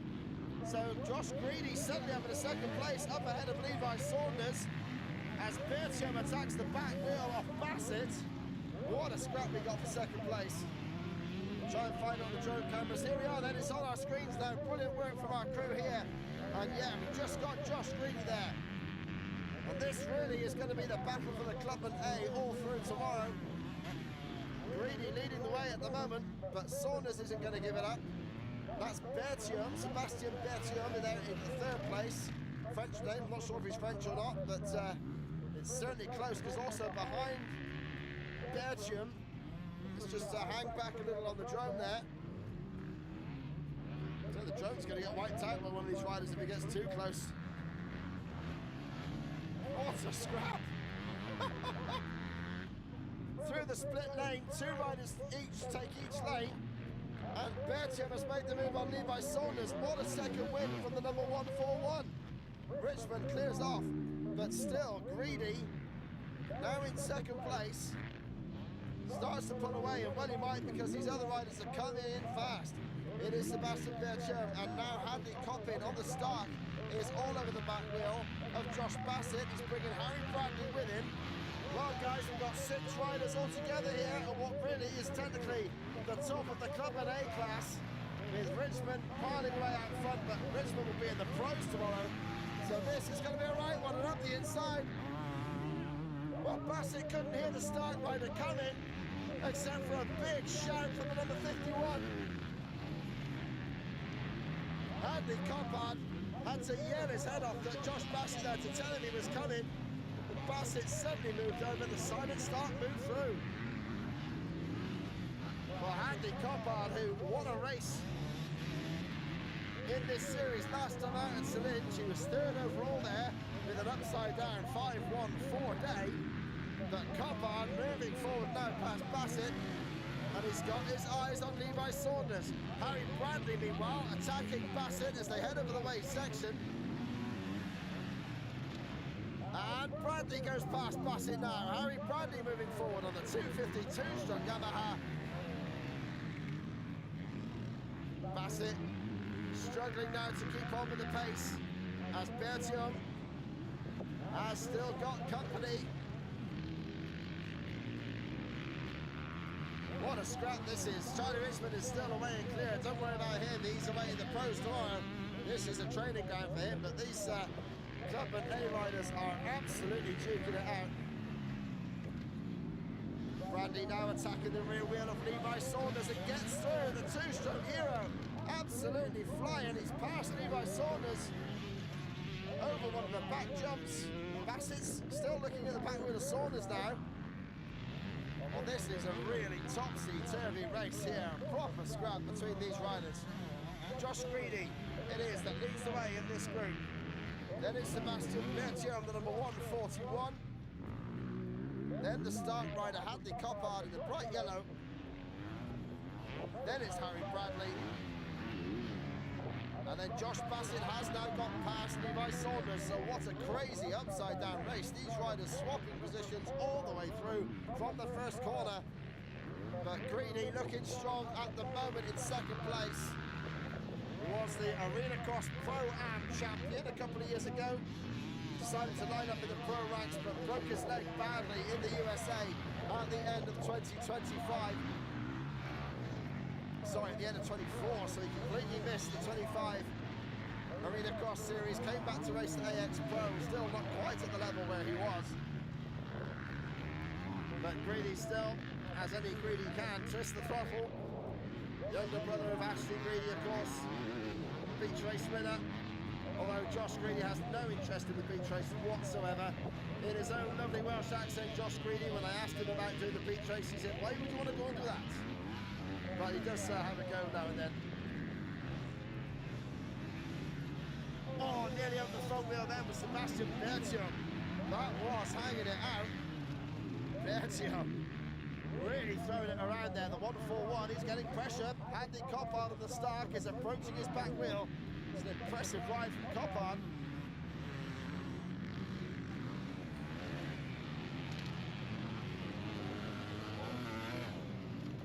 Great racing all the way through the Clubman A class, and almost forgotten about Clubman B. Clubman B still being led by the 818 of Alexander Williams, with Callum Lambert second, Daniel Charman still there in third, Ziggy Pope fourth, Rafa Deering in fifth place, and Tom Evans in sixth. But now the battle turns towards the end of the circuit here. Got Levi Saunders attacking Josh Bassett. This is a scrap for sixth place. Saunders sails past Bassett on the tabletop at the far end of the track. Bassett tries to close him off though, it's not done. Saunders takes the tight line. Bassett takes it wide. Saunders, oh, they're duking it out. They really are taking those last few corners side by side all the way through, and somehow Bassett still holds Saunders off.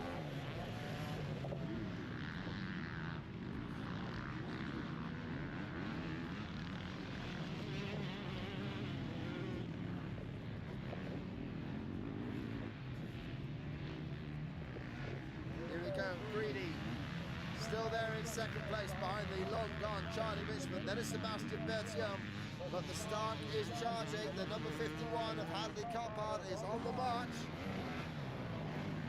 The team tell him that he's coming. Won't hear him. The silent Stark is running well. You can hear that two-stroke of Harry Bradley though. He's riding superbly well in fifth place, trying to chase down the top four men.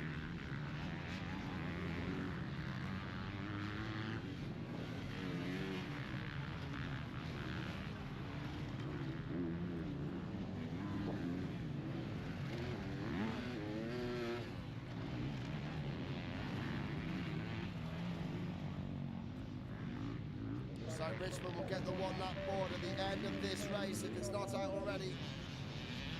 A slight delay in the timing here, so we might be slightly out, but by the looks of it, we are due to be on the last lap very soon.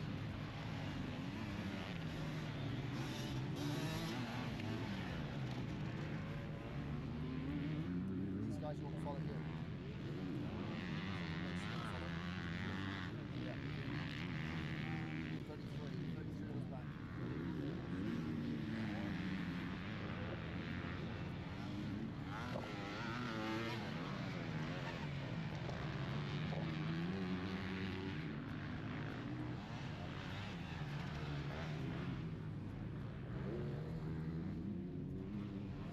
Looking at the battle here between Josh Bassett, who's still there in sixth place ahead of Levi Saunders. And Saunders is getting company now from, I'm not sure if that's Rowan Hill or if that's one of our B-class riders.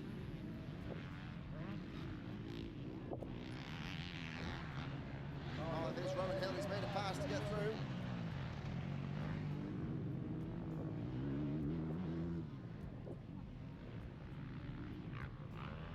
And the finish line flag has flown. Charlie Richmond takes the lead, takes the win then. Charlie Richmond brings it home in the lead. Takes that one. Josh Greedy second place, only just though, because Sebastian Bertium chased him right to the end. The gap just fractions of a second between them. Then it was Hadley Coppard, the start rider, in fourth place. Harry Bradley brings it home in fifth place.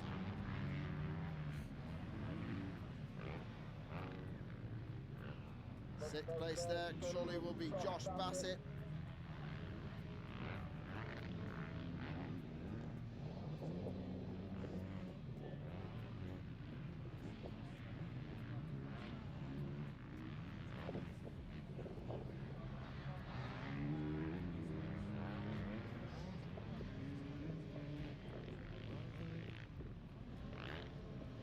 So I've got the second race on its way for the auto class coming up then. The autos will get underway very soon. And then we have got the 65s.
So here we go then, the auto class is underway, about to get underway here, the second race of their weekend. We just got these guys and the 65s today, so this is the start of the penultimate race of the day, about to get underway. And it was Ben Matthews, number 117, who took the race win in the first outing here. We got Cooper Swan again, number 527 with a camera, I believe.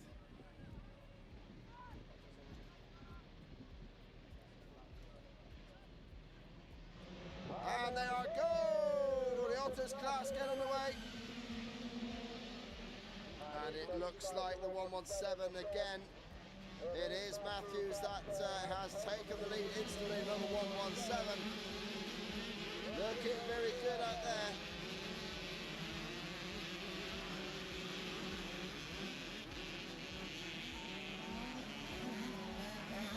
And it's Jack Clark there in second place. No, it's 115. Junior Jeffrey has had a good one, but there's a track for the riders here on the second corner. A real pile up there. Well, the darts getting involved, getting all picked up. Nice Westwick there in third place at the moment, looking good. The number 15 has dropped here. So 115 is Junior Jeffrey, who dropped the bike there. The leading rider in the stock championship had a crash on the first lap.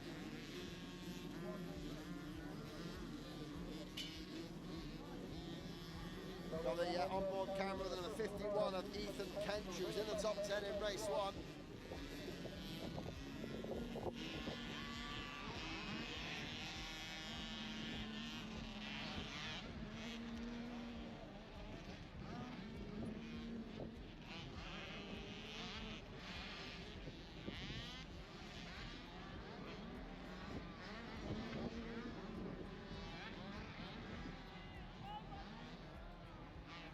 So here we've got some of our pro riders just turned up to have a little look at proceedings, check the track out before tomorrow.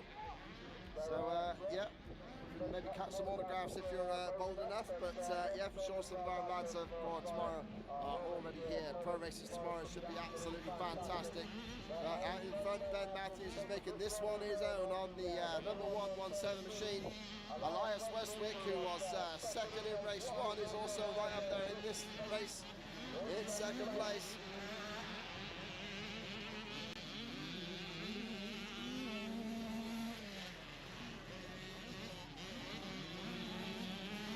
Westwick there in second, third place is a 329 of Ralph Weller. Then we got Jack Clark in fourth, Cooper Swan in fifth, Ethan Kench, our cameraman, is in sixth spot. And then still holding on to the stock class lead is Ethan, is Junior Jeffrey, so great rider from him.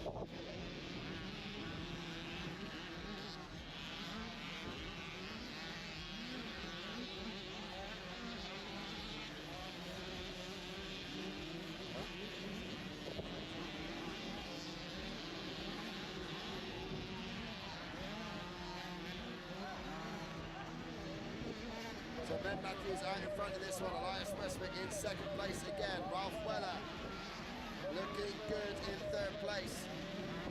And we got Jack Clark and Cooper Swan, not too far between each other there.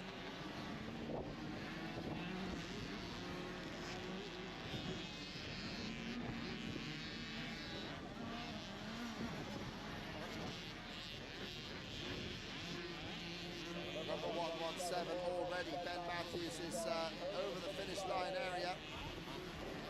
Taking a step up the Dragon's back to the end of the start straight is our race leader. Ben Matthews, a very young rider, still got another year left on this auto machine before he moves up to a 65. Looks like he's going to be collecting a few trophies at this rate, looking supreme at the moment out in front. Then we got the 111. Oh, Elias Westwick up behind him in second place.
Matthews away and clear, about a second and a half faster than Elias Westwick that last time around. 7 seconds between them at the front. Ralph Weller looking good in third place. Then Jack Clark, Cooper Swan still close within the same second of each other at the moment. That's a good battle for fourth place. Ethan Kench there in sixth place at the moment. Just past the halfway mark then. 5 1/4 minutes gone.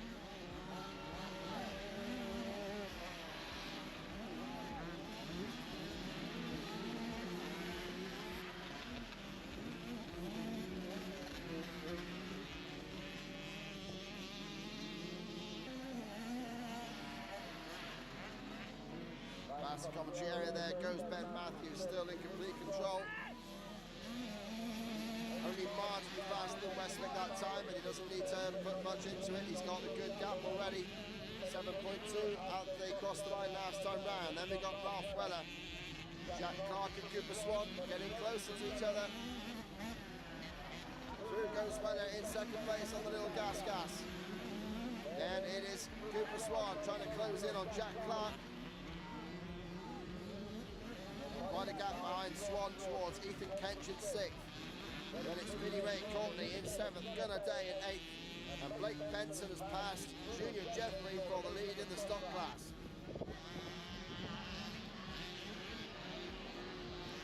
So Blake Benson, and in fact Jeffrey has lost out somewhat there because Bear Todd's come up to second place. Travis Brooks up to third in the stock class, and Junior Jeffrey slipped back that lap down to fourth place. So must have been a little crash out on track for Junior Jeffrey. He had a great start there in amongst the top riders. But Jeffrey struggling as one rider down at the far end of the track. We've got a first aid flag out, so we've got people running towards the scene. So fingers crossed the young rider will do well. Get up quickly.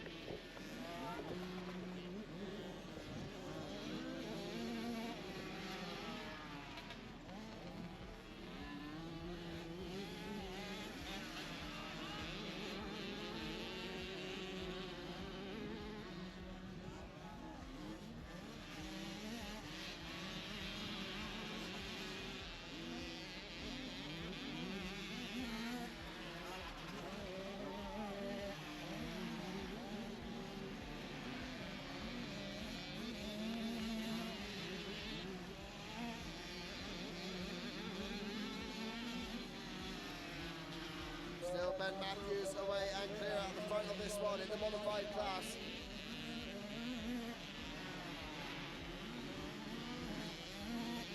Faster again than Elias Westwick, but Westwick is keeping him within the same distance. Ralph Weatherby still there in third place. Jack Clark and Cooper Swan still close from fourth and fifth. Gunnar Day has dropped down there to eighth place behind Vinny Reid. Courtney.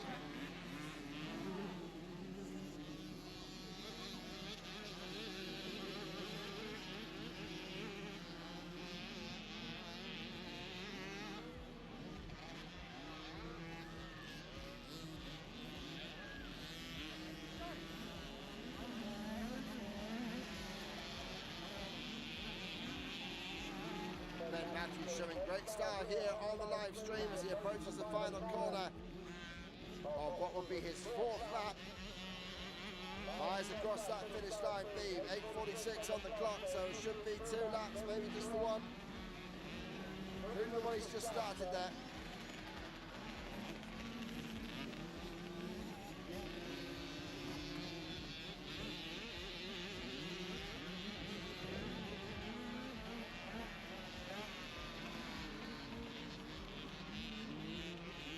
As we start looking forward to course 2 tomorrow as well. The Sunday Pro races are going to be spectacular. We've got the MX1 class, Jeffrey Herlings on the HRC Patronus machine, the 5-time world champion, 114 Grand Prix winner.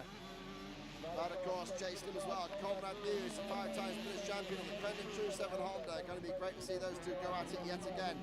And Taylor Hamill will be in the mix as well on the DRT Kawasaki. We've also got Conrad's Brendan True 7 Honda teammate Jamie Carpenter involved, and the Pico Factory Racing with Tom Grimshaw and Tom Murphy here as well.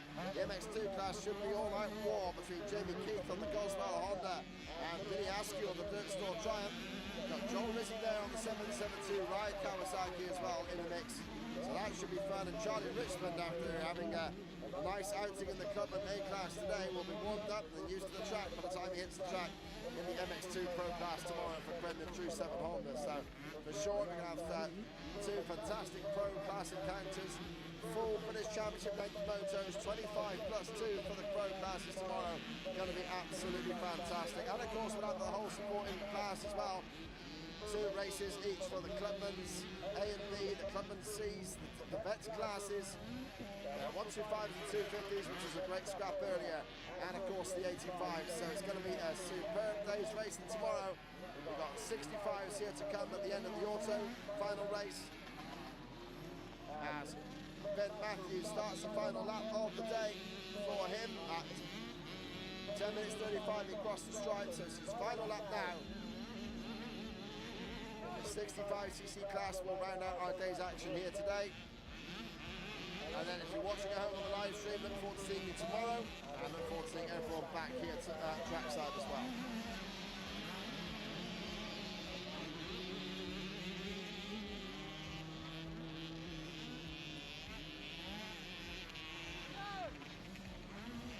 The warm weather has dried the track out, the sun mercilessly giving us a bit of a break in the afternoon here.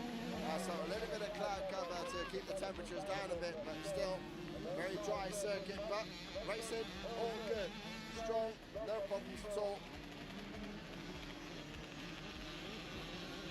far been a really good day's racing here. The autos come through for their final lap of the day. Ben Matthews absolutely superb. Elias Westwick in a solid second. Ralph Weller third. Jack Clark fourth, ahead of Cooper Swan. Then it's Ethan Kench in sixth. The stock class, Blake Benson looking good for the win there again. Ahead of Junior Jeffrey, Bear Todd. So Jeffrey has got back up to second place ahead of Bear Todd. Well, great work from number 115. Bear Todd third, and then Harry George Court in fourth place. And Charlie Masters in fifth. Checkered flag flies in for your race winner. Ben Matthews takes it. Great lining from him all the way through. Looks untouchable in this championship. He's lost one race in this series. That was a Wild Tracks round 3. But apart from that, he has been unbeaten, and that includes 2 today. He's got one more to go tomorrow here at Oxford. As we look forward to the final race of the day in the 65cc class, Elias Westbrook does bring it home in second place to number 111.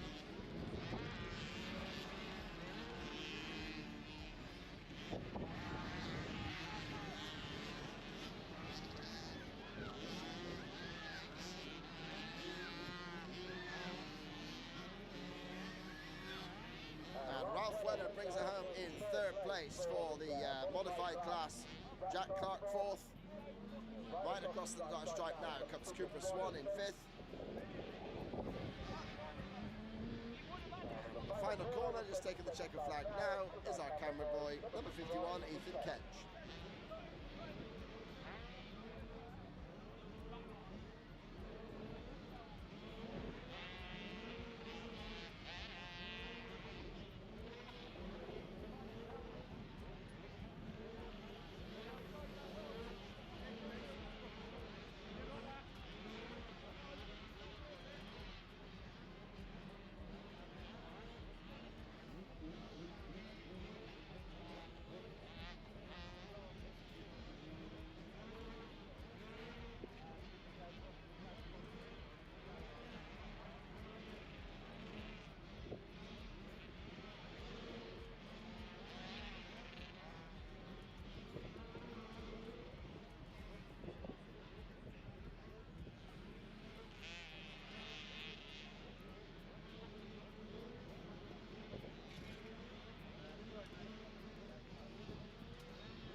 Okay then, riders, we build things up now then for the last race of the day, the 65cc junior class, race number 2.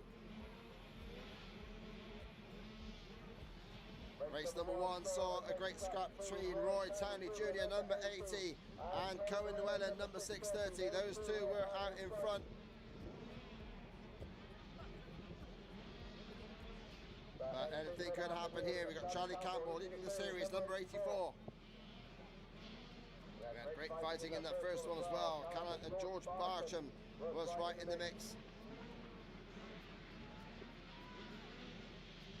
Luca Hansen was good value, and Harley Sims kept moving forward as well. Number 27, James Junior Reed's giving it through, and they go! The 65s are flat stick into the first corner, and it's Roy Townley straight away. Townley leads from the Welling. In third place is the 218.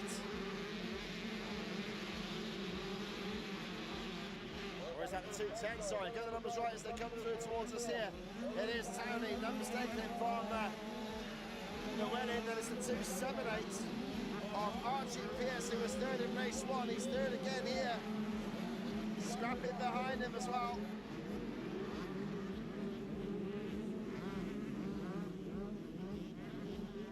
It's a 551 of Taylor Clark in the mix as well, having a good scrap. Harley Sims is there as well. as is George Barcham. So the 3 or 4 of those all together in the middle of the pack. But Roy Townley, after a dominant win in race 1, he is straight to the front in this one.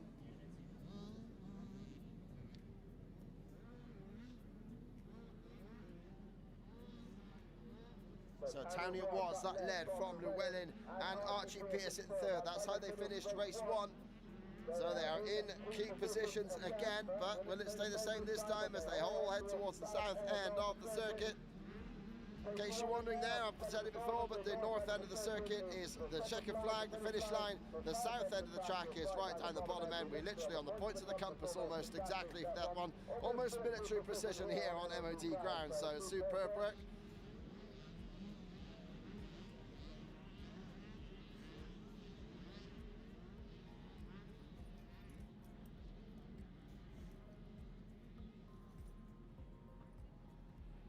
How's my car feeling?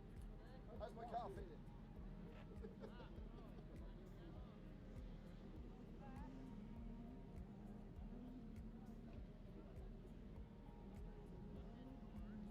Here to come towards the far end of the circuit then. It is Roy Townley still in front then,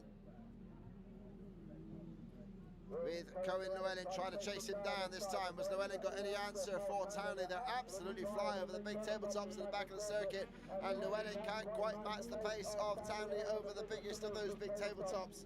So Townley definitely pulls away over those. Of course, Townley has got arena cross experience as well, so he's all good with that sort of going.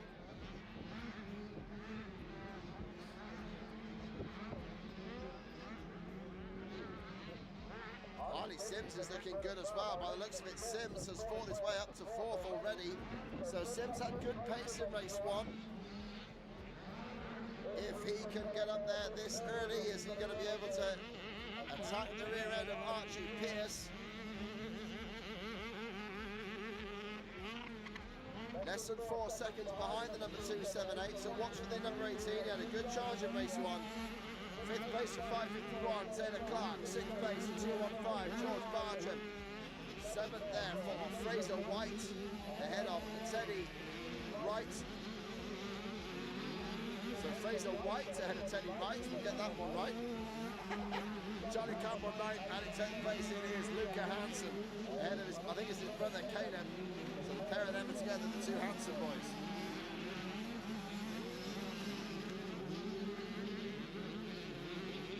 Another Henderson in the bottom, if you like.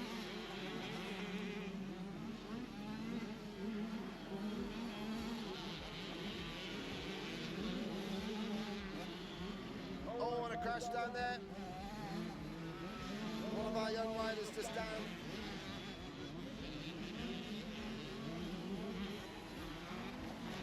Oh, and I think it's Sims, is it?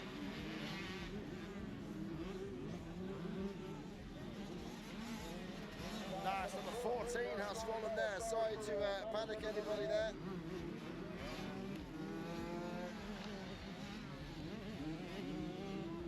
Or is it 74? I think it's Luca Hansen. Yeah, it's the 74 of Luca Hansen that took a tumble on the tight right-hander behind the commentary area. Looks like we've got a rider down further up the field as well. So obviously the rider's getting tired. The track will be rough and choppy as well.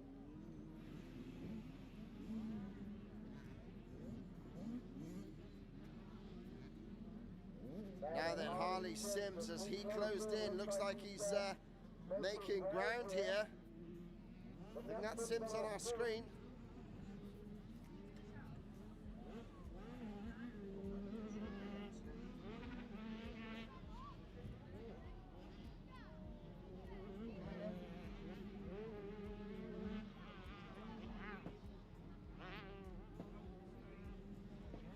Okay, we've got a little girl lost here at the commentary tower. I don't know if anyone's lost a little girl with a blue top on. We think Lila, is that your name? Yeah, Lila, she's nodding her head. Yeah, a little blonde girl that's been lost here at the commentary tower. So if you're missing the girl with a blue top, Golden State Warriors logo on it. So if you've lost your daughter, she is here by the commentary tower just past the medical vans.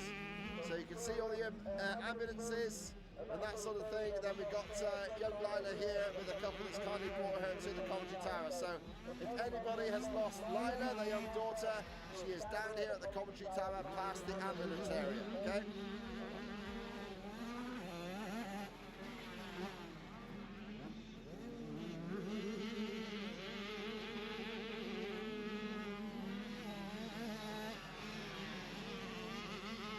So yeah, third place still is 278 of Archie Pierce, and Sims having a battle with the 551 of Taylor Clark. So yeah, it's Sims and Clark, they're battling here on our screens as well. They're fighting out for fourth place.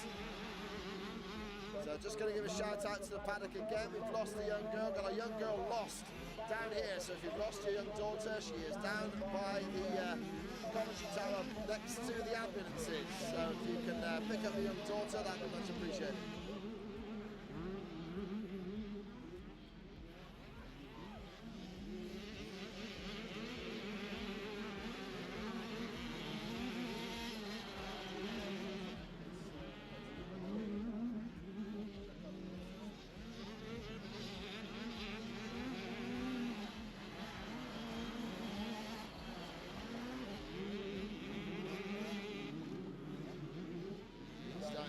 Standing now with a 6.7-second lead over Conan Llewellyn. Still in third is Archie Pierce, moving ahead now of Harley Sims, who's having that scrap with Taylor Clark on our screen. So I think Clark has made the move. By the looks of it, yeah, Taylor Clark has moved up past Harley Sims into fourth place. Just about make him out on our screens there is Taylor Clark. So that's good riding from him past Harley Sims in that lap.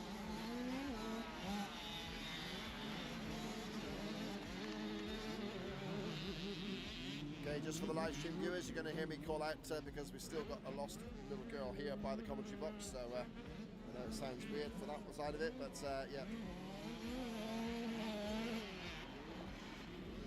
I'm going to do that to make sure we're all good.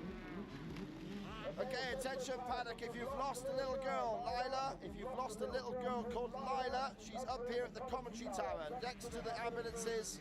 We've got young Lila here, missing mum and dad, missing everybody. She's lost, but she's here at the commentary tower. We've had her kindly brought by a nice couple here. So if you've lost a young girl called Lila, she's up here by the medical centre, by the ambulances at the commentary tower.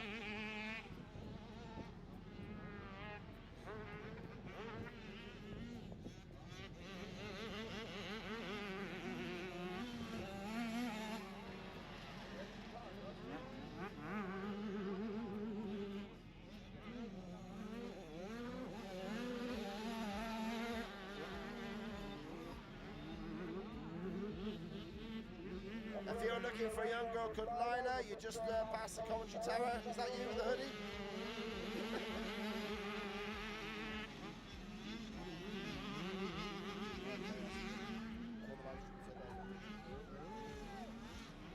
Okay, so we try and find this little girl's parents if we can, but in the meantime, here we are. We've got the battle on.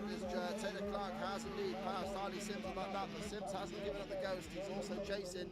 And in fact, George Bartram isn't too far behind the pair of those, so they are still scrapping it out. Tony's crossed the line, still out in front to the tune of 8.8 seconds. So Conan Llewellyn not letting Tony get as far away as he was in race one. They've crossed the line on the 8-minute mark of a 15-minute plus 1 lap race, but some of these races have been a little bit shorter, just to keep the young lads and ladettes going well. So just really run through the top 10 here. Roy Townley still in front, Conan Llewellyn still there in second place. Archie Pierce in a solid third still. Then we've got Taylor Clark ahead of Harley Sims. The 215 of George Bartram in 6th place. Then 757 of Fraser White in 7th place. Caleb Hansen in 8th place. Charlie Campbell in 9th, and then Teddy Wright in 10th place. So that's where we are, the top 10 for you.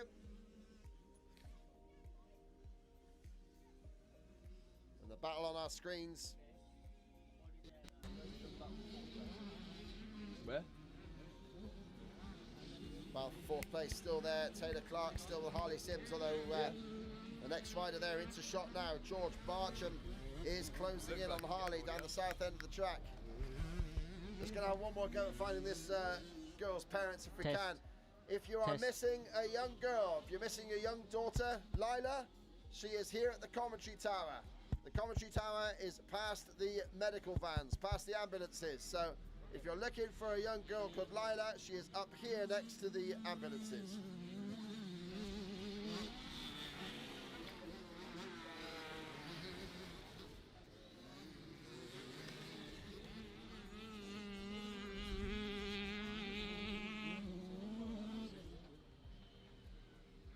I'm on the Mavic, yeah? Still out in front is Roy Townley. Pull out a bit further there. 9.2 clear of Cohen Llewellyn right now. As it crossed the line at the end of 11 minutes, 11 and a half plus a lap. Sorry, 3.5 plus a lap to go. Here comes Llewellyn in second place, looking good. And still there solid in third is Archie Pierce. But Clark, Sims and Marcham are still close together.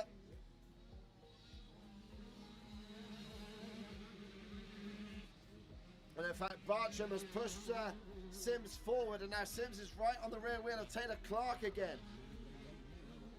So it's super close here.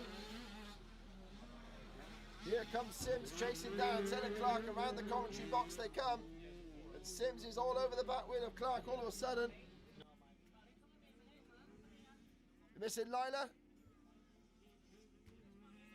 Ah, we found the mother. Yay! That's it. Always nice. We found the young girl's mother. That's all good. All's well that ends well. Good work. Right then, that's someone who's going to get a beer. Oh, that sounds nice, doesn't it? Anyone fancy a beer? Right, next one. Harley Sims. Still not been able to pull the trigger and get past Taylor Clark, but he's certainly pulled away from George Marcham now.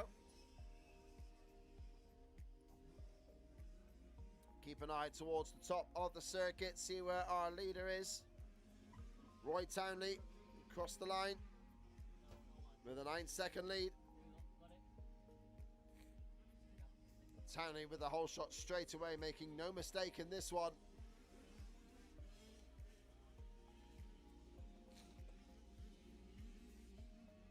Oh, never nice when you have a lost little child like that, but yeah, all crying, all the tears, all the emotion. But yeah, we found the parents, all the drama here at the track.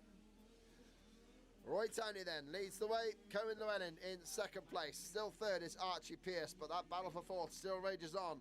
Taylor Clark ahead of Harley Sims and George Barcham. And Sims is going for a move around the outside. Oh no, it's a lap rider, sorry. Sims not quite able to catch up to the back wheel of Taylor Clark. There is a lap rider that fooled me briefly on our screens. Lots of KTMs out there, and many of them looking very, very similar to each other. Oh, and a small incident on track for Ace Snell, the number 20, dropping down the order somewhat. And Snell was 6th in the championship before today, so Snell down in 19th at that point. He's perhaps lost a couple more places there. Through comes Townley, past the commentary box one more time. Could well be in his last couple of laps for sure.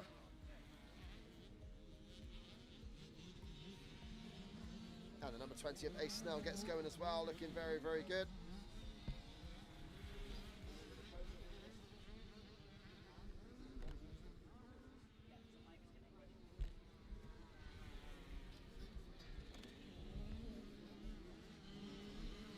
And still Harley Sims, the number 18, all over the back wheel, the number 551 of Taylor Clark. This one could go right to the end of the race.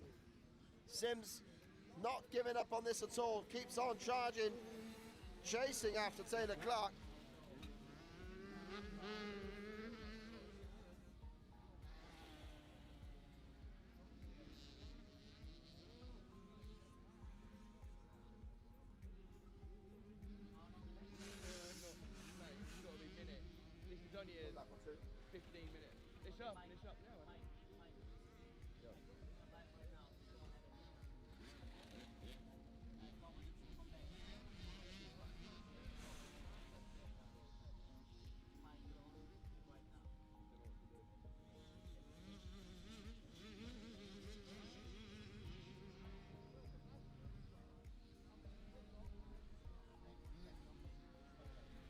Townley still in control, stretching out the lead to 12.5 seconds last time around. Amazing work from the number 80 rider.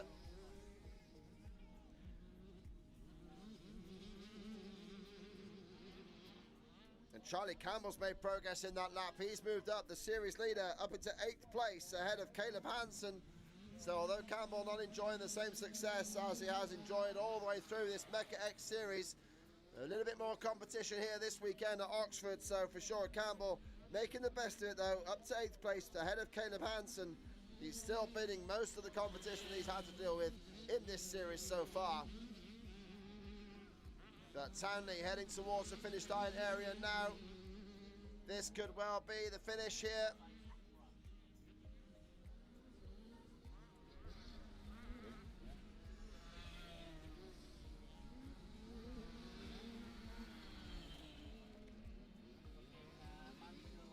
And it gets the last lap flag, so Townley starts his final lap then. 1 lap to go for your race leader. Give him a round of applause. He's been absolutely immaculate today as he comes past the spectator area. There's your race leader, Roy Townley Jr., looking absolutely superb, the number 80. Well, he's got a red plate. There's not really a championship on the line here, but he's earning that red plate at the moment.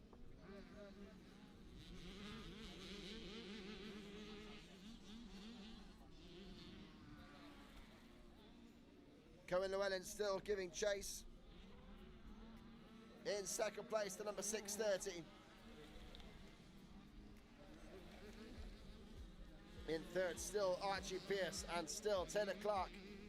Cannot get rid of Harley Sims, but neither can Harley Sims make the move. They both pulled clear of George Bartram now. George must have made a mistake there. He's dropped back by about 13 seconds. Whoa, and a rider down at the corner at the end of the start straight. I think there's a lap down there. That's the number 88, Joey Curtis. So Joseph Curtis just down there gets restarted. There goes Bartram through in 6th place. Across the stripe now goes to 7:57 of Fraser White in 7th.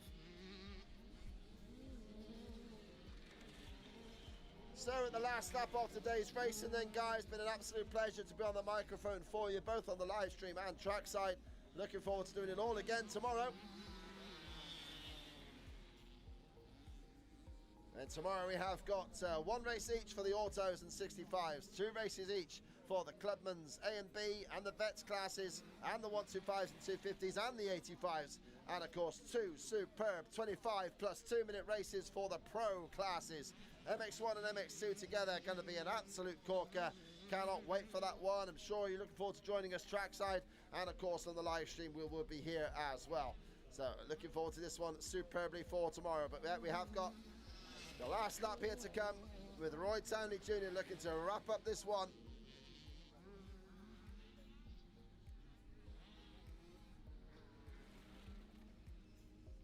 Look for our race leader, the number 80, around the final few corners then. I think we've got him in our sights here on the live stream.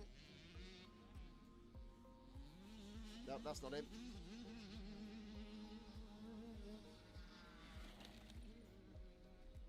Here he comes then, on the final corner now, I think it is. Checker flag waves, number 80, Roy Townley takes it. Perfect day, 2 out of 2 for number 80. He's going to have a nice little chilled out session tonight. And then we have got the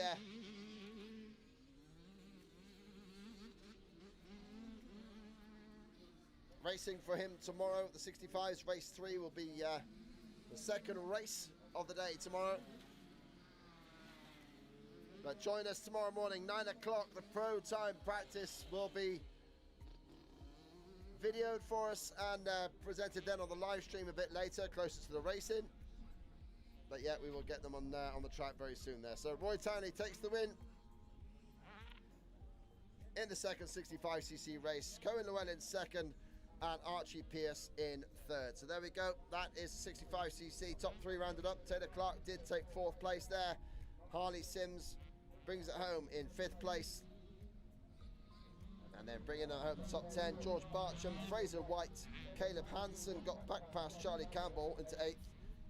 Campbell 9th, and Teddy Wright in 10th place. There we go. That's the 65s wrapped up. Just going to do a little cheerio for the live stream now, and then yeah, we'll We'll see you all here tomorrow. Have a nice evening.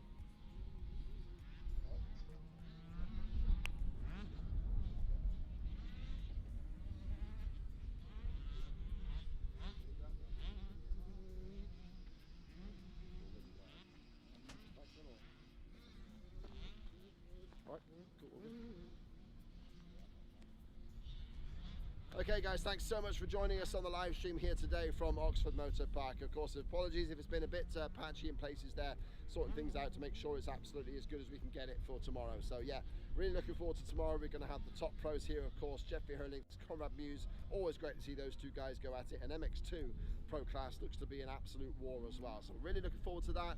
Of course, all the other classes will get their outings as well. So if you're nearby, get on down here to Oxford Motor Park. It's an easy place to find. So yeah, look it up and join us here on the Mecca-X Facebook page. But otherwise, hope you enjoy it. Hope you enjoyed the live stream, and looking forward to bringing more to you tomorrow from Oxford Motor Park. See you then.